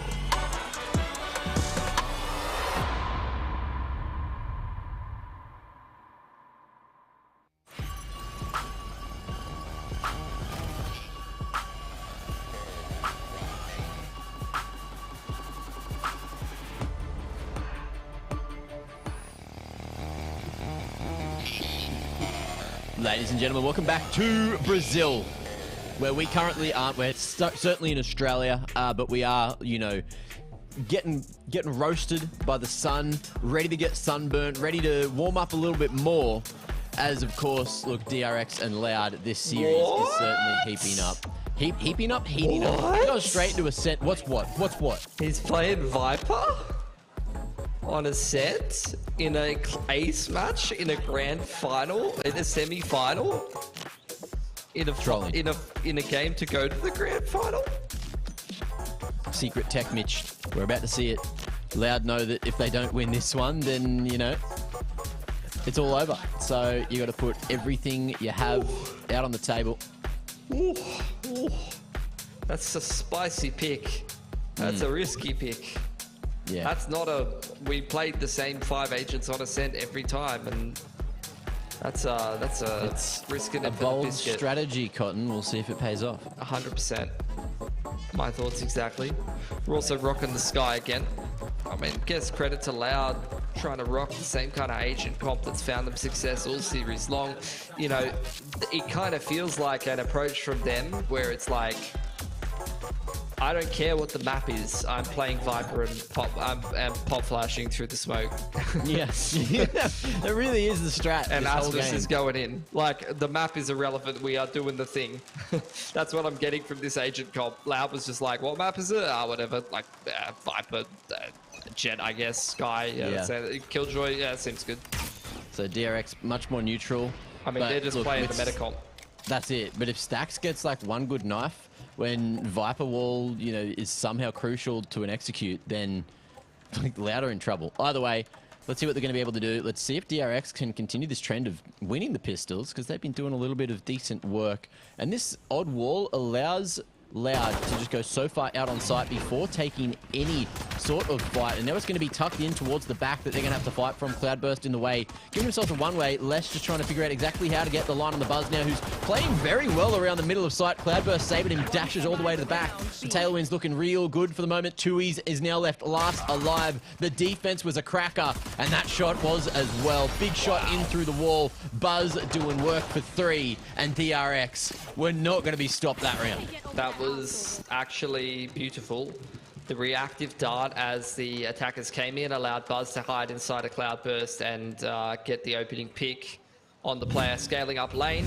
But the absolute picture-perfect brilliance there really came from Stax. He scaled similar to what you see on New Box Inferno. You've got a couple of the boys hiding in the backside of the B site. Stax scales a flash over the top of the back of the boathouse. As they're coming up lane, all the attackers are blind, the defenders aren't blind at all, and you just crack on with the retake, and that worked beautifully. Paranoia in from Mako, punishing the push through in towards A main. Static goes down right off the bat. Couple of upgraded pistolas, but not really doing any damage here. Tui's, I think he managed to sneak away out of the vision of that drone, so able just to tuck away at Sub Rosa for the moment. And now we're going to see DRX fall away, look to play 3-2 split, give up that mid control, and put heavy reliance on that alarm bot right at mid to make sure it's not going to be a pincer into sight. Getting some KJ orbs. You love to see it. A little bit of a scan. Pressure coming into B main. Buzz cops a dig there. Down to 10 HP, needs to be careful. Nice shocky onto that B main player. Alarmbot gets triggered by Aspis. Kind of spread at the map, putting some pressure on DRX, but Stax is going to tuck himself into wine, have a little bit of a booze up. So I don't think DRX is feeling too stressed right now. No. Definitely happy with the positions they're in. Market control's gone, so the pints are starting to come through, but look at Mako's position. He doesn't have any flashes to use, but he is just going to try and take that contact, swing off one another. Zest as well with the recon bolt, but Mako on 33 points of health doesn't let a man past. And that's going to be Zest to swing and get the final kill of the round. 2-0 now. DRX keeping it really damn clean up against the pistols. Yeah, Spectre bonus. Keen to see if they're going to do some kind of set play. Okay. All right. Well, I guess that's just allowed. Yeah. Didn't know that's how it happened. And understandably, that's why the observers missed it. Because in what world does that happen? Oh, you weren't ready for him to spray 4 people through a smoke? Yeah. These Come on, observers, DJ. oh, honestly. Mr. Prius. Prius. Who even DJ drives a Prius? KUNTZ. Wait, what, how do you pronounce that? Tap of the orbit, mate. Mako's ready with the paranoia. You can see they're trying to bait it out. Specky at the ready. Oh. Mako, more impact as well. Going to be able to drop that paranoia, dark cover. Tries to TP to safety, but he won't live this time. And Sadak is like, what is this guy doing? He's dead, guys. Look, it's all right. It's all right. For the moment. Ready with the fragment reactively. RB with a bit of an off angle on the turret. He's got a whole damn setup over on duel. But he's playing close. He wants to take a duel before he's ripping those nanos. Ooh. Turret takes contact. Stacks. Ready to rip the fragment. Jump peek in, spots something coming through, and that's going to stagger it for the moment. Great flash as well as the 0 point. Picking up 3 suppressions onto Loud, so they really can't do anything but stand and shoot right now. Great flash, however, peeking on the line they were expecting means Coan's going to find him even though he was blind. And that is going to be a nice little post plant. 4v2 now. DRX looking like they just want to try and find as much damage as possible, and that one way is going to be a lot to get past Zest. Thinking about just going straight through the nano here. Shocky underneath himself, and that line is going to be hard to shoot at with the Spectre. Tui's able to find Buzz going fishing in the Cloudburst. There it is. Loud on the board with a first on the attacking side. Anti-bonus, not too bad. 4 guns up. Oh. Good turn there. High sense on Koana's in.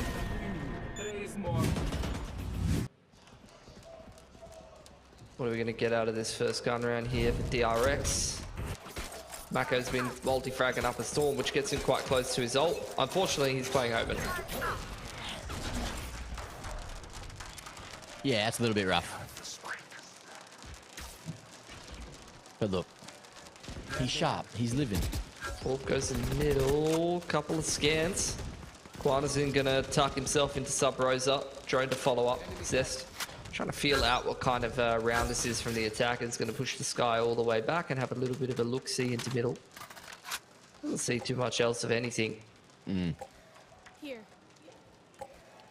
Mako contesting A main. He's been at wine quite regularly here. Loud going to use the Cloudburst in combination with the Guiding Light. This forces out reactive utility from DRX. Start cover onto A main in combination with the Fragment. They were very concerned about an A pop there. I like that use of the Cloudburst just to deny the one way with that Omen Smoke as well, you know? Yeah, then you pop flash out of it. Super strong. Did get a dart from DRX in the meanwhile. Did he just break the window with his classic? Oh, we'll forget that. We'll go back to that. Yeah, we'll think about it. By the way, Aspis all the way out on site now, just dancing around at Jenny and Tui's. Going to be able to chime in with Aspis as well to crack open the A site.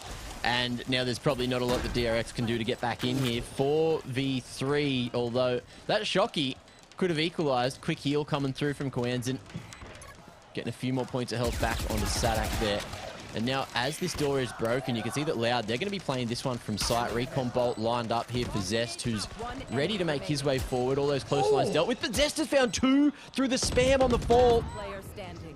The wallbang, it looks so good, and the third man's there as well. So info in the hands of Zest, but Koanza too sharp this time. Finding that headshot and a second for Loud. We got a tied game. I want to see the replay of that spam. Desperately.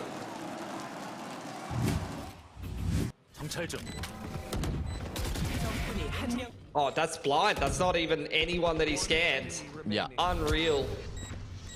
Just common line, somehow gets a headshot onto one of them. Dude, if Huge he clutched damage. that, if he clutched that and Loud went on to win this, lose this grand final, I would be in the VODs with some real sad music on later on. Yeah. It's like, why did it all go wrong? Why did we line up? Oh, this wasn't meant to be. Is the Seekers online for Koanas in good aim control coming on in here? It's only the Eco. I'm kind of wondering if DRX is going to change things up later on with how many A-pops there's been. Like maybe they can chuck stacks inside the dark cover and do some pop flash plays. I like that they're adapting to these pre-fires towards underneath balcony. Flashes forward, pistols, probably not going to be doing too much here for DRX. And as you can see, Loud are just tearing straight through him. So, yeah, arguably, look, that toxic screen is constantly being put towards the B side instead. Did you see that? The last minute, he dropped him the spike even after the round was over. That gave Les his lockdown heading into the next round without having to go for all. Coordination. The small details. Yep, I agree. That was sick. Guy in the crowd. Is that what he said? Yeah, I speak Portuguese as well. Yeah, of course.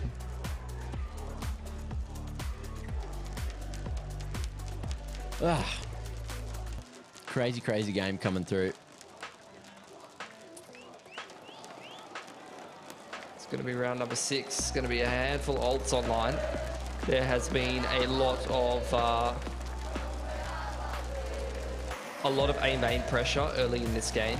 And it feels like Loud are back to their old tricks that were working for them in the first couple of maps, where they're able to go for these A pops, finding success with a specific strat, starting to condition DRX to respect that side of the map, have to worry about A main. DRX have also showed a few things over there. So this is where we get the timeout. And we get the second layer of what these players are thinking about, but that gets complicated by the fact that we have some old timings heading into round number 6 here. Hunter's Fury can cancel the lockdown of Les. Sadak with the pit for the post plant. Operator comes out for Buzz. So a lot of things to consider heading into this round. It's going to be B main pressure here from DRX, but the Viper's pit, the Viper wall toxic screen is over there towards B main in combination with the turret. It'll be a little difficult for the Jet to get on this line. Here. Aspis They know it's coming. It's like, where's this recon bolt landed? And Aspis ready with the classic eventually. That's given him a bit of time to move forward here towards B main. Oh, the pre-fire from Les is unreal. Yep, just lines it up, knocks him down. Buzz, see you later. Zest did everything he could to set up old mate for success, and he still got absolutely dunked on.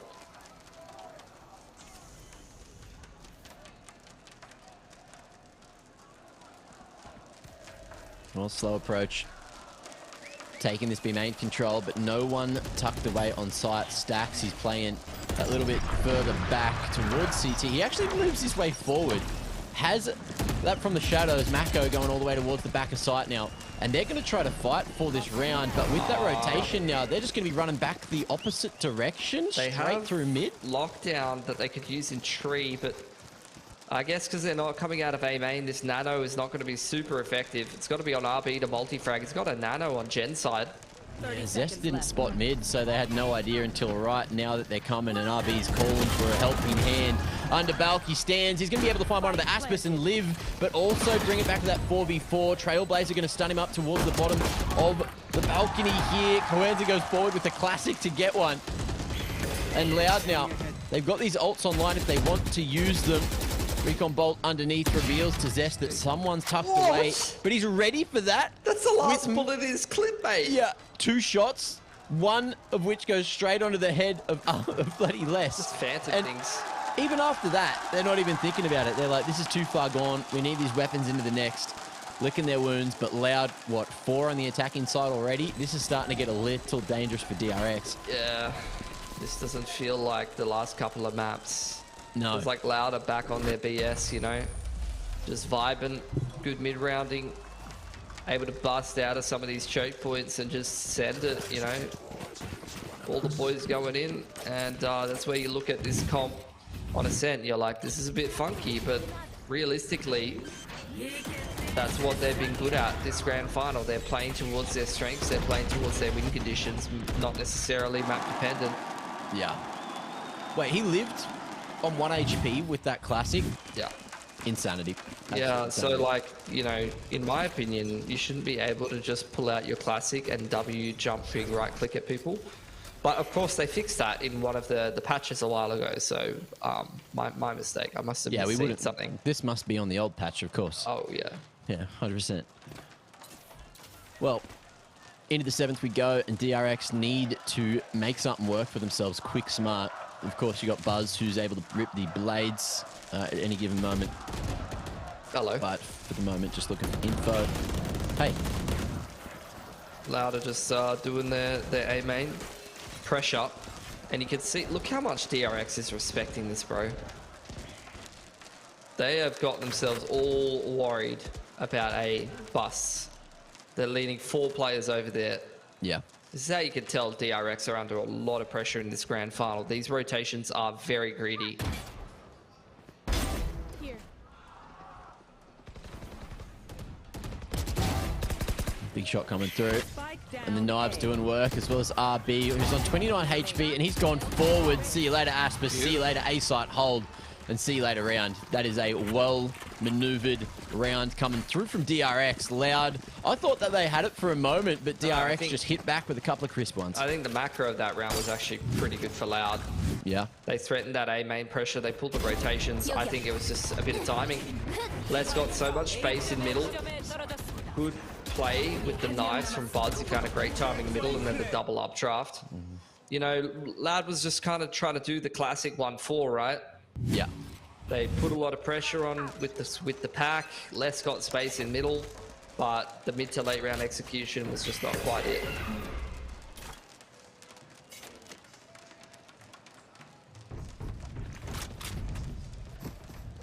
Man, this orb in middle, actually thinking about how the Omen functions as a controller on this map is getting a lot of value. It's kind of that extra smoke that you need a lot of the time.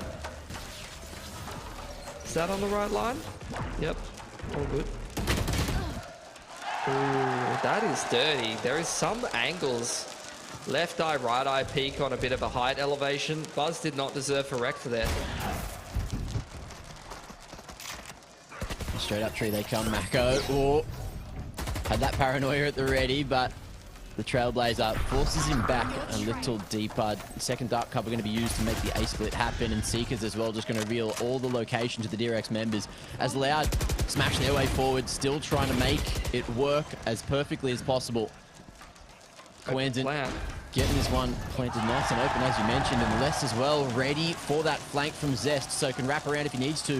But DRX instantly calling the save. Yeah, they are not vibing on this defense side at all. They've had a very stable economy, and they're getting outplayed like I said, that round that they won in the last round didn't even really feel like a win that much. Like, it felt like they were getting outplayed in the early to mid round, and then they just kind of got fortunate in the mid to late round, and Loud, I think, kind of recognized that.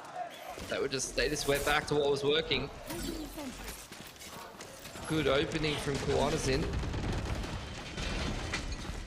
they're just creating so much space so bloody quick here. DRX all stacked up on site. And oh, it's going to be Loud to find yet another round. And one of those guns, but not the other two. So DRX, they tried so hard to save, but it didn't come through as expected.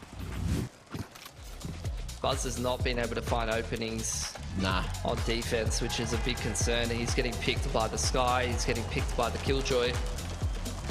These opening duels where the Jet should absolutely thrive and find space, especially going up against a comp like this. Like, you're not having to play against the KO, you know?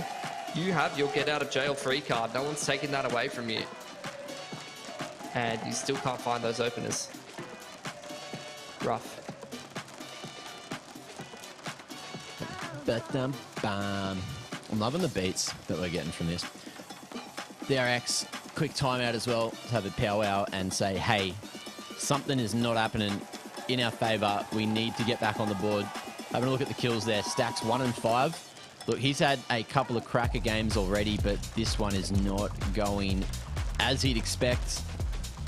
Maybe starting to crumble under the pressure. Maybe he's starting to lose a bit of energy after this. What are we up to? It's almost 8 a.m. We started at 4, bloody 4-hour extravaganza. Probably one of the longer series he's played in a long time. These are pretty tight BO5s, man, to be honest. They don't give him a lot of rest between maps. Nah. Like, usually there's like a bit of a food break in a lot of BO5s. But, you know, these Valorant tournaments are brutal, man. They just like keep rolling them out, bro. Alrighty, round number 9. Buzz has got the operator out. He's going to get orbed off middle yet again, though. Dude, I gotta be honest, I think the Viper's straight garbage on this map, but Loud are playing it quite good. Dear God, Buzz. Kawada's is absolutely got this bloke's number, and he's ringing the phone, but it's not ringing through to Buzz, it's ringing through to Buzz's mum right now. What'd she say? She said, hey, how's it going? Would you... I can't think of anything broadcast friendly. It's 8 a.m. Mac. Please cast the rest of this round. Hey, 8 a.m. My mum would say good morning. How you doing?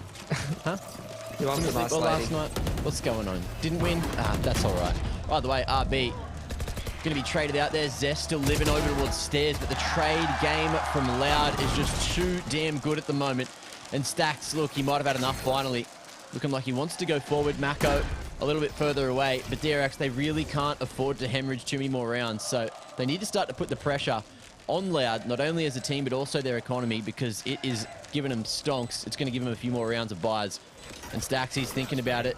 Little poppy over the top. You love the lineup. That's a great hit coming through with the paranoia, and the 2v3 is won by DRX. I really wish we saw them go for a few more of these in the post plants. This time played to perfection. Those flashes, the blind, mwah, chef's kiss. Gorgeous little retake coming on in there. Just everything picture bloody perfect. Smoke to back right, blind on the close angle, and default in combination with the poppy over the top. Not a single man could see a goddamn thing. Everyone's Ray Charles up in here.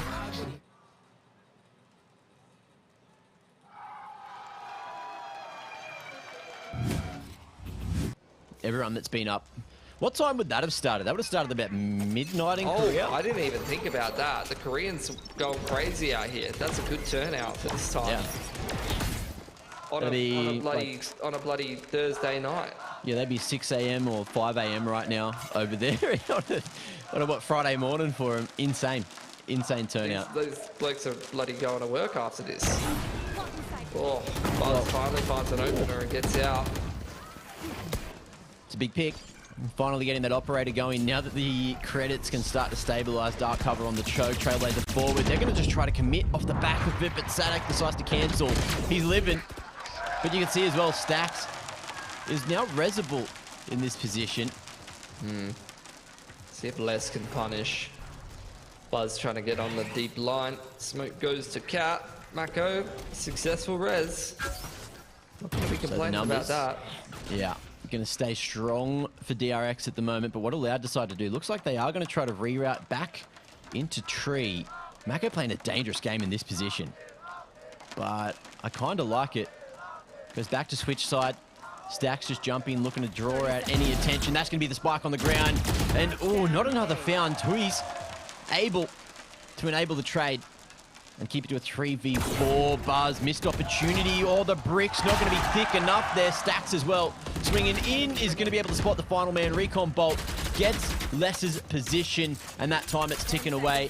DRX showing respect, just doubling back over towards that door side. And Les, he's ready for it, but the flash is too good. Les couldn't see a damn thing, and that is going to be 5-5 after the defuse comes through here. DRX finally starting to find their feet just when it matters most. Damn, this game's tight, Mac. Yeah. This is a hell of a semi-final. We got a good one, bro.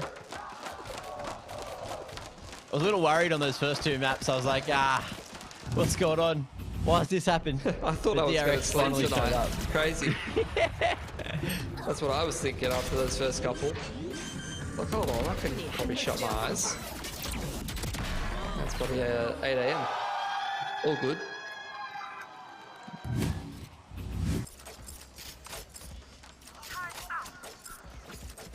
Another buy for both teams. Money stabilizing for DRX heading into round number 12. This could be a cracker for Loud's economy. They cannot afford. Although I'd say 5 on attack, especially with this comp. You'd be feeling pretty good. Close to a couple ults. Mako playing aggressive. They're going to crunch middle here. Les already gets the first pick here. It feels like Loud are all over this one. DRX, they wanted to aggress. They wanted to disrupt the default, and they have been made to punish. Or they have been punished.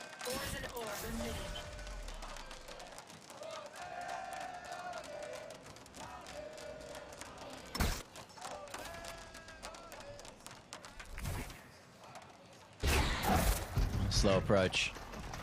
Again, just clearing out everything with that Trailblazer. I don't think Mako was spotted, so playing on the opposite side this time and has that turret which can take contact once the dark cover fades here. But Asper's still not past that tree line. They seem to be fully aware of the setup that the KJ was playing from DRX. So RB tucked around the back of sight, and Mako still looking to play at as close of a range as possible. 30 bullets in the clip, and he spotted those turrets coming through. Oh, the schnozzles. They've given it up, and Mako, he's still living here on switch side, but out of nowhere, 2 come answered straight back. RB falls, and Loud out of nowhere. They've got time to plant as well. Buzz thought he might not have had to go for another shot here, but the time, it's ticking. He's gone forward. Turret reveals his hand. He's got him off the plant, but either way, Les hits first, and that is going to be Loud taking another. They should have had no right winning that 2v4. Yeah, Mako was digging deep, man. He was multi-fragging up the storm, kills half the team in 2 seconds flat, and then the rest of DRX just completely goes missing. Where were the rest of the boys? Zest is in heaven, RB's sight. Zest takes contact before RB. They don't really swing together. It's like multiple 1v1s here. The Omen wins one of those duels. That's really a round that you should have been taken away. Last round of the half now. Yeah. RB down to a Spectre. You've got the Seekers, one off the pit. You've got the lockdown. Oh, you're absolutely licking your lips at this kind of a round for Loud. Oh, yeah. You've got a massive ult advantage here. Drone goes through for Zest. It's a great timing for it. Lockdown goes down. There is no recourse here for DRX. They put it in the position where someone could sit at the back of sight, but you can see DRX just respecting it, going back into CT and looking to play retake themselves. Mako, of course, with that from the shadows, can get some kind of info on these positions on site, but Loud have taken a whole bunch of time to get this one planted. I thought they would give the plant to Sadak here so that he could get the pit down. In comes the retake early from DRX though, Mac. Maybe they were just happy with what was given to them. Okay, shadow step across, so Tui's going to be able to get out of that dangerous position. Flash forward, guiding light gives the info. Mako is still barely living. Sadak as well. There's that pit online if he wants it, but it looks like we are going to see DRX start to thin out. It's down to Mako. And it looks like he has to give it a crack. It's the last round of the half, but it's just not going to go well for him. Shorty to send the message straight to his face there, and that is 7-5 at the half. Loud are set up to be the first team in the lock-in grand final. Yeah, 7-5, attacking side of Ascent. You're feeling absolutely great about that, especially with a Viper on your lineup. You're essentially kind of playing like double centis, playing Viper. KJ really leans into a defensive kind of play style. Aspas has had a couple of roughies. His last few maps have just not been it from that man. But to be fair, he's creating a lot of space entering on the attacking side and setting up the boys for these XVXs. It's been a big map for Koanasen, I feel like. That man has had so many entry frags on the sky.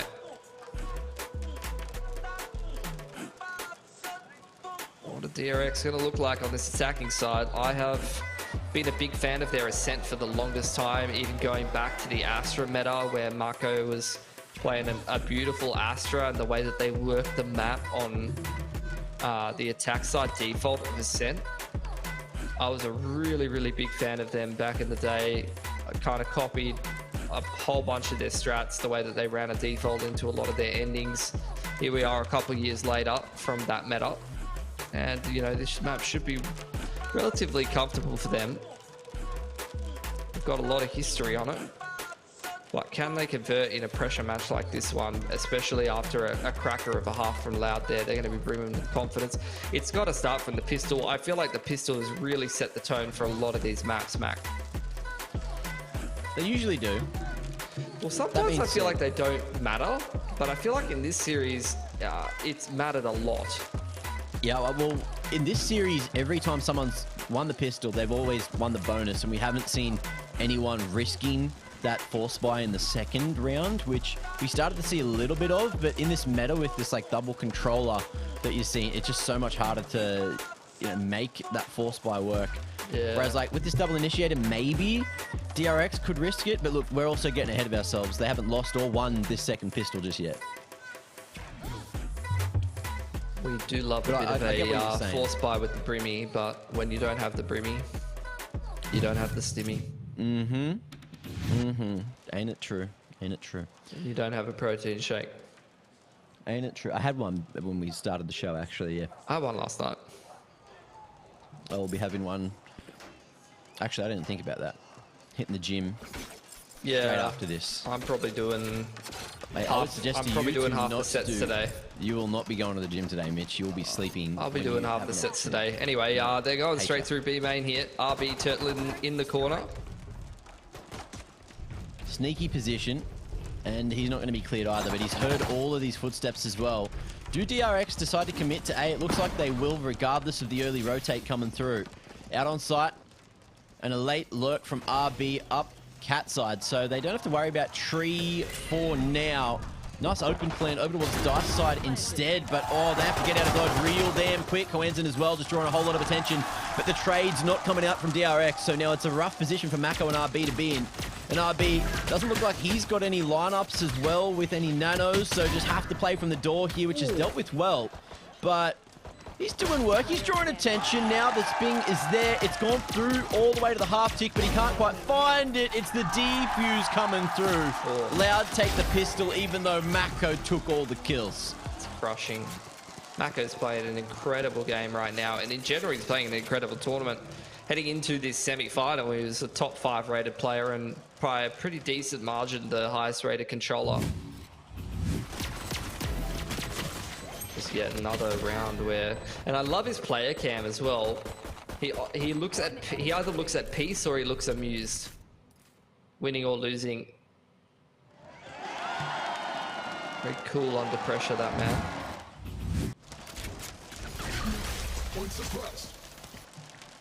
That was an important pistol for Loud to win though, bro. They're going up 8-5 now. Now into the anti-eco, looking for the 9-5.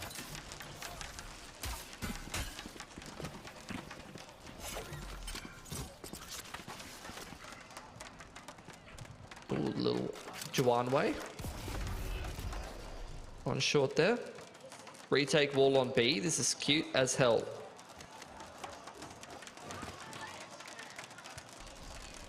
Ooh, paranoia at the ready. Oh, and this sneak out ain't gonna work. The vulnerability was just too much for it to deal with. And Sadek finds some freebies there. DRX. But you got RB on the lurk. He's got a minute to play with, but at the same time, he also has to get past Les first. And then many other members allowed, and that's going to be 9 secured. The defense off to a beautiful start for all the Brazilian fans in the arena at the moment. I would almost like feel like that guy would be totally at home at IEM Sydney as well. Oh, 100%. I feel like a lot of them will be. I've seen that exact same look into the camera and the same moves. Arguably, when we did have DreamHack last, we did have a bunch of loud Brazilians in the audience. That's true, so we did, yeah. We'll happily take more of them.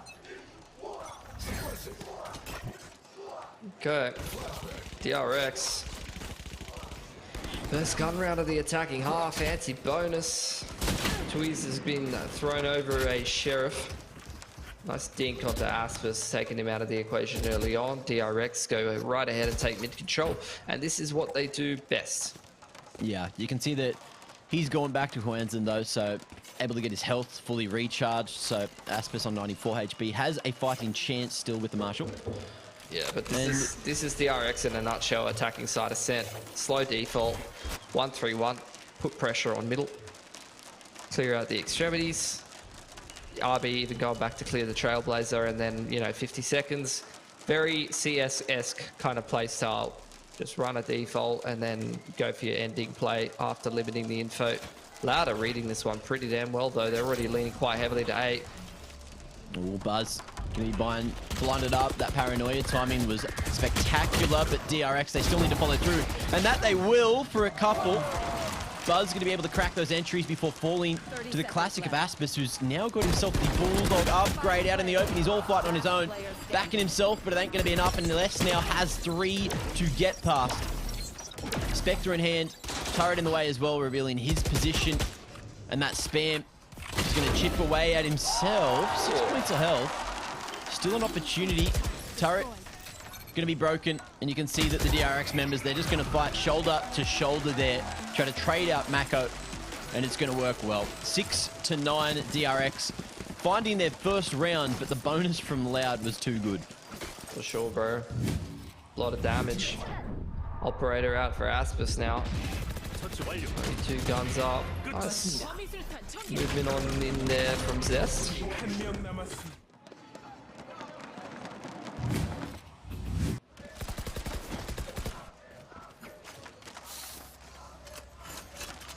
Alright, Aspis had a very quiet couple of maps here after an explosive start to the series. But now he's on defense. He's got the operator out. This is where he should be ready to activate. DRX again, this is what they do best. 1-3-1, drone straight up through middle, Jet put in a position to apply pressure and pull rotations. Stacks joining up with him in top middle. Yeah. And again, that cloud burst just denying the use of the one-way. Sadak not going to be ready for RB to be so close over towards B main now, swinging out. Nano swarm towards CT. Quentin forced away. And that's going to be full site control for DRX. So we'll see if they're going to be able to lock it down in the 4v4. Yeah, Mako's got a TP. Can use for a bit of an info. Hop on over. A little bit of a boost as it's somewhat of an open plant. Knife comes in from Stacks. Reads the position of the Sky at least.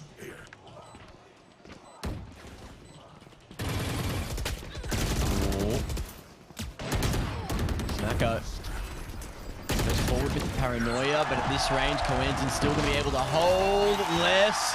Doing so much work now. Stacks, he's been quiet, but he can fire up right now to make it work. Tap there, he knows that no one's on it. He can see that it's not moving. And just tucked away behind the dark cover now. Les goes forward, but the lineup, it's there, and Stacks, he'll do it with a big clutch in the 1v3. That is like insane levels of impact. 5th map of a semi-final, a 1v3 to break the money of Loud. Yeah. And potentially even up the game. It doesn't get bigger than that. That is insane from Stacks. Crazy. Crazy scenes coming through there. And Loud aren't happy about it, but DRX, that might just revitalize themselves going into the later rounds. That's the most coaching look I've ever seen in my life. Yeah. From front. Yeah. After losing that 1-on-3. Pain. Just pain. Someone needs to check on my mans. Oh, never mind. It's all good. They're just going to eco them. Forget about it. Ooh, okay. Well, you could be right, you could be wrong. We'll see if they're going to be able to keep their eyes on this Phantom. You can see that Aspis is very, very hungry for that rifle. I'm getting hungry too, mate. Honestly, same. But look, we've got at least another half of high-quality Valorant here. Aspis one off the knives. Seeker's going to make this pretty straightforward about what's happening. But Aspis, honestly, the Seekers kind of threw him off a bit. Yeah. It's like, why'd they invest that? We're on pistols. Either way, it's what you can do when you've got 5 of those online. Sorry, my brain's all over the place. I completely am wrong. But look, at the same time, Stacks gonna get this spike down. And Loud now looking to flood back into sight. They got a lockdown. They got a pit if they need to crank it, if they even get close. And they're just looking for any damage in through these walls at the moment, just trying to chip away before they try to attempt the retake. Flash forward, Buzz, he's standing, he's delivering, but Coanzin finds him straight in through the wall. And Mako now just wrapping in. With that dark cover in the way, though, it is just going to be the members starting to make their way in, but the rifles are too strong, and Loud can't get past them. So DRX looking to tie up the score, going into round 18 here. 8-9 currently, still 1 behind Loud, but Loud are back on the guns. I actually think that the retake might have been incorrect there from Loud, especially on that site. B-side Ascent is like the easiest to hold the attackers in a post plant on exits. And I think they had numbers up or similar numbers. If they had just camped and taken the guns away from DRX in that round, they could have broken their economy in this gun round. Probably would have preferred to see that, especially seeing how the retake went, but you know, coulda, woulda, shoulda. End of the day. We have DRX sizing up this A main control. Lockdown comes in. RB preparing some nanos for the execute. Zest has got a Hunter's Fury as well. Mako could TP on in, and indeed he does. Having a look around, communicating to the boys. Loud stacked up pretty heavily in heaven. Let's see how quickly they want to make this retake happen. Oh, you could see that spray down happening, but he couldn't find it this time. And now Buzz is in a rough position, but the Cloudburst is saving. He's going forward, can't find the second. Traded out by Tui's there. And now we got the Hunter's Fury online. That's been torn. Flash under balcony. They're trying to create the space. Mako somehow dodging bullets for a moment. Coenz has to get that reload off at some point, but again, there's going to be a nice open plant. 2v4 angle, RB going to be able to strike, and they know that they're off the spike for the moment, but the half tick is too much, and Loud will be the first team towards the double digits. No equalization there for DRX. They couldn't hold it in the post plant. They got a little bit too aggressive over towards heaven, and Loud were ready to trade out those kills. Whoa, insanity. But Loud, they're doing it again. That dog was actually huge onto Buzz. He probably multi-frags there if he doesn't get insta-hit by the dog and stunned. And then he just gets insta-headshot. That was a round of like half seconds in that heaven fight. DRX again, focusing on this A main control, but also taking B main with a little bit of a one-way. Guiding light comes on in from Loud, looking for information. Is just a half buy around the knives here for DRX. Trying to min-max their chances of winning a round like this without throwing absolutely everything at it. Trailblazer coming on through. RB dealing with that one, but that's not going to be a surprise to Loud. He is off at defaulting over there, which is strength of the 1-3-1. You're showing the other team consistency. You're conditioning them a certain way. Yeah. Well, Buzzy Boy gonna give it a red hot crack again, this time with the blades of his own. Wrapping all the way into sight, clearing up that stairs spot, but Les has already gone forward. Him and Coanzin just doing work, and Buzz has dropped the ball. Oh! That's a map 5 cake right there. That is I've been playing this game for many hours. Yeah, that is also one of those moments he's gonna look back on forever and probably regret as well. Loud though. I don't think could have done that too much anyway, better. to be honest. But yeah, it's definitely getting in his head. Ooh. Okay, 11-8. Running out of room here, DRX. Pit online for Sadek. He's going to throw that in A main. Potentially. They've thrown the one-way first. Is he going to throw it real deep? Or is he going to hold it? He's holding on to it. There's Ashpas stuck in one and gets back on the line. Drone as well going to be utilized. They're just putting so much util to try to get him out of this position. Suppression dealt with though, so he will be able to tailwind to safety. No smokes for DRX. Controller down and out before the execute can be kicked off. That is a nightmare in this situation, especially being down at 8-11. RB dodges the guiding light, but Cornerson is way too sharp this map. Yeah, man's on. And now he's got those Seekers online too, so can tear those at any moment if he even needs to. DRX putting pressure on the middle. Nice line from Les there. And it's going to be Aspis to find it on the offline. Oh, Libin. Tailwinds to safety. And Buzz, he's feeling it on 5 HP, but he's not feeling that flank. And Sadak, the lockdown at 12th, and put us on semi-finals at W points. Loud are 1 round away from becoming the first grand finalist here at the lock-in and knocking the Pacific region completely out of contention to win this at all. It's also switched on in map 5. Insane to witness. DRX's money is broken. Loud just need to play this one by the numbers, nothing special. Just Guardians and Bulldogs, light armor, skipping a couple pieces of util. Similar kind of start. KJ set up on B, retake Viper Wall. One way in A main.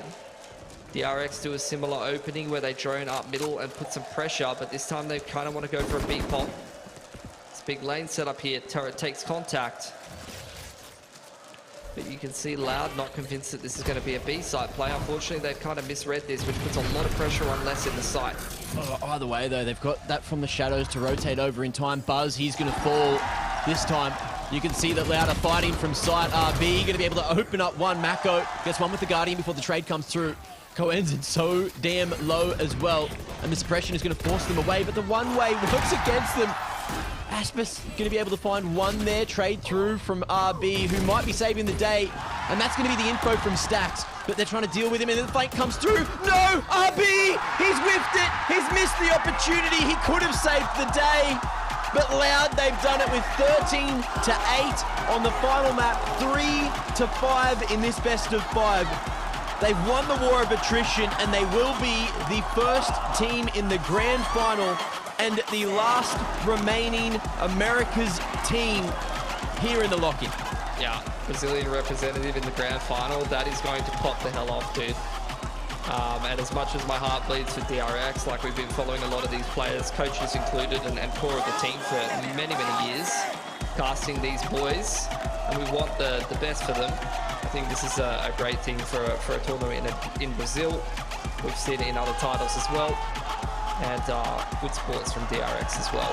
It sucks because these guys want it so bad and they've done so well in a lot of tournaments lately.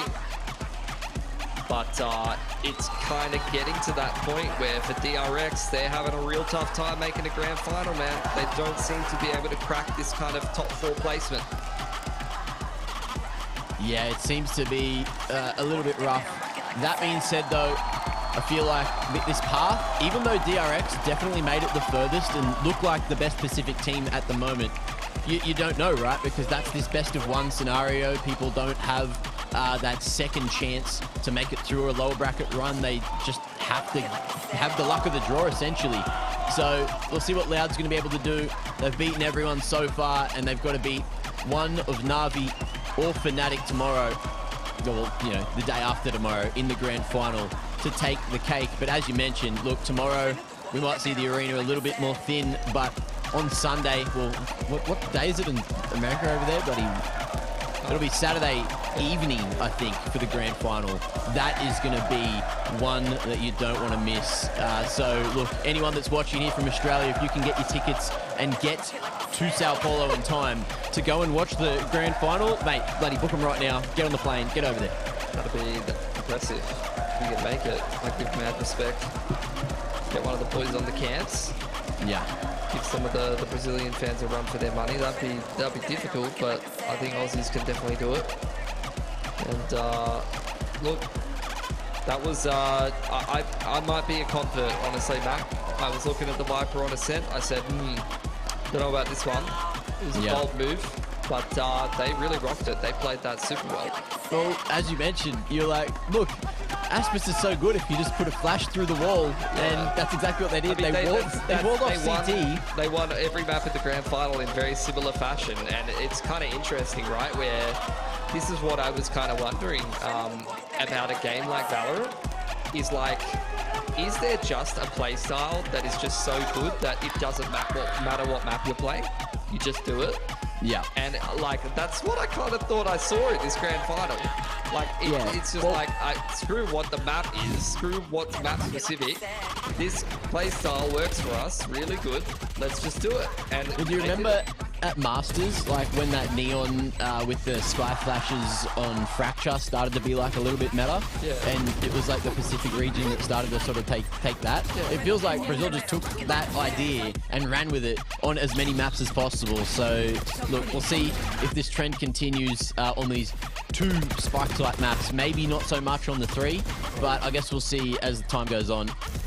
But I wouldn't be surprised if we are going to see that ban on the Lotus or the Haven coming through in the grand final as well. From Loud, no matter who they're up against.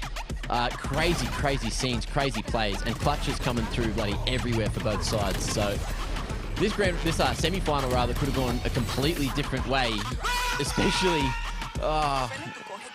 with RV right towards the end there. He had the play, he had the read, and unfortunately it just did not work out. The pressure really getting to these Pacific members of DRX. And look, let's have a quick look at the stats here. Loud, 13-8 on the final map. Coenzin, yes, he did so much, especially on low HP multiple times. First kills, 4, 268 ACS across that. What are you laughing at? Oh, dude, Mako, I feel bad for the man. Like, he's still just killing it every series. But what I'm laughing at, actually, is that Aspis went, like, double neck on, like, both of the last couple of maps. He went, like, 10 and 15, and he absolutely caked it on Fracture. Yeah. And he still went plus 26 this series, almost like 300 ACS, like 1.3 rating. And he just did nothing for a couple of maps. And that just tells you how hard he farmed when he was on. Like, insane. Kwanazin as well. He actually statistically played super well, but even further on from that, like his ability to just, like he just played Sky on 4 maps, you know? Yeah, we're just like, let's just play Sky. Let's just play this character that is really good. And that works super well for them. They played Viper on a whole bunch of maps as well. And that play style really, really vibed for these guys. And yeah, he just said, you know, I'm playing Sky. Give me a wall. Give me a wall no matter what kind it is. Give me a Harbor, give me a Viper, give me both. And we're going to make this a big fat W. But look, 2.4 KDA over that map. 268 ACS over the series as well. Insanity, 32.7%. Headshot rate, that's pretty bloody good. And 61.9% win rate for the rounds is pretty good as well. That's you know, great, positive. Look, either way, that is one semi completely out of the way for today. And we got another semi, which is coming up tomorrow. That, of course, is going to be Na'Vi against Fnatic. 2 big names from the EMEA region. And I can't wait to see exactly what they're going to be able to do head-to-head, because it might be a little bit of an insight into the franchise league once that starts for EMEA. Yeah, absolutely. And I think it's kind of like a continued rivalry of cause from previous years as well. You know, different rosters kind of shuffling around a few different things and different iterations of teams. So, and I think that's going to be a little bit of a different vibe than what we got from this series. I think Loud is a little bit of a unique team. DRX definitely has a structured play style. They have their kind of own unique kind of takes on things. But I really love the EU meta, and I think definitely some of those EMEA players in the semi-final tomorrow are some of the best players in the world, no doubt. Like in terms of individual skill, those guys are cracked as hell. Yeah, I was watching, as I said before, some of the Navi's last couple of games, and those individuals mechanically are like, you don't want to miss their shots because there's not much time to see those shots. They don't miss much, just headshots aplenty. Vandal gameplay, you love to see it. And look, you love to see best of fives going all the way to 5. I don't know if we're going to get that tomorrow. I hope we do. Both these teams are very, very gifted, Fnatic and Na'Vi. But of course, look, any final thoughts, Mitch, before we wrap up the day? And please tell me, when are you sleeping? Because if you do not sleep before tomorrow, I'm gonna give you this, hey? Huh? Back of my hand. Whoosh. All right. I'm driving to your house. I'm putting you to sleep. All right. Yeah, give me the left, right, good night. Hopefully it's a kiss on the left cheek and a kiss on the right cheek. Anyway, yeah, just come tune in for the game tomorrow. It's gonna be super sick, and yeah, I'll be very impressed if you can get tickets to go to Brazil in that turnaround time. I'll give you a follow on Twitter. Look, if you got the money spare just to get a flight to Brazil at all, slide into my DMs. I'll come with you. And just call up LPL, say, yeah, look, I'm not available tomorrow. Sorry, I'm going to watch the semis, going to watch the grand final. Either way, ladies and gentlemen, thank you for joining us for the official Australian broadcast for VCT Lock-In Sao Paulo. And we will see you tomorrow, same time, same place, 4 a.m. sharp. You better be there, even if you haven't slept. I'll see you then.